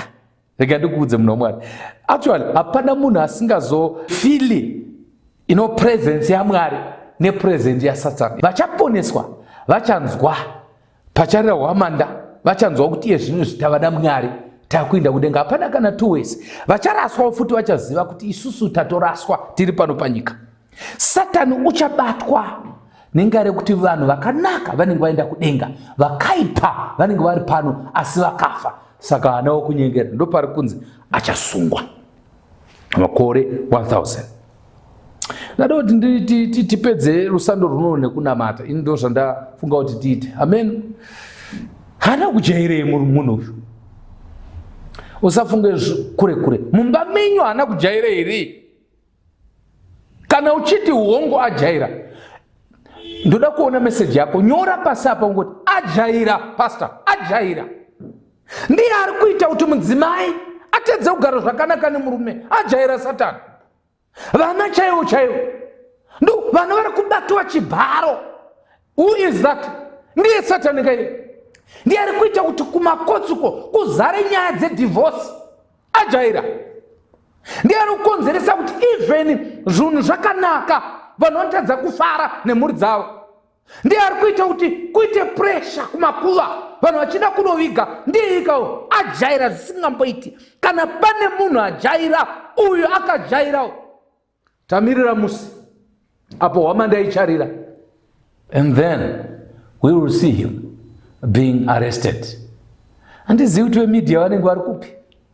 Amen. Dai kuchinzi zvichapiwa mukana kuti timbodzokera paWhatsApp, timbono WhatsAppura mudenga, tenge chiudzwa kuti the devil was arrested yesterday. The devil was arrested yesterday, and then tichifollowa nyaya yacho kuti saka iri kupinda mukoti rini konzi ari kurimandi. Remanded in custody. For how long? For 1000 years. Tiri kudenga pasina kana problem. Ndopatenge chidini papo tichifara nevatsvene. Bible sokora marino chiti tenge chidzidza about salvation. The subject of salvation will be a subject of eternity. Ndopanonzi papo tiri kudenga tichadla pamuti upenyu, mashizha anorapa marudzi ese.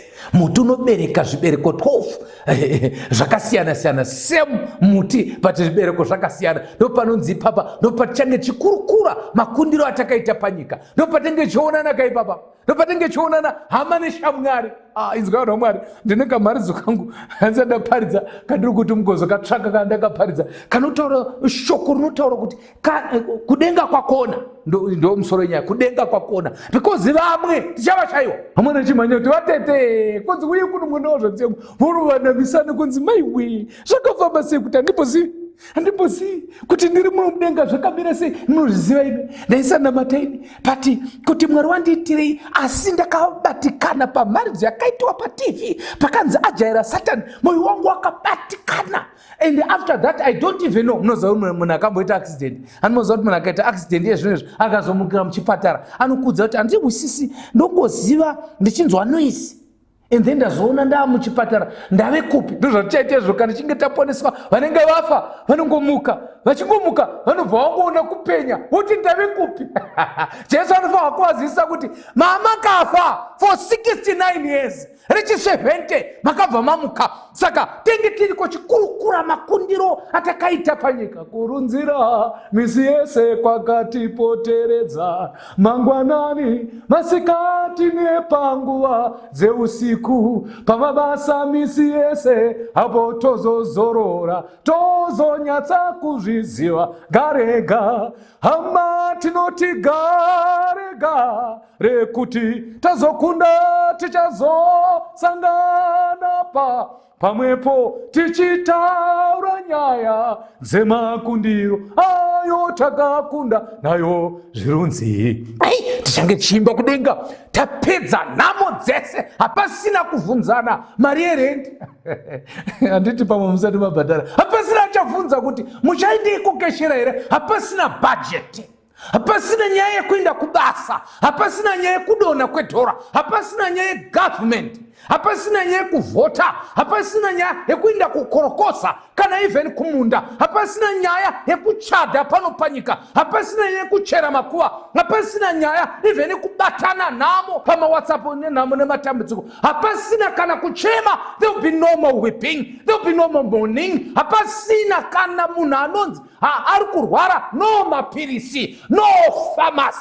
Come on. Hakuna nyika yakadaro. Uyo ajairawo toda kumbomunamatira ambobuda mumba mako ndakafara musi umwe pastor pane mumwe musangano vachidzinga dhimoni, ndikati ameni kuti wazvana nokupiri, ndakati haleluya, Mwari anongopa vanhu. Abva pastor vakabva vati zarure kudai, munhu akanga akabata mumwe tsvina kanzi zarure kudai, ndobva vanhu vazarura. Anomaziva kuti vanhu vakaudzwa zvokuita vanongoita ka, nyanga musikazvoiti munoitei. That's why muchiona vanhu vachiita zvinhu zvakawanda zvimwe zvoshamisa kuti maitei ipapa, mukazobvunza kuti mamuchiitei, uchakuti achiitei kai zarura, ndokubva mufundisi vatanga kutaura puma Satani, puma, vachinongedza pavazarura.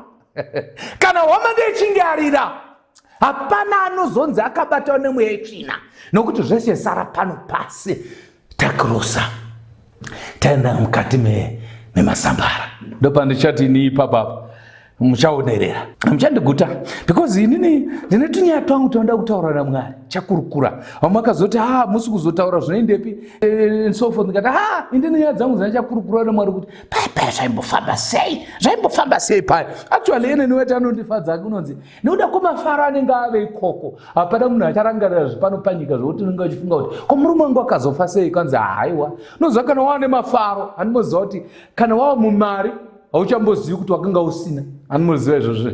Vamwe vedu dzaswe musina basa nevanhu vasina mari, nokuti makanga wati maive musina swera sura. Kana wava murugare mupfu, tichambofunga nezvepanyika, tichifunga nezvekuHarare. Chichinonzi kuHarare kuHarare kuti uri kugara what is Harare, kuJoburg, kufunga nezveJoburg inini tamudenga taponeswa, tete chaizvokufunga chitaura zvepanapa kungoimbawo kwamadlauzani, but we will sing about the cross, Jesus him crucified. Moda kunamata here neni uchiti pasa idi ajaira, kana achazosungwa musi achasungwa, tokumbira kuti ambosungwa izvi nokumba kwangu andishaisa mufaro. Toona matane ndino maminutes 3 anchada matane uri kuti mbondinamatira ipasta kumba kwangu afunya chisero, anotaimira ipapo pazvauda kuitika ndopanotaimira ipapo. Da kuti mundinamatire asiyanewo nemhuri yangu, ngasiyane nemurume wangu, ngasiyane nemudzimai wangu, ngasiyane napasta wangu, ngasiyane nezvinhu zvangu. Ini ndiri waMwari. If that is your prayer, I want to invite you tipinde pakunamata kukuru. Satani ajaira, usagwe nemurume, ngoenda paside kuti wajaira Satani, ndakuona. Sataura achinzwa because anozvidefenda. Ukaona zvodiwa kuti ajaira, ukaona shuga yapera ungoti ajaira ndiye. Ukaona kubasa kwakunetsa enda pasaidi kuti ajaira ndiye. Baba wokudenga ajaira munhu uyu. Zuro ndi zuro takati heya adzokorora futi nemo ajaira. Tozviziva hedu kuti richasvika zuva ramuchamubata momusunga, but imbomusunga iye zvino mumba umu afunya chiseroka, kufunya chaiko kuti tekeshe, kutarura nyemba mushama vanhu. Vanhu vanonyongana izvi zvapana kana mufarumba akafunya chisero. Tiri kunamata zvakaita pasta vaya kuti dziurai vanhu vaMwari. Kana mama kagara makabata mumba imo, mbodziurai, titaura kuti puma Satani, zarura door. I know kuti hapindire padoor, but tinoda kungotaura kuti izvo tichinamata izvino indei munovhura door. Let somebody open the door. We want to proclaim kuti buda Satani. We know kuti hauna kupinda nepadoor, but taakukuburitsa. As you go, buda mmoyo wedu, toda Jesu apinde muzita raBaba nereMwanakomana nereMweya Amen. God bless you. Jesu ne mutawenyu uyanyi woshi no pano Satani moyo wangu.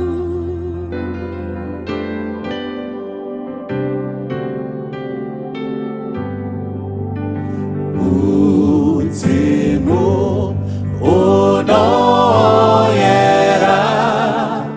unoti tukamira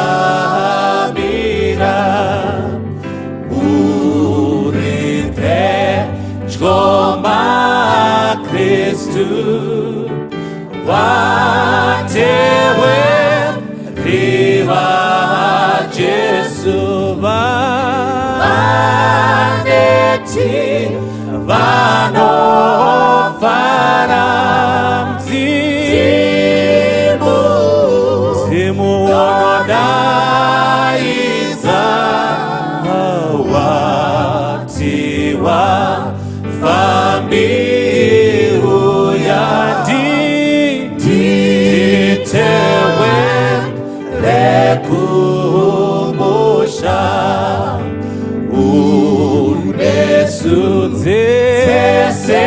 unesudzesenguwa unoda kubatsira musatisiye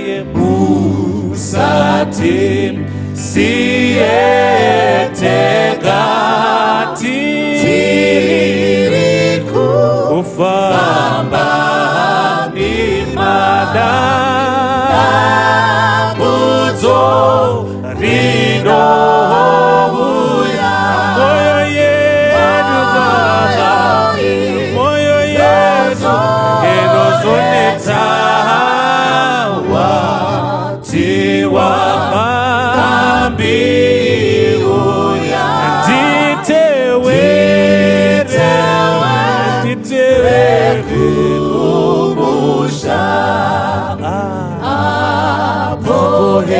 Yedu mazuwa emabasa emababa apera basi kunozosara kuyendako kudeka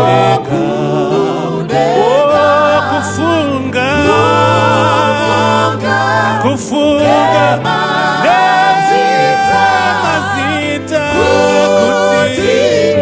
kuti zutanyo wati wafabi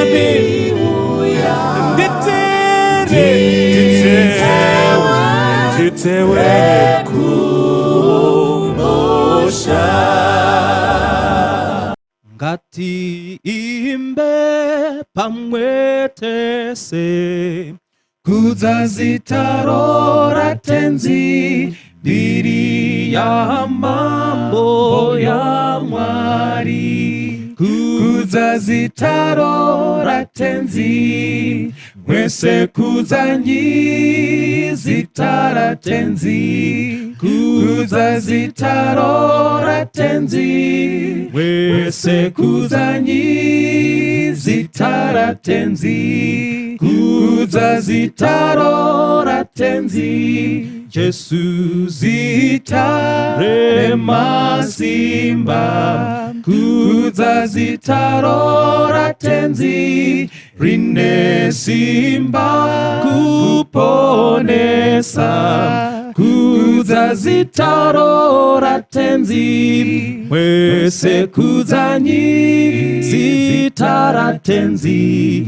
kudzazitaro tenzi mwese kudzanyizitara tenzi kudzazitaro tenzi ngati bvume zvinyangadzo kudzazitaro tenzi tachenurwa ngero paro kudzazitaro tenzi mwese kudzanyizitara tenzi kudzazitaro tenzi mwese kudzanyizitara tenzi kudzazitaro tenzi mwese kudzanyizitara tenzi kudzazitaro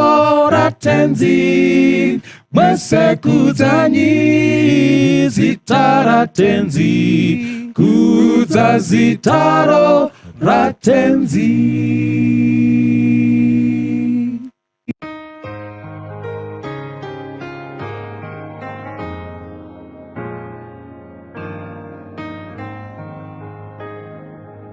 Master, the tempest is raging, the billows are tossing high.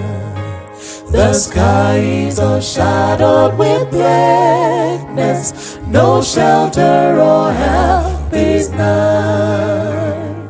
Carest thou not that we perish?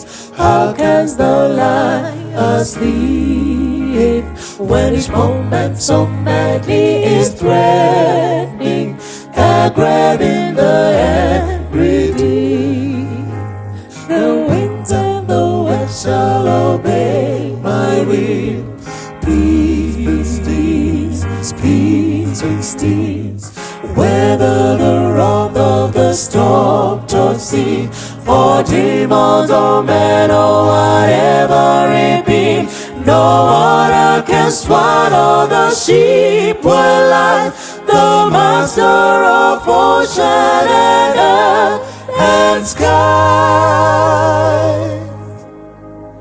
they all shall sweetly obey my will. Peace, peace, peace, peace, and still, they all shall sweetly obey my will. Peace, peace, peace, still. Master, with anguish of spirit, I bow in my grief today. The depths of that heart are the trouble, awaken and save, I pray. Torrents of sin and of anguish sweep all my sinking soul, and I perish, dear Master. Oh, hasten and take control. The winds and the waves shall obey my will. Peace, peace, peace, peace, peace, peace. Whether the wrath of the storm tossed sea, or demons or men or whatever it be, no water can swallow the sheep will lie. The master of ocean and earth and skies,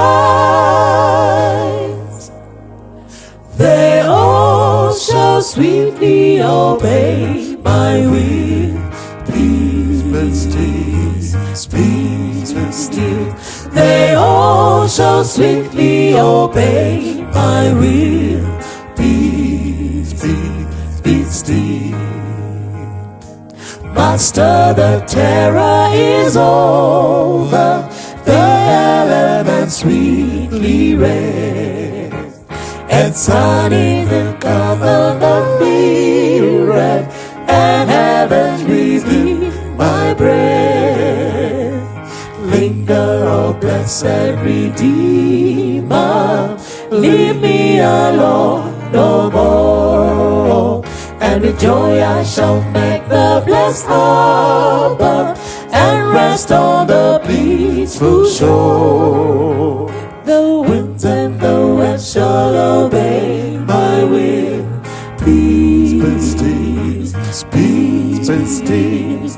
Whether the wrath of the storm tossed sea, or demons or men or whatever it be, no water can swallow the sheep will lie. The master of ocean and earth and skies, they all shall sweetly obey my will. Peace and still, peace and still, they all shall sweetly obey my will. Peace, peace, peace, still.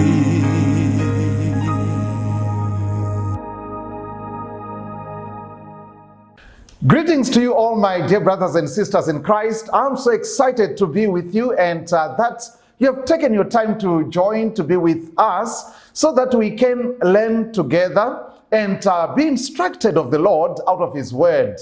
And no better place to be today than in the book of Revelation as we continue with this epic story of the history of the church, Christianity, and the spiritual nuggets that we can glean out of the pages of scripture and history.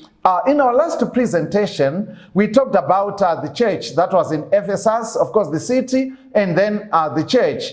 And today, we are moving 50 kilometers north of Ephesus, also to another coastal city. In fact, this is one of the oldest cities in the world. And so, as you may imagine, it has such a long and illustrious history. Many things have happened in the history of this church. But before we read about what Jesus said, the message that was sent to that church through John, I will just say that, remember, the series, we have titled this series, The 7 Generations of the Church. And so we've got 15 presentations in all. If you missed the first one, please make sure you go back and watch that one so you can follow the storyline. And of course, make sure you don't miss the subsequent ones. And we are talking today about the church that was at Smyrna, or Smyrna, whatever way you may choose to pronounce the name of that church. But this is the message that was sent. We are in Revelation chapter 2, and we're going to read from verse number 8 through 16. So I will read. This is the NIV. To the angel of the church in Smyrna write, these are the words of him who is the first and the last, who died and came back to life. I know your afflictions and your poverty, yet you are rich. I know about the slander of those who say they are Jews, but are not, but are a synagogue of Satan. Do not be afraid of what you are about to suffer. I tell you, the devil will put some of you in prison to test you, and you will suffer persecution for 10 days. Be faithful, even to the point of death, and I will give you life as your victor's crown. Whoever has ears, let them hear what the Spirit says to the churches. The one who is victorious will not be hurt at all by the second death. And so, this is the message that was sent by Jesus through John to the church in Smyrna. And so, as we said in the first presentation, these messages have something to do with the city in which the churches were located. And of course, the local congregations, the historical congregations in the first century back then. And also, we learn something about the history and the development of Christianity, the different generations of the church. And as we do that, we also discover something about and even for ourselves spiritually, as we go through different phases in our journey and in our lives, in our spiritual experience and in life in general. And so some of us may identify better or more with the church at Smyrna. Someone may say, well, I think Laodicea, that's kind of like my condition. Someone else might say, I think Sardis speaks more to my situation and my experience. And whatever the case, we all get instruction out of the experiences of these churches. And so talking about Smyrna, this was a very beautiful city, we are told. And by the way, the city still exists even today, and it's called Izmir. Until today, it is still thriving and has continued. It has never been abandoned from way back then, even to this very day. So it still continues under a different name, Izmir. So as we talk about that, let's begin with the name. So that name is very significant indeed, and particularly also for the experience of the city, the kind of experiences that the city has suffered and gone through in its history, even to this very day. And also how that mirrors and parallels the experience of the church in Smyrna, and how that is amplified when we look at the history of Christianity in general and the experience that during the Smyrna phase, which I'll cover in the next presentation, the part 2 of the Smyrna or Smyrna. So in this first part, I've titled this one, Smyrna, Anointed for Burial. Anointed for Burial. Why did I give that name? Well, it's all embedded in that name. You know, the name Smyrna is a synonym of the name myrrh. You know, that substance, aromatic substance that was used, you know, for ointment, and sometimes it had healing properties, and maybe as a fragrance, you know, like for perfume. But primarily it was used to anoint the dead in preparation for burial. So it was primarily used. The chief use of Smyrna or myrrh, which is the same thing, was to anoint and prepare dead bodies for burial. And we are told that the chief ingredient or substance that was used in the preparation of this myrrh was actually obtained from Arabia, and to a limited extent in Palestine. And it was a thorny bush or thorny tree. And this tree they had to take, and then they would have to crush. The more it was crushed, the more of this Smyrna that it produced. And the more it was crushed, the more it released this this aroma into the air. The more it was crushed, the more it filled the air with this, lovely and inviting and beautiful smell. And so we're talking about a city, and we're talking about a church that were crushed by many challenges, many problems.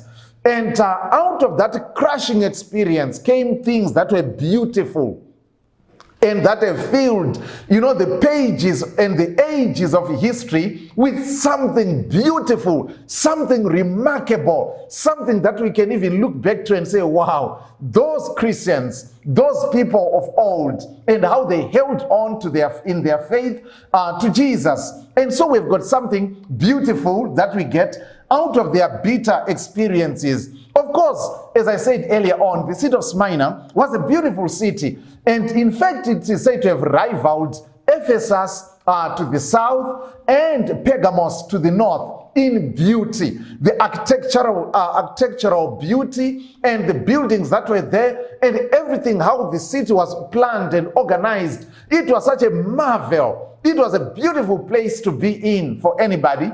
And right at the center of the city was this hill. It was a conical hill. And perched right on top of that hill was a temple that was dedicated to Nemesis. Nemesis is like a downgraded version of Diana or Artemis, whom we talked about, whose world-famous temple was at Ephesus. And so, but right at the bottom, there was a ring rod that went right around the hill Pegasus. And this rod was called the Golden Rod. And there were many beautiful buildings that were dotted for the length, or the circumference or whatever of this rod, going right around the base of the hill. And so they were so beautiful, and it would be prestigious to tell anybody and give them your address, and it was on the Golden Street or on the Golden Rod. And so, because of the beauty of this Mount Pegasus, which was right at the center, it was in the crown, the temple to Nemesis that was perched right at the top. The whole city was then named the Crown of Asia. Okay, the Crown of Asia. And it is quite remarkable that we find that Jesus' promise to the believers in the church that was in Smyrna was that whoever was to overcome the adversities, the difficulties, the persecutions would be given a crown of life. And that's, crown, it rang a bell. It was something they were used to because their city was known as the Crown of Asia. But Jesus says, I'm going to give something better, the crown of eternal life. There's so many beautiful things that we find here right in the opening words of the letter to the church in Smyrna. These are the words of him who is the first and last, who died and came to life again. Now, Jesus introduces himself differently to every one of the 7 churches. He introduces himself in a personalized way. It's not a generic and generalized way. It's quite specific to the situation, to the condition, to the circumstances that the people he's addressing himself to were going through. Jesus is that personal. It's a sign of his intimate knowledge of whatever it is that you may be going through, that I may be going through, that we are going through. He doesn't generalize and just give a stencil answer, a generic, a template answer. He comes in a very personal and unique way. What better way to introduce himself than this way? To say that I am Jesus. And he doesn't present himself in another way, but in the most appropriate way to a people that knew suffering, that were persecuted, a people that were faced with martyrdom. And he presents himself as one who is the beginning and the end. He is the one who began everything, and he will have the final say. Whatever trials and tribulations and circumstances that were, coming their way and causing all sorts of challenges and problems, we're not going to have the final say. He is the Alpha and he is the Omega. That is the first letter of the Greek alphabet and the last. And so he says whatever comes in between will not finally define your destiny and what's going to happen to you. And then he goes on to say that I'm the one who was dead, but now I'm alive forevermore. And so he says, this is the one. I know what you're going through. And so he introduces himself in this so appropriate way. And by the way, all these introductions that he uses or designations that he uses when he introduces himself to these 7 churches are all found in chapter 1 of the book of Revelation. But he picks, the appropriate one for each of the churches. And that's, is it any wonder that the songwriter said, what a friend we have in Jesus, and what needless pain we bear sometimes, all because we do not carry everything to God in prayer. He knows and he understands and he cares. Oh yes, he cares. And so this is how Jesus introduces himself to the church and the inhabitants of a city that were so much used to pain and suffering. They had suffered many challenges and many difficulties. And right there with Mount Pagas, right at the center of their city. And in AD 23, we are told that a temple was dedicated that had been built, dedicated to Emperor Tiberius, was dedicated in the city of Smyrna. So this was not even today, it is Turkey's, because Asia Minor today is the country that we know as Turkey. And Smyrna is the 3rd largest city in Turkey today. It is the 3rd largest city. It has continued through it all. It has continued and soldiered on until this very day. The city of Smyrna is a city that has suffered many difficulties, particularly emanating from wars. It has been besieged many times by many armies. Many people have been massacred on the streets of Smyrna. It has suffered many fires, plagues, and earthquakes. And we know that in 600 BC, the Lydians besieged and almost completely destroyed the city. In AD 178, a terrible earthquake ravaged the city. And we know that in 1758, a terrible plague decimated the population of the city of Smyrna. And in 1922, the city was severely attacked by the Turks, and they concentrated their attacks on the Christians and destroyed many of the Christian communities and church buildings. But right now, those church buildings are being rebuilt, which were destroyed in 1922. And some of them, one of them at least, dedicated to the first bishop of the church of Smyrna, being rebuilt right now in the 21st century. It's amazing. It's a city almost that has died but come back to life times without number. It's a city that has suffered many natural disasters. And as I was preparing for this message, I also saw that in the news that the latest earthquake to hit Izmir or Smyrna actually hit on Friday the 30th of October 2020. Friday the 30th of November 2020. And it was about a 7 magnitude earthquake on the Richter scale. It extensively damaged the city. And about 116 people died. 1,000 people were injured. Many people have been left homeless in the winter, current winter, even as I'm speaking and as we are recording this message. There are people battling, for accommodation and shelter and things like that. People nursing wounds and injuries. People still mourning their loved ones who have been lost. This is the story of Smyrna. And after that earthquake of the 30th of October 2020, 1,400 aftershocks were recorded, and 43 of them were of a magnitude of 4 on the Richter scale. So this means very powerful earthquake indeed. And many public buildings have been destroyed or extensively damaged. So this is the story of Smyrna. They've suffered so many challenges and difficulties, and Jesus addresses himself to a people who have known suffering. Has your life been hit by many quakes? And by the way, in the aftermath of that earthquake of October 30, a tsunami also came. Has your life been hit by earthquakes and many kind of challenges? And the tsunamis have they threatened to wash you out of existence?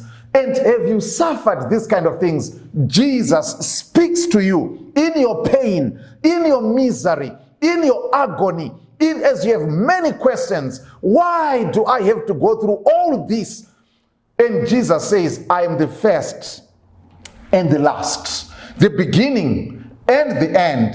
I'm the one who once died. And dying meant he suffered.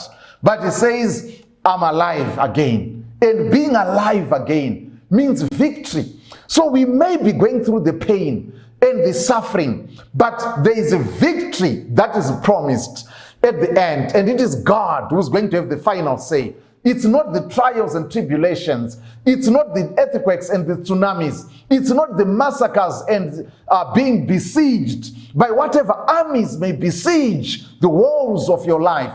Oh, my dear brothers and sisters, what a message we have. The church in Smyrna is a church that had known suffering, and the inhabitants of this city have been familiar with suffering and misery and pain and death and loss for centuries, indeed for millennia, until even today. So let's talk about the church that was in this city of Smyrna. Now the believers, apart from suffering from all the natural disasters that we've talked about, which just about everybody else suffered from, the believers were also persecuted, and they were repeatedly crushed by bitter persecutions. But through it all, they soldiered on, holding on to that banner of King Emmanuel. So they were crushed and, as it were caught between a rock and a hard place. Because on one end, they were not much tolerated by those who subscribed to the imperial religion, the religion of Rome, which had the gods like Jupiter and so on right at the top, and the worship of people like, of course, Nemesis and others, and the emperors themselves who were worshipped as gods. And because Christians would not subscribe to that, they were treated with great suspicion. And, in the Roman Empire, worshipping the emperors or paying homage to the emperors or subscribing to the state religion was inextricably intertwined with being a good citizen. So anyone who didn't pay obeisance or do obeisance to these statues, throwing incense in front of these statues, automatically that person was categorized as someone who was not patriotic enough, who didn't care for the well-being of the city and indeed of the empire. And so they were treated with a great exception because of that. So brothers and sisters, we find that on one hand, they had this pressing pressure from the people who subscribed to the state religion. But on the other hand, we are also told that there was a huge Jewish population in the city of Smyrna. And the Jews didn't want to be identified with Christians because the Romans at first could not distinguish between Christians and Jews. And so Jews did everything they could to put a gap between themselves and the Christians and to show that they are not part of us. And so the Jews treated Christians with contempt. And, they treated them with disgust as people who were distorting the traditions of Judaism. And you may remember, of course, when we're talking about Ephesus, that in Jerusalem, Jews did everything they could. Jews like Paul, the Sanhedrin, and so on. Of course, they executed Jesus, but they also, launched a scathing campaign, a scorched earth policy to exterminate and uproot Christianity. And so they did, and they left no stone unturned. They did all they could. And not only in Jerusalem, but this sentiment went in different other parts of the Roman Empire where Jews and Christians came into contact. You remember that in many places, for example, in the book of Acts, Paul would preach. Whenever he would get to a new city, he would look for the synagogue first. And he would launch his evangelistic campaigns from the synagogues. But eventually, they would kick him out. And that was the attitude not only against Paul, but against all other Christians. And so, Smyrna was no exception. The Christians in Smyrna were treated thus. So they they were crushed between Roman traditionalists and those who were in Judaism. They closed in on the Christians. And because of this, Christians suffered much. They suffered many losses. You would suffer almost like loss of your status. It is like losing all your certificates and achievements and so on. In spite of all that you may have worked for and achieved, you just become a commoner on the street. And their property could be confiscated. And all these kind of things happened to these believers in Smyrna. And because of that, they suffered much loss, which then drove them into poverty. They were not poor because they were lazy or they were not skilled, or but because of the status that they were given, the way they were undermined, the way they were attacked, the way they were, so because of this, the Bible tells us that you are poor. Jesus says, I know your condition. You are poor. But then he quickly adds, and yet you are rich. Oh, my brothers and sisters, these people were poor in material possessions because of the situation they found themselves in, because of their fidelity to Jesus, because of holding on to their faith. And yet Jesus says, even though you are poor, but I want to tell you that you are actually rich. That sounds like an oxymoron. That sounds like it's self-contradicting. What does that mean? By worldly standards, they had nothing. Their names were not listed in the glossy magazines of the who is who in Asia Minor. They didn't have fancy addresses to give when people asked where they lived. Maybe most of them didn't live on the Golden Street, right around Mount Pagus. They didn't live like that. And yet, we find that Jesus says, in heaven's estimation, they are actually wealthy. So in other words, brothers and sisters, there is a way, or it can so happen that someone may actually be poor in material possessions and yet be rich in spiritual treasure. And so these, we might call them the poor rich. And yet, on the flip side, we find a church like Laodicea. And this church was a church that was rich poor. By worldly standards, they had everything. And yet, by heaven's estimation, they had nothing. What is your state? What is your condition today? Of course, later on we will talk about Laodicea, and we just have to wait for that. We should not go ahead of ourselves. But please do not miss Laodicea in this series when we will come to that. It's something that we will need to, draw some amazing lessons and insights out of. But meanwhile, let's just talk about this. So this church was poor, and yet God says they were rich in terms of their hope, in terms of their faith and faithfulness to God.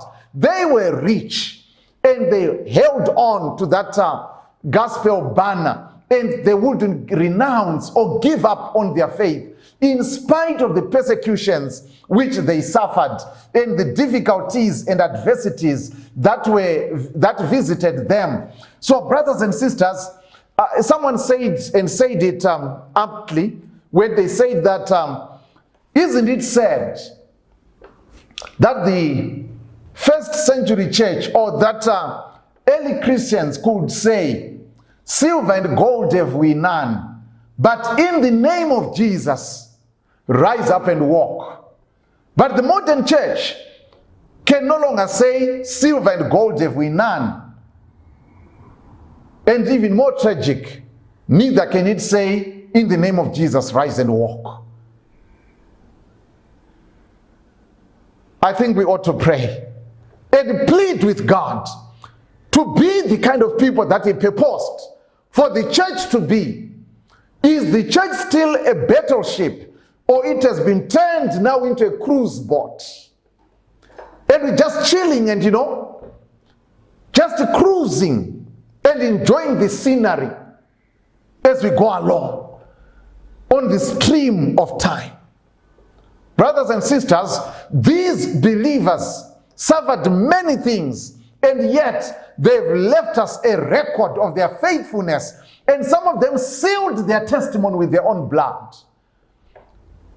Sealed their testimony with their own blood. And we learn about how many things they suffered, particularly when we come to the centuries, such as the second, going into the third and the beginning of the 4th century, how they suffered many difficulties. And we're talking about Smyrna, anointed for burial. We learned that in AD 65, Justin Martyr was together with 6 others, were severely flogged in Smyrna before they were beheaded. And we also learn about later on in AD 168 of the killing of Polycarp, the killing of Polycarp, who was the bishop of Smyrna at that time in 168, and how he was killed. But even then, he remained faithful until the very end.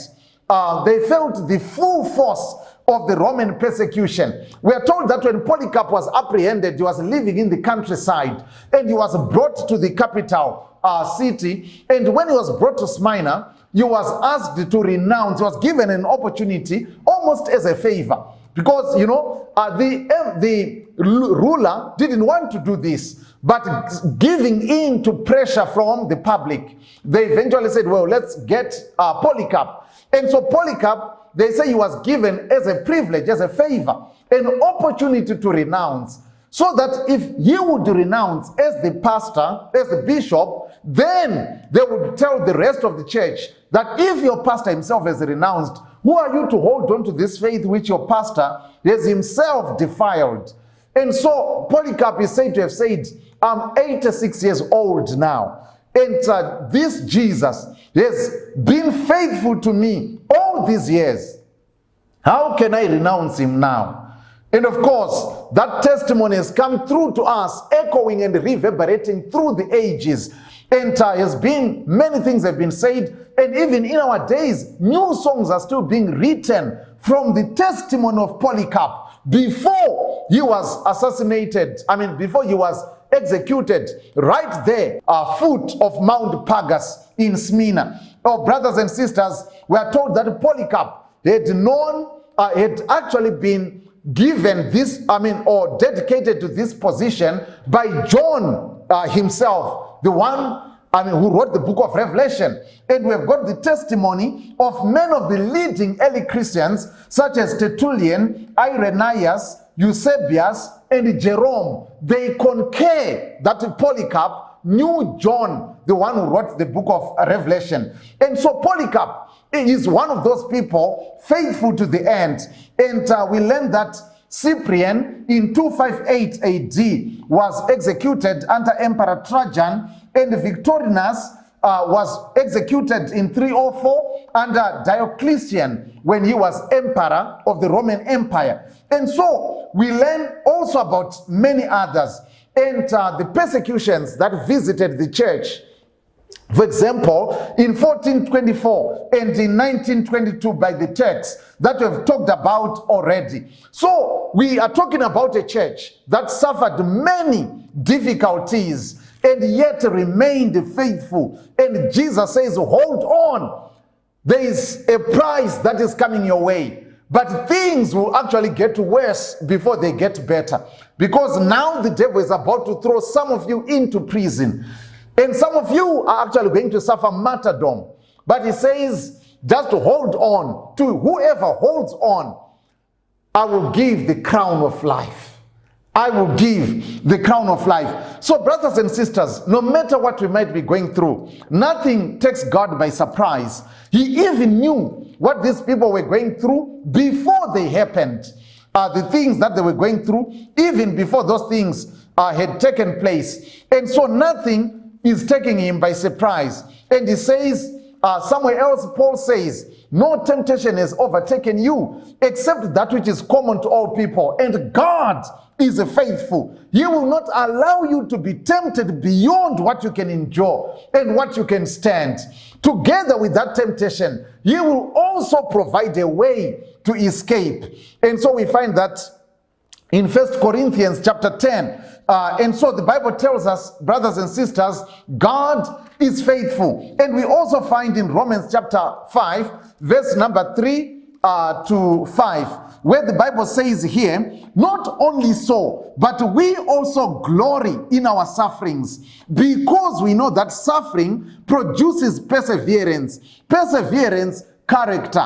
Character, hope. And hope does not put us to shame, because God's love has been poured out into our hearts through the Holy Spirit who has been given to us. And so he says, we do not despair and we will not be dismayed, because we know that all this pain and sufferings, they produce character, and the character leads to hope, and this hope will not be disappointed.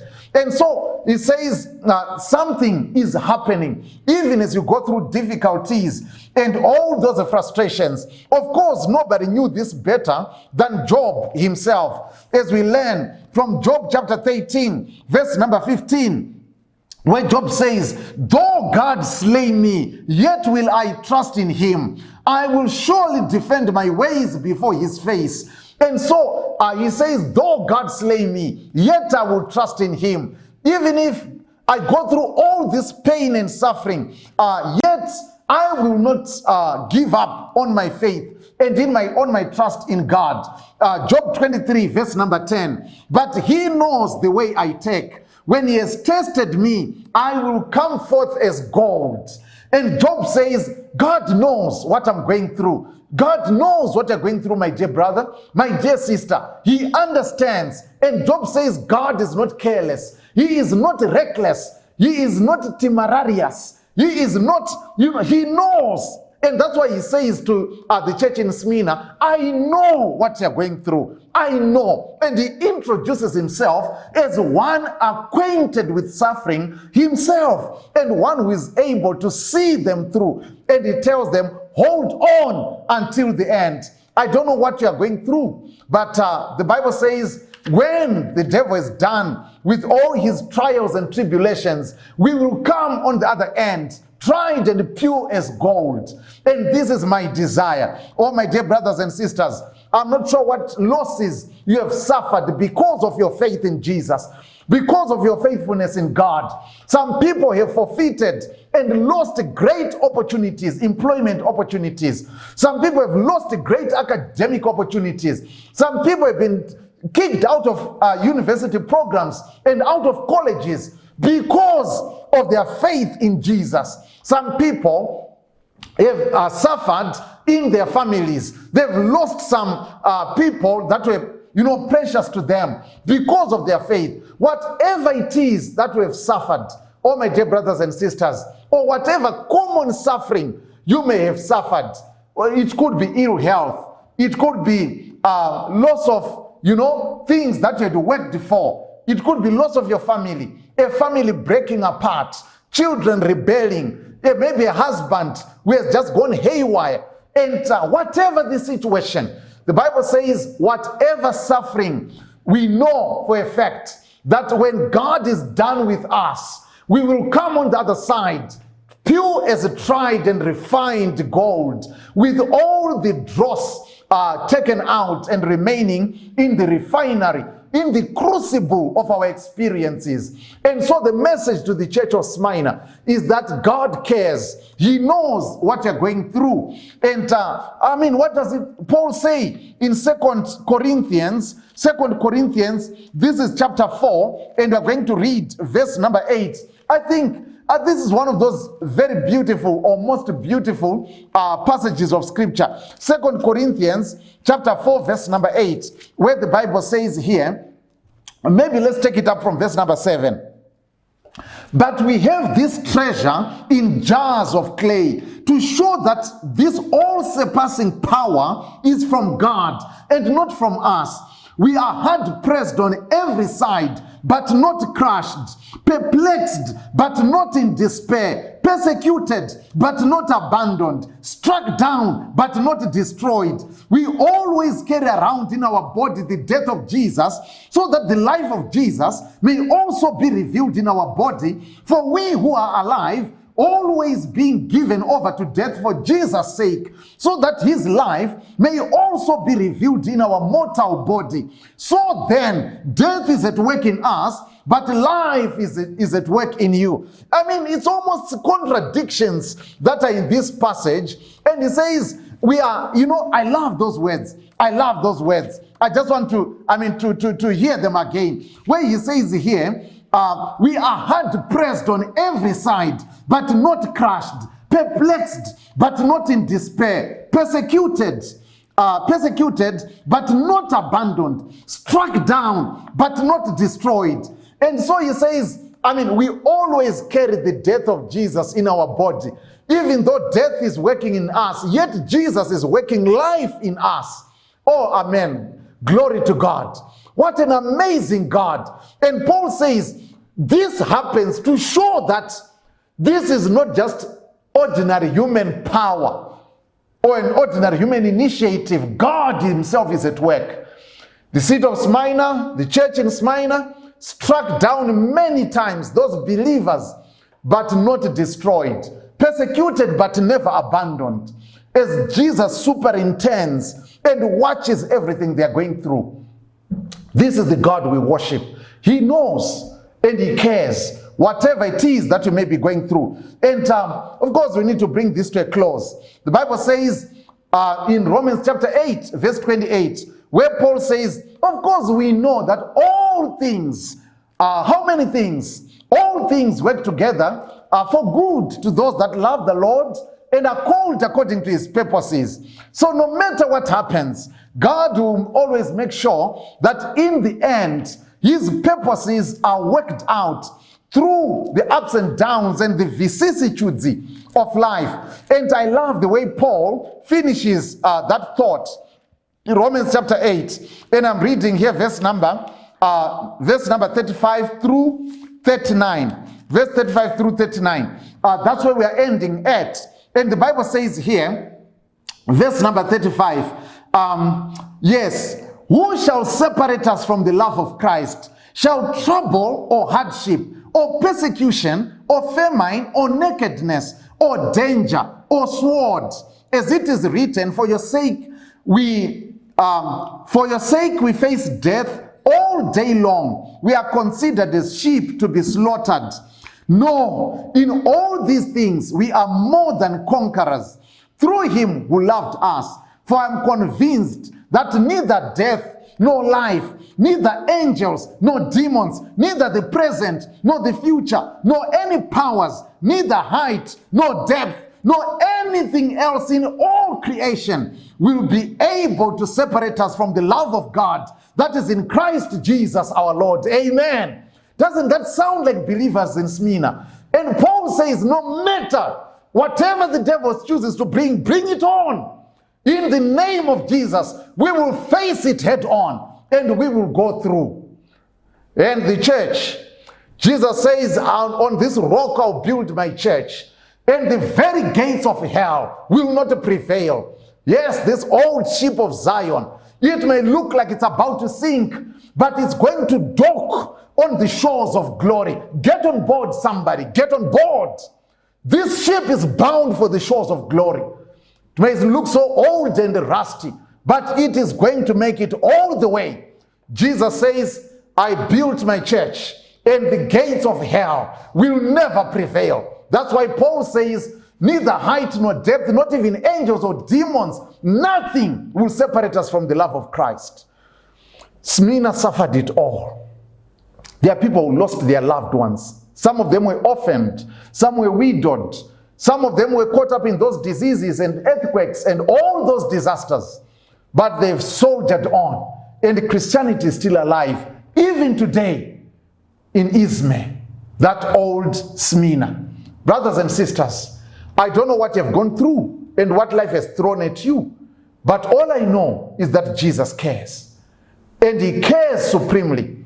And he wants to give you the garland or the crown of life.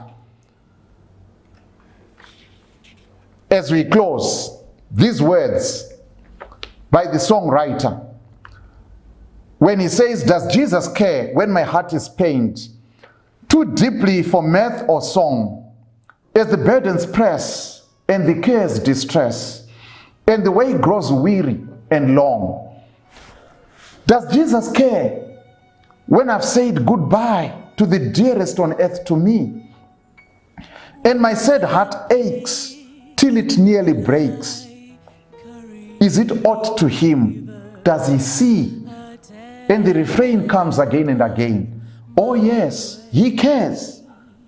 I know he cares. His heart is touched with my grief. When the days are weary and the nights are dreary, I know my Savior cares. Does Jesus care? Oh yes, he cares. Let us pray. Our kind and most gracious Heavenly Father, may glory and honor come to you, Lord. I just want to pray for and with somebody out there going through their Smyrna experience. Maybe some have already given up on their faith. They've turned their back on the cross. Some are on the verge of giving up and they're saying, Lord, I'm prone to wander, prone to leave the God I love. Here is my heart. Oh Lord, please take it and seal it for your courts above. I want to pray for such. Some have lost their loved ones. Some have been diagnosed with terminal illnesses and they cannot believe it's happening to them. Some may have lost loved ones in tragic circumstances. Oh Lord, I just want to pray as they go through their Smyrna experience, that may you see them through. And for some, it might even be getting worse. But we know you have told us you are the Alpha, you are the Omega. You were dead, but now alive. And we just pray that may you supply the strength we need to hold on. If we can't hold, then may you hold us till the storm passes by and the thunder sounds no more. But until then, please help us to know and to be assured that, yes, you care. Amen. And hath shed his own blood for my soul. It is well. It is well with my soul. With my soul. Oh, it is well.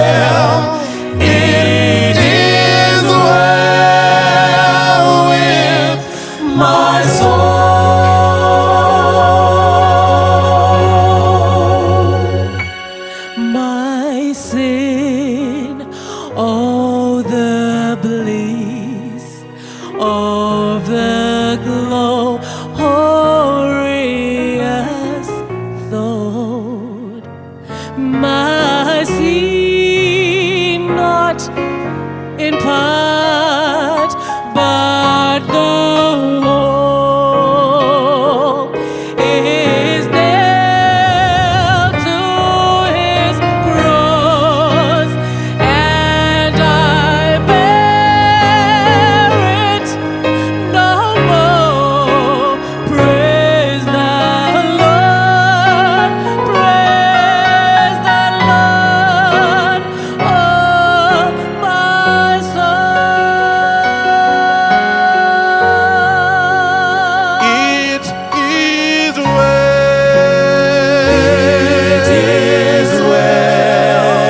with my soul. With my soul. It is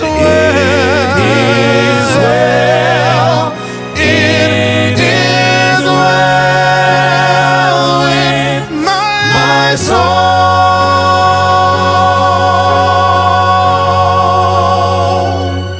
And Lord, hast the day when the faith shall beside the clouds be rolled back as a scroll. The trump shall resound, and the Lord shall descend. Even so, it is well with my soul.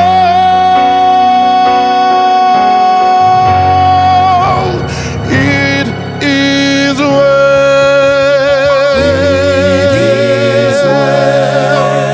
with my soul. With my soul. And it is well. It is well with my soul.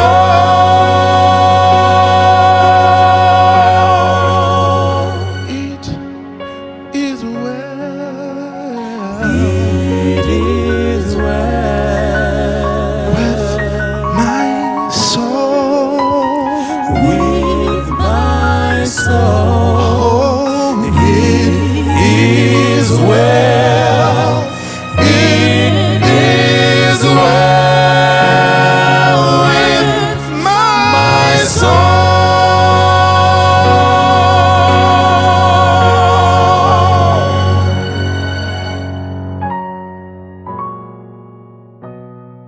Toda kukwasai vana vaMwari mukati menguva ino apo toda kupinda mukati mekudzidza shoko raMwari.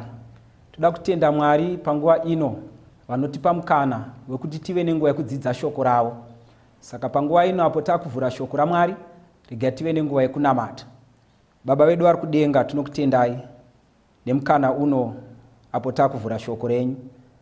Tauraiwo nesu, tikunzwei kaviri, tidzidzisei tigadzire kudzoka kwaJesu. Ndo munamato wedu muzita raJesu tinokutendai. Amen.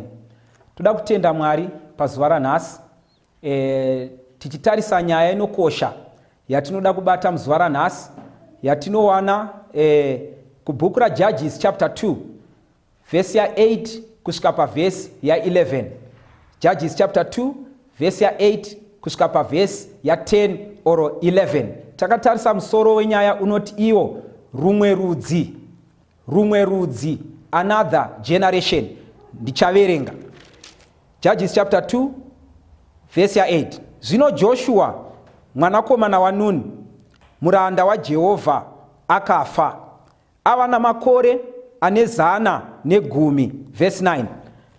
Vakamuviga panyika yenhaka yake paTimina Heresi, panyika yamakomo yeEfraimu, nechekumusoro kwegomo reGaashi. Verse 10. Zvino vorudzi urwu rwose vakasonganiswa namadzibaba avo, rumwe rudzi rukamuka shure kwavo, rwakanga rusingazivi Jehovha kana basa raakaitira vaIsraeri. Dai Mwari angakomborera kuverengwa kweshoko rake. Now tiri kutarisa pano tiri pabhuku ra Judges chapter 2 verse 8 kusvika paverse ya 11. Tichitarisa bhuku raJudges tiri kusangana nevana vaIsraeri vapinda mukati menyika yeKenani. Tinovaona kubhuku raExodus vachibuda kubva kuEgypt vachienda kuKenani. Now vari munzira kuenda kuKenani vanovimbiswa naMwari kuti vanofanira kupinda munyika yeKenani. Saka tichitarisa bhuku raJoshua tinoona Israeri vachiyambuka kupinda mukati menzvimbo yeKenani. Joshua anovatungamirira pabasa guru rekurwa hondo vachitora nyika yeKenani. Tapinda mukati mebhuku raJudges takuudzwa nhoroondo inokosha. Panhoroondo iyi tiri kunzi muranda waJehovha anova Joshua akazofa.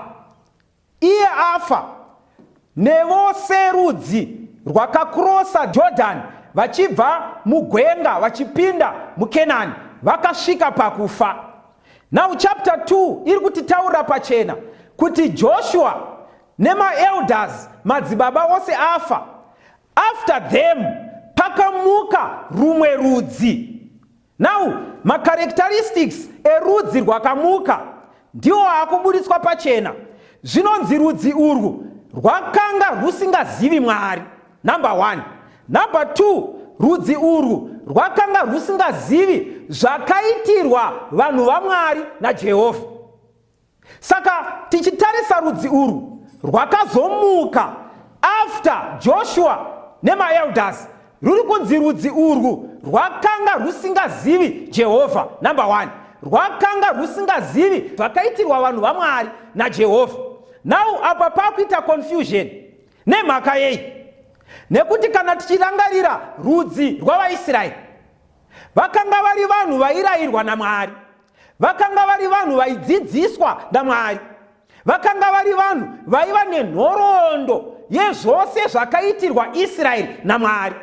Asi pano takuudzwa generation, rumwe rudzi rwakazomuka after Joshua and the elders.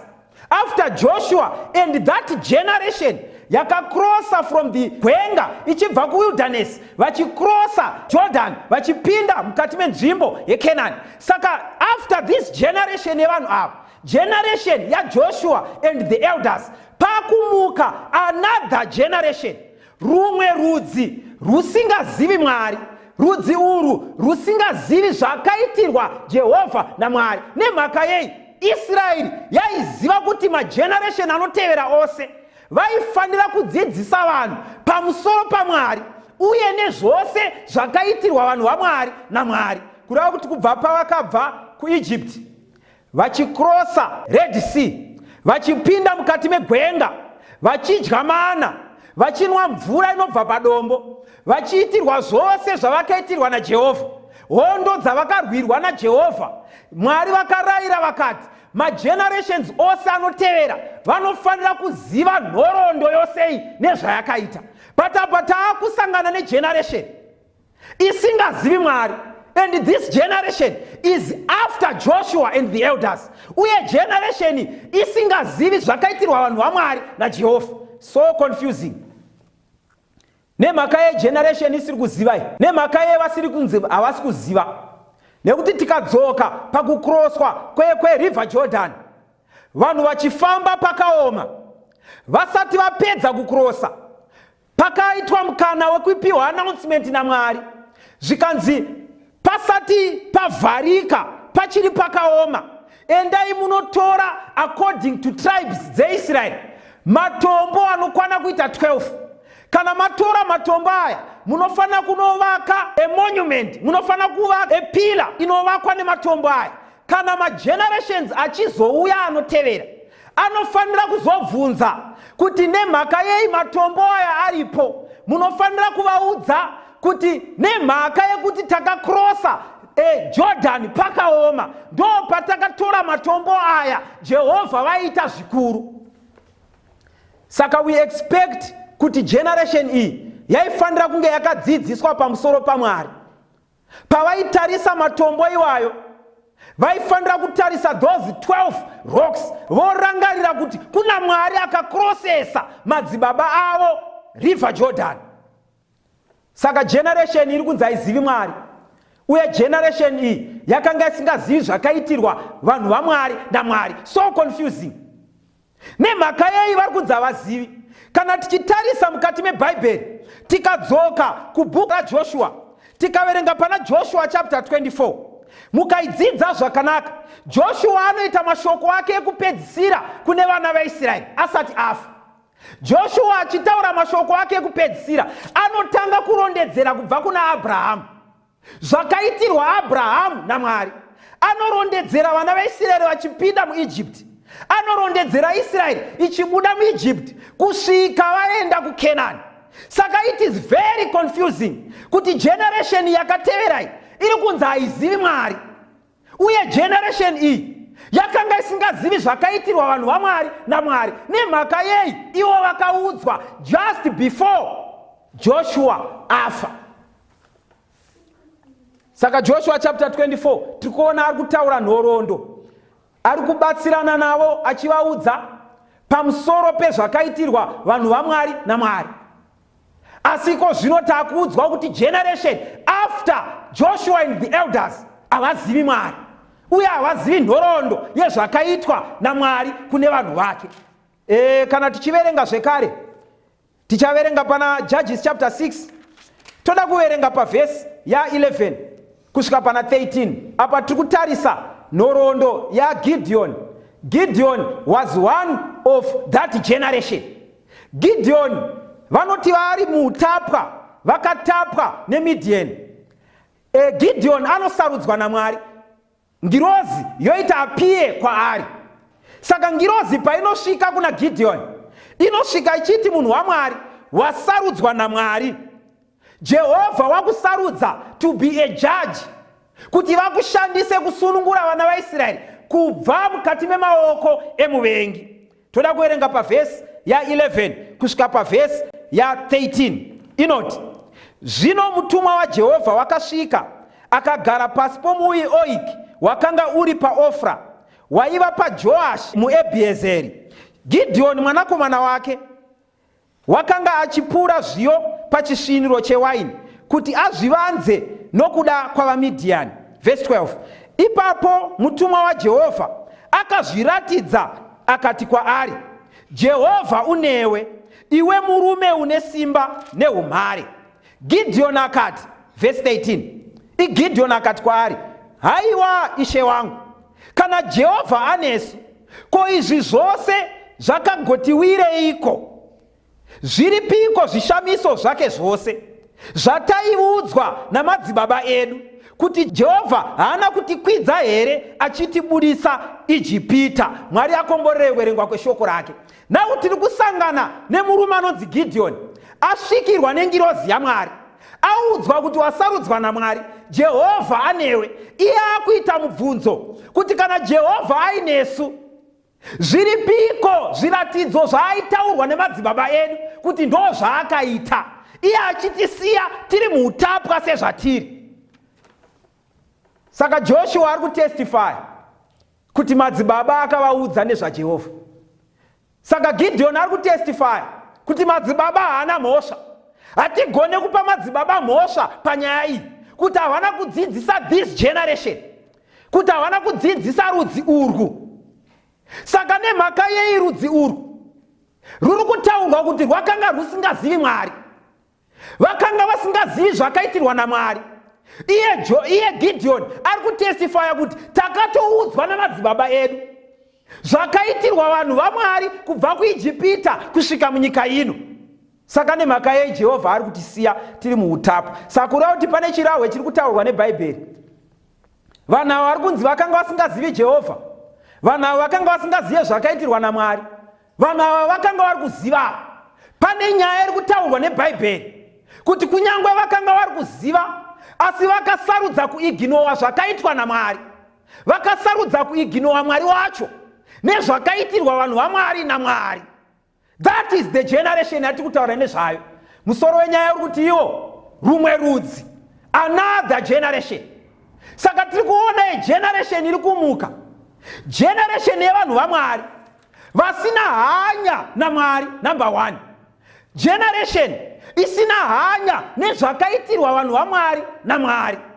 Nekuti Bhaibheri riri kutaura in an indirect way kuti vakanga vasingazivi Mwari, vasingazive zvakaitirwa vanhu vaMwari naMwari, asi ivo vachiziva havo, asi vakasarudza kuiginowa zvakaitirwa vanhu vaMwari naMwari.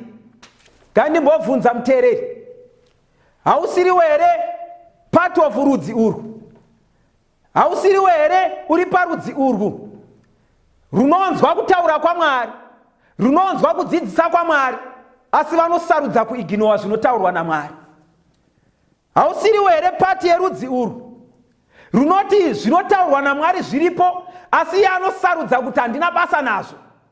Kureva kuti rudzi urwu rwakatoita zvekutosvotesa Mwari, kuti kunyange makatiudza Mwari, kunyange takanzwa nezvenyu, kunyange tichiziva zvamakaitira vanhu venyu, asi hatina basa nazvo. Such is the generation of today.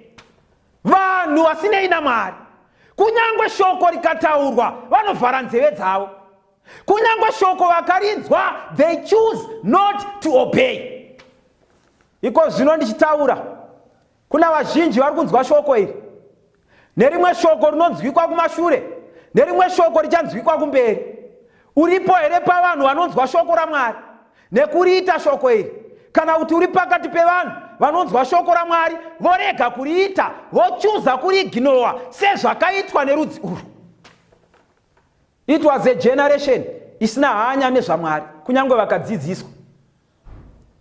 Kana tikadzidza kubhuku raGenesis tinosangana nemurume anonzi iye Cain. Cain naAbel vakadzidziswa pamusoro paMwari, vakadzidziswa zvinofanira kuitwa pakunamata Mwari. Asi kunyange vakadzidziswa vese, Cain akasarudza kuiginowa zvataurwa naMwari, ndokuita zvake. Hatipo here pakati pevanhu ava, hatipo here pakati perudzi urwu runoti Jehovha akataura, ivo vanoiginowa zvataurwa naMwari. Ende mukatarisa rudzi urwu muchaona kuti irudzi rwakanga rusina ukama naMwari. Zvinotobuditsa pachena kuti rudzi urwu rwakanga rusina ukama naMwari. Rusina ukama naMwari kudaro vakanga vari vanhu vasina hanya nenyaya yekunamatwa kwaMwari. Umwe munyori achinyora mudzidzi weBhaibheri anotaura pachena kuti this generation had little sense of religion. Vakanga vasina hanya nenyaya dzekunamata. Kureva kuti kana zviri zvekunamata, zvinhu zvavanongoitawo havo imwe nguva, hazvisi zvinhu zviri priority kwavari, vanongozviitawo imwe nguva kana vazvifunga havo. Haupo here pakati perudzi urwu rusina hanya nezvinotaurwa naMwari, runongofunga nezvaMwari kana mukana wawanikwa? Such is that generation. Vanongoendawo havo kuchechi kana vazvifunga, vanongofungawo kuti nhasi rega ndimbonamata, vanobata Bhaibheri kuti variverenge vachitsvaga hope. That is the generation. Generation yevanhu vanoteerera shoko for the sake yekungoteerera, asi shoko harina zvarinoita mukati mavo. Kureva kuti vanhu ava vakanga vachiziva Mwari, asi zviito zvavo zvairatidza kuti havazivi Mwari. Such is the generation yevanhu vanoziva shoko raMwari, yevanhu vanoziva Mwari, but they choose kuti hatinei naMwari wacho. Ngatimboona zvimwe zvakaitwa nerudzi urwu. Joshua chapter 24, ndoda kuti tiverenge pavhesi ya 31.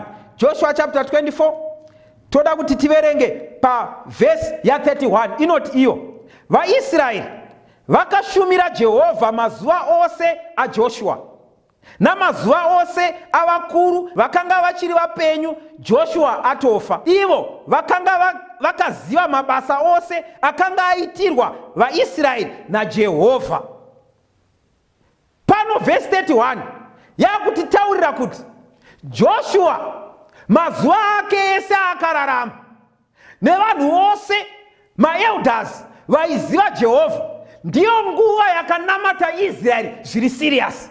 Toda kuti tiverenge zvekare Judges chapter 2 pavhesi ya 6 inoti iyo, zvino Joshua wakati aendesa vanhu, vana vaIsraeri vakaenda mumwe nomumwe kunhaka yake kuti vagare panyika yavo. Verse 7, vanhu vakashumira Jehovha mazuva ose aJoshua namazuva ose avakuru vakanga vari vapenyu Joshua afa.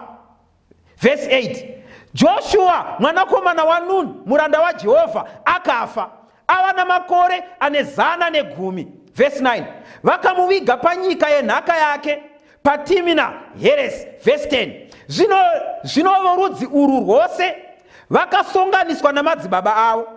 Rumwe rudzi rukamuka shure kwavo rwakanga rusingazivi Jehovha kana basa raakaitira vaIsraeri. Takuona zvimwe zvinhu zvakaitwa nerudzi urwu. Vari vanhu vanga vasina hanya naMwari, asi takuona kuti vanhu vainamata vakazembera pana Joshua nemaelders eIsraeri. Igeneration ine kutenda kunozembera pane vamwe vanhu. Igeneration inonamata kana vamwe vanhu vachinamata.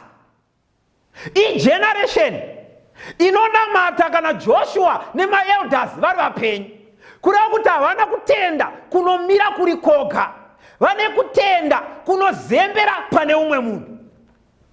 Kureva kuti generation iyi ndo vane kutenda kwavo kunozembera pane muprofita. Igeneration ine vane kutenda kunozembera pana pastor.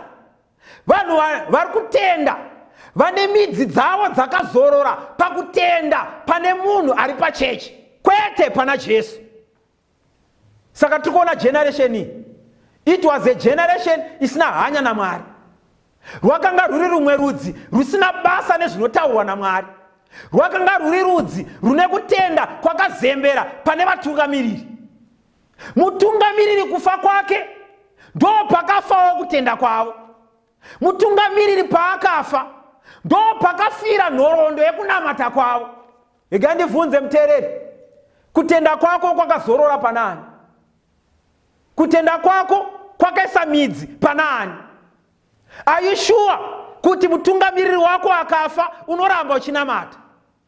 Are you sure kuti murume wako akafa unoramba uchinamata? Are you sure kuti vabereki vakafa unoramba uchinamata? Are you sure kuti mudzimai akafa unoramba uchinamata? Kuna vanhu vane kutenda pakazembera pamurume, kune vane kutenda pakazembera pane mudzimai, kune vane kutenda kwakazembera pane mutungamiriri wechechi. Saka ndiri kuti zuva ranhasi, mutungamiriri wako Joshua akafa, unoramba here uchinamata Mwari? Vamwe pakangofa murume ndo paakaenda nenyika. Vamwe pakangofa mudzimai ndo paakabva ahedhuka haana kuzonamata. Vamwe pakafa vabereki ndo pakaperera chikristu chake. Vamwe pakaenda profeti wake kunze kwenyika ndo pakaperera chikristu chake. Vamwe elda paakabva pachechi ndo pakaperera kunamata kwake. Ndoda kubvunza muzuva ranhasi akateerera, kutenda kwako kwakazembera panani? Pana Jesu here kana kuti pane vanhu? Nekuti Joshua ari mupenyu vakanamata Jehovha, maelders ari mapenyu vakanamata Jehovha, asi Joshua afa vakapanduka pana Mwari, maelders afa vakapanduka pana Mwari. Kutenda kwako kwakazembera panani? Ndosaka muchiona Matthew chapter 7 verse 24 panotaurwa just a short parable. Jesu anobudisa pachena kuti vanhu vose vanovakira padombo vanoisa midzi dzavo dzekutenda pana Jesu. Asi vanhu vose vanovakira pane vanhu, vanovakira pane muprofita, vanoisa nheyo dzavo pana profeti, vanoisa nheyo dzavo pana elder, vanoisa nheyo dzavo pana pastor, vanoisa nheyo dzavo pakasiyana siyana pane vanhu vose vanovakira pajecha. Kana mhepo ikauya ikasurudza jecha nekutenda kwenyu kwabviswa midzi dzavo, hama yangu, isa kutenda kwako pana Jesu. usava serudzi urwu rwakaisa kutenda kwarwo pana Joshua, usava serudzi urwu rwakaisa kutenda kwarwo pane maelders echechi. Kufa kwavo nekutenda kwake kwakafanawo. Saka tikuona rudzi urwu vanhu vasina hanya naMwari, tikuona rudzi urwu vanhu vanoziva Mwari asi vanoekta nemararamiro avanoita anoratidza kuti havazivi Mwari. Tikuona rudzi urwu vari vanhu vakanga vari panzvimbo yekuisa kutenda kwavo pane vamwe vanhu kwete pana Jesu. Saka mukati mezuva ranhasi ndega ndikuyambire hama yangu, isa kutenda kwako pana Jesu.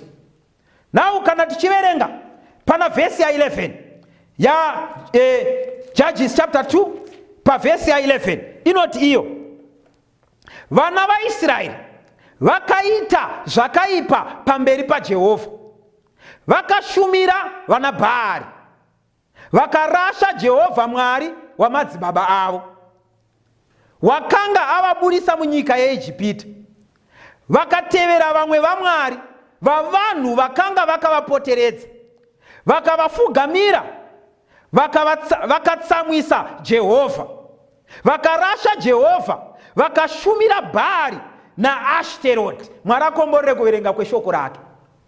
Nao mukadzidza zvakanaka, takuudzwa kuti generation yevana veIsraeri iyi, rudzi rwevana veIsraeri urwu, vanhu vasina hanya naMwari, vanhu vanorarama zvisinei naMwari, vanhu vane kutenda kunozembera pane vamwe vanhu, vanhu vane kutenda kunofa kana waakazembera afa, ndivo vanhu vane kutenda kusina kugadzikana, kutenda kusina midzi.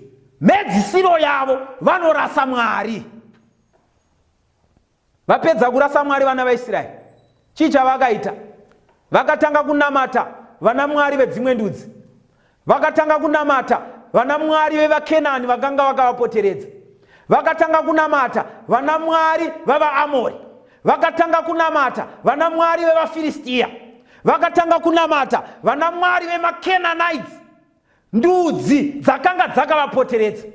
Kana muchidzidza nhoroondo yeBhaibheri chapter 15 yebhuku raGenesis, Abrahama achitaurwa pamusoro peIsraeri anonzi vana vako ndichavapa nyika iyo, asi nyika iyo ndichazovapa kana vanhu variko mukombe wavo wekutadzira Mwari wazara.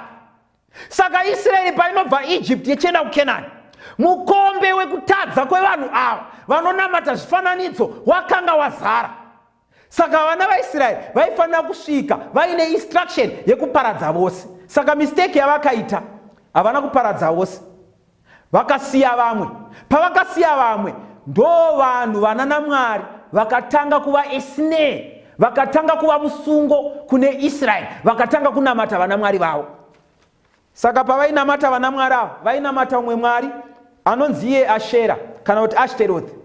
Ashtoreth was a pagan goddess, mwarikadzi wevaHedheni. Mwarikadzi wevaHedheni anonzi iye, she was a god of war and sex, mwarikadzi weupombwe, mwarikadzi aishanda nenyaya yefertility, mwarikadzi aiita nyaya dzeupombwe mukati metemberi make. Saka vanhu vaitoenda kunonamata kutemberi yaAshera, varimo mutemberi vaitoita upombwe in the honor yaAshera. Ndiye Mwari akatanga kunamatwa nevana vaIsraeri. Havana kupedza ipapo, vakatanga kunamata anonzi Bhaari.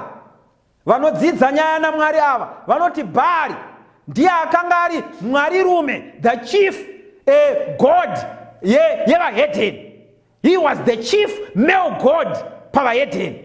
Saka mwari uyu anonzi he was a pillar panzvimbo dzakakwirira. Pasaidi pake pane chitanda chaimirira Ashera. Saka Bhaari wakanga ari murume waAshera.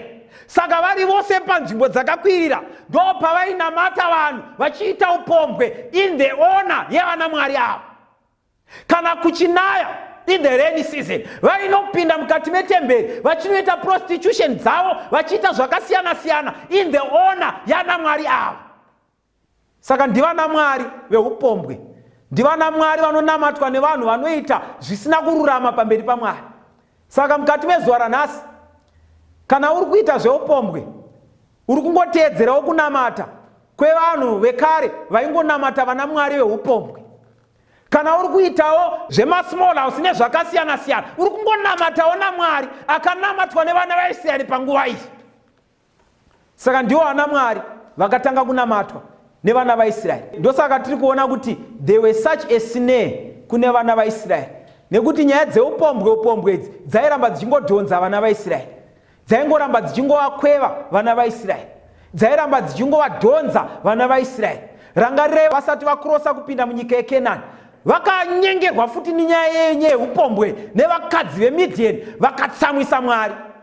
Saka tiri kuona zvekare vapinda munyika yeKenani vakutanga nyaya dzeupombwe futi, vakatanga kunamata vana mwari ava.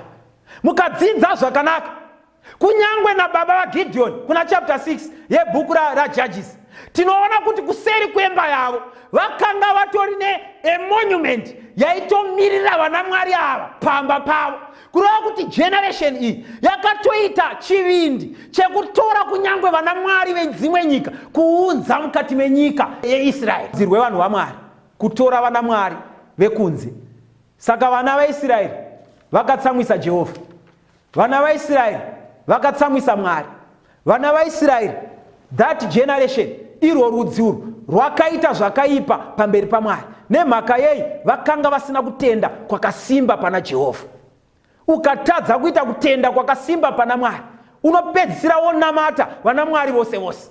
Ukatadza kuita kutenda kwakasimba pana Mwari, unopedzisira wopinda mukati memudzimu namashavi. Ukatadza kunamata Jehovha zvakanaka, unopedzisira wotanga kuita zvemudzin'anga dzenyika ino, uchitorana nezvakasiyana siyana zvenyika ino. Zvopedzisira zvakuita musungo. Vana vaIsraeri vakaitwa musungo nevahedheni, vakatorwa kuita musungo nevana mwari vavahedheni, vatorwa kuita musungo nevana vavahedheni, vakatadzira Mwari, Mwari akafuratira Israeri. Kureva kuti ukafuratira Mwari, naivo Mwari vanokufuratira. Kana ukasiya Mwari, naivo Mwari vanokusiyawo. Inyasha dzaMwari kuti kunyange vakavafuratira Mwari, naivo vanoramba vachikuteverera, vaine hope yekuti unodzoka kwavari. Wafuratira Mwari kudaro, Mwari vanoramba vachikutsvaka. Asi pane imwe nguva yekuti ukaramba uri wekufuratira Mwari, Mwari vanozoti ndaifanira kudiko nehama yangu iyi, ndaifanira kuita seiko nehanzvadzi yangu iyi, ndaifanira kuita seiko nemwana wangu uyu, ndaedza nepandinogona asi zvaramba. So vakatadzira Mwari, vakapandukira Mwari. Jehovha akafuratira.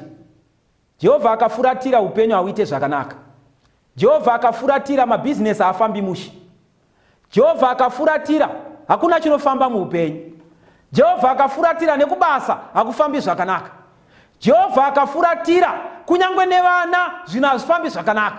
Jehovha akafuratira kunyangwe nepisi mukati memba inobuda. Saka vana veIsraeri vafuratirwa naJehovha, wakabvisa ruzhowa rwake. Regai ndikutaurire vana vaMwari, pfuma inonakidza kudya kana ruzhowa rwaMwari rwakakupoteredza.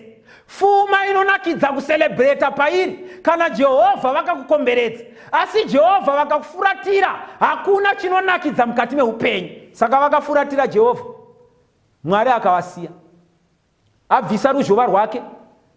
Vakauya vedzimwe ndudzi vakatapa vana vaIsraeri vakavaita varanda, vakatanga kuvashungurudza, vakatanga kuvanetsa, vakatanga kuvarwadzisa. Asi Mwari ngaakudzwe nekuda kwaJesu. Bhuku raJudges tinoona nyasha dzaMwari huru. Tinoona kupanduka kwevana vaIsraeri 7 times. Tinoona vana vaIsraeri vachichema kuna Mwari 7 times. Tinoona vana Mwari vekudenga vachisunungura Israeri 7 times. Kureva kuti vana vaIsraeri pavakachema kuna Jehovha, Mwari wakavamutsira musununguri. Mwari wakareza ejaji. Ndosaka tiri kutaura bhuku raJudges. It is the book of Judges. MaJudges vaisava vatongi, vakanga vasiri vana mambo, vakanga vasiri vanhu vanotonga vanhu, but vaiva vanhu vaishandiswa naMwari kuva nyundo dzaMwari, kutungamirira vana vaMwari muhondo, kuenda kunosunungura Israeri kubva muruoko rwemuvengi. Saka tinoona Israeri vachimutsirwa ejaji achienda kunowasunungura mukati meruoko rwemuvengi. Mwari ngaakudzwe. Tiri kuona kuti Mwari kunyange ukamutadzira zvakadii, asi ukachema kuna Mwari, nzeve yake inoteerera. Kunyange kurudzirwa nhasi, kunyange ku this generation inorasika pamberi paMwari, generation isina hukama naMwari, generation inoita zviito zvinosemesa pamberi paMwari, generation inotadzira Mwari zvemhando yepamusoro. Asi Mwari ngaakudzwe, ukachema kuna Mwari, Jehovha anonzwa. Vana vaIsraeri vakachema, Jehovha akanzwa. Jehovha anzwa, akatumira ejaji. Ejaji akasunungura Israeri kubva mumaoko emuvengi. Now kana tichitarisa ejaji, tiri kuona a type of Jesus Christ. Jesus Christ is the judge. Ndiye jaji wedu wemazuva ano. Ndiye jaji anosunungura vana vaIsraeri. The modern Israel. Kana tapinda muchitema, kana tapandukira Mwari, tapinda mukusota Mwari, tapinda mukurasa shoko ra Mwari, tapinda mukurwadzisa Mwari, tapinda mukufuratira Mwari, kana Mwari akatifuratira, it's not forever. Kana tikatendeukira kuna Mwari, kana tikachema kuna Mwari, we have a judge who is Jesus Christ. Tinaye judge anova Jesu Kristu. Ndiye akabva kudenga akauya pano panyika, akafa pamuchinjikwa kuti ave jaji kumiririra vose vanotarisa kuna Jehovha. Saka ndiri kuti kudii muzvara nhasi? Tiri kutarisa rudzi rwakapandukira Mwari. Imwe nguva you are one of that generation. Imwe nguva you are part of that generation. Imwe nguva uri umwe werumwe rudzi rwakanga rwapandukira Mwari. Asi Mwari ngaakudzwe muzvara nhasi, nekuti we have a judge who is Jesus Christ. Tina jaji anova Jesu Kristu. Ndiye anosunungura vanhu kubva muzvivi zvavo. Nekuti Mateo chapter 1 verse 21 inoti, nekuti uchanzi Jesu uchasunungura vanhu kubva muzvivi zvavo. Ngativimbei naJesu nguva dzose. Hakuna chitema chisingaregererwe pamberi paMwari. Hakuna chinotadzwa naKristu. Hapana chinorema pamberi paMwari. Hakuna chitema chidiki kana chikuru pamberi paKristu. Tapanduka pamberi paMwari, tava part of this generation yakarasika pamberi paMwari. Asi Mwari ngaakudzwe. In that generation, Mwari vekudenga vanogashira, Mwari vanotungamirira. Toda kunamata panguva ino titende Mwari, nekuti Mwari vekudenga vakanaka, vanogashira vanhu vanouya kuna Kristu. Ngatinamatei. Baba vedu vari kudenga, tinokutendai muzita raJesu. Maita basa nenguva yekuteerera shoko renyu. Tine vazhinji vakakupandukirai, tine vazhinji vari mugeneration yekurasika pamberi penyu. Vakanga varasa ukama nemi, asi iko zvino vanoda kudzoka pamberi penyu. Ivai navo, vatungamirirei, vagashirewo muruoko rwenyu. Mbiri piwo kwamuri, kubva zvino nekusingaperi tinonamata. Amen. Dai Mwari vangakomborera kuverengwa kweshoko ravo. Musimbire, zino, oya kuna Jesu. Musimbire zino, komborerwa, zino, oya kuna Jesu. Komborerwa zino,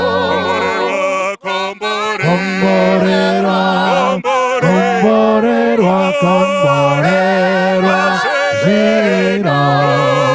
zino, oya kuna Jesu. Komborerwa zino.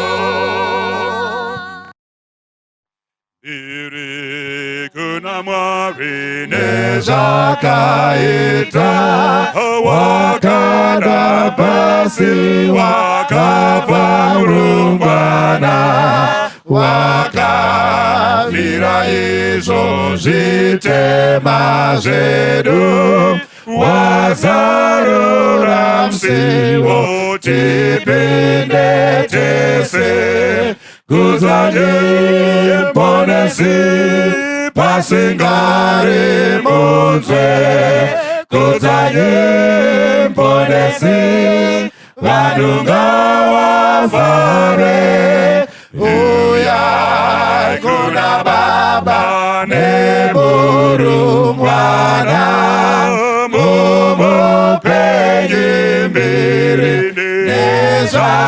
nezvakaita orubonesorwa tengwa neropa chitsidzo chaMwari kuwadawire munyangadzi mukuru anodavira Jesu anosunungura ipapo kudzanyimbo nesipo vasingari munzwe kudzanyimbo nesipo vanhu ngavafare uyai kuna Baba nemurumbwana mumupenyi mbiri nezvakaita zvikuru waita wazvidzinisira tofara zvikuru naye murumbwana asi kushamane kufava kwedu kunokura apo taona Jesu kudzanyimbo nesipo pasingari munzwe kudzanyimbo nesipo vanhu ngavafare uyai kuna Baba nemurumbwana mumupenyi mbiri nezvakaita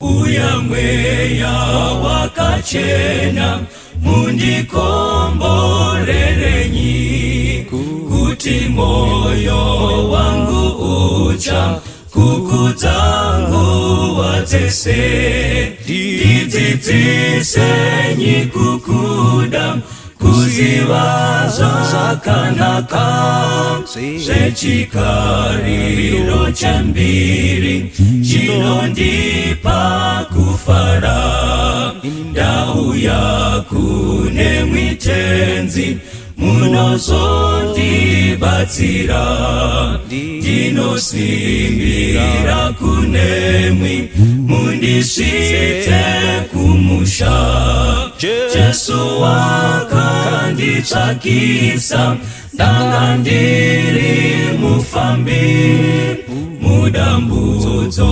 wandibvisa ngeropa rake iri ndagashira mutsa wenyu ndinomuitirenyi ndipenyi kunaka kwenyu ndosungirwa kunemwi nguva dzese ndarasika kuva munzira yenyu ndiri pano wangu Baba batisa moyo wangu ndiri pano wangu Baba batisa moyo wangu ndiri pano wangu Baba batisa moyo wangu ndiri pano wangu Baba batisa moyo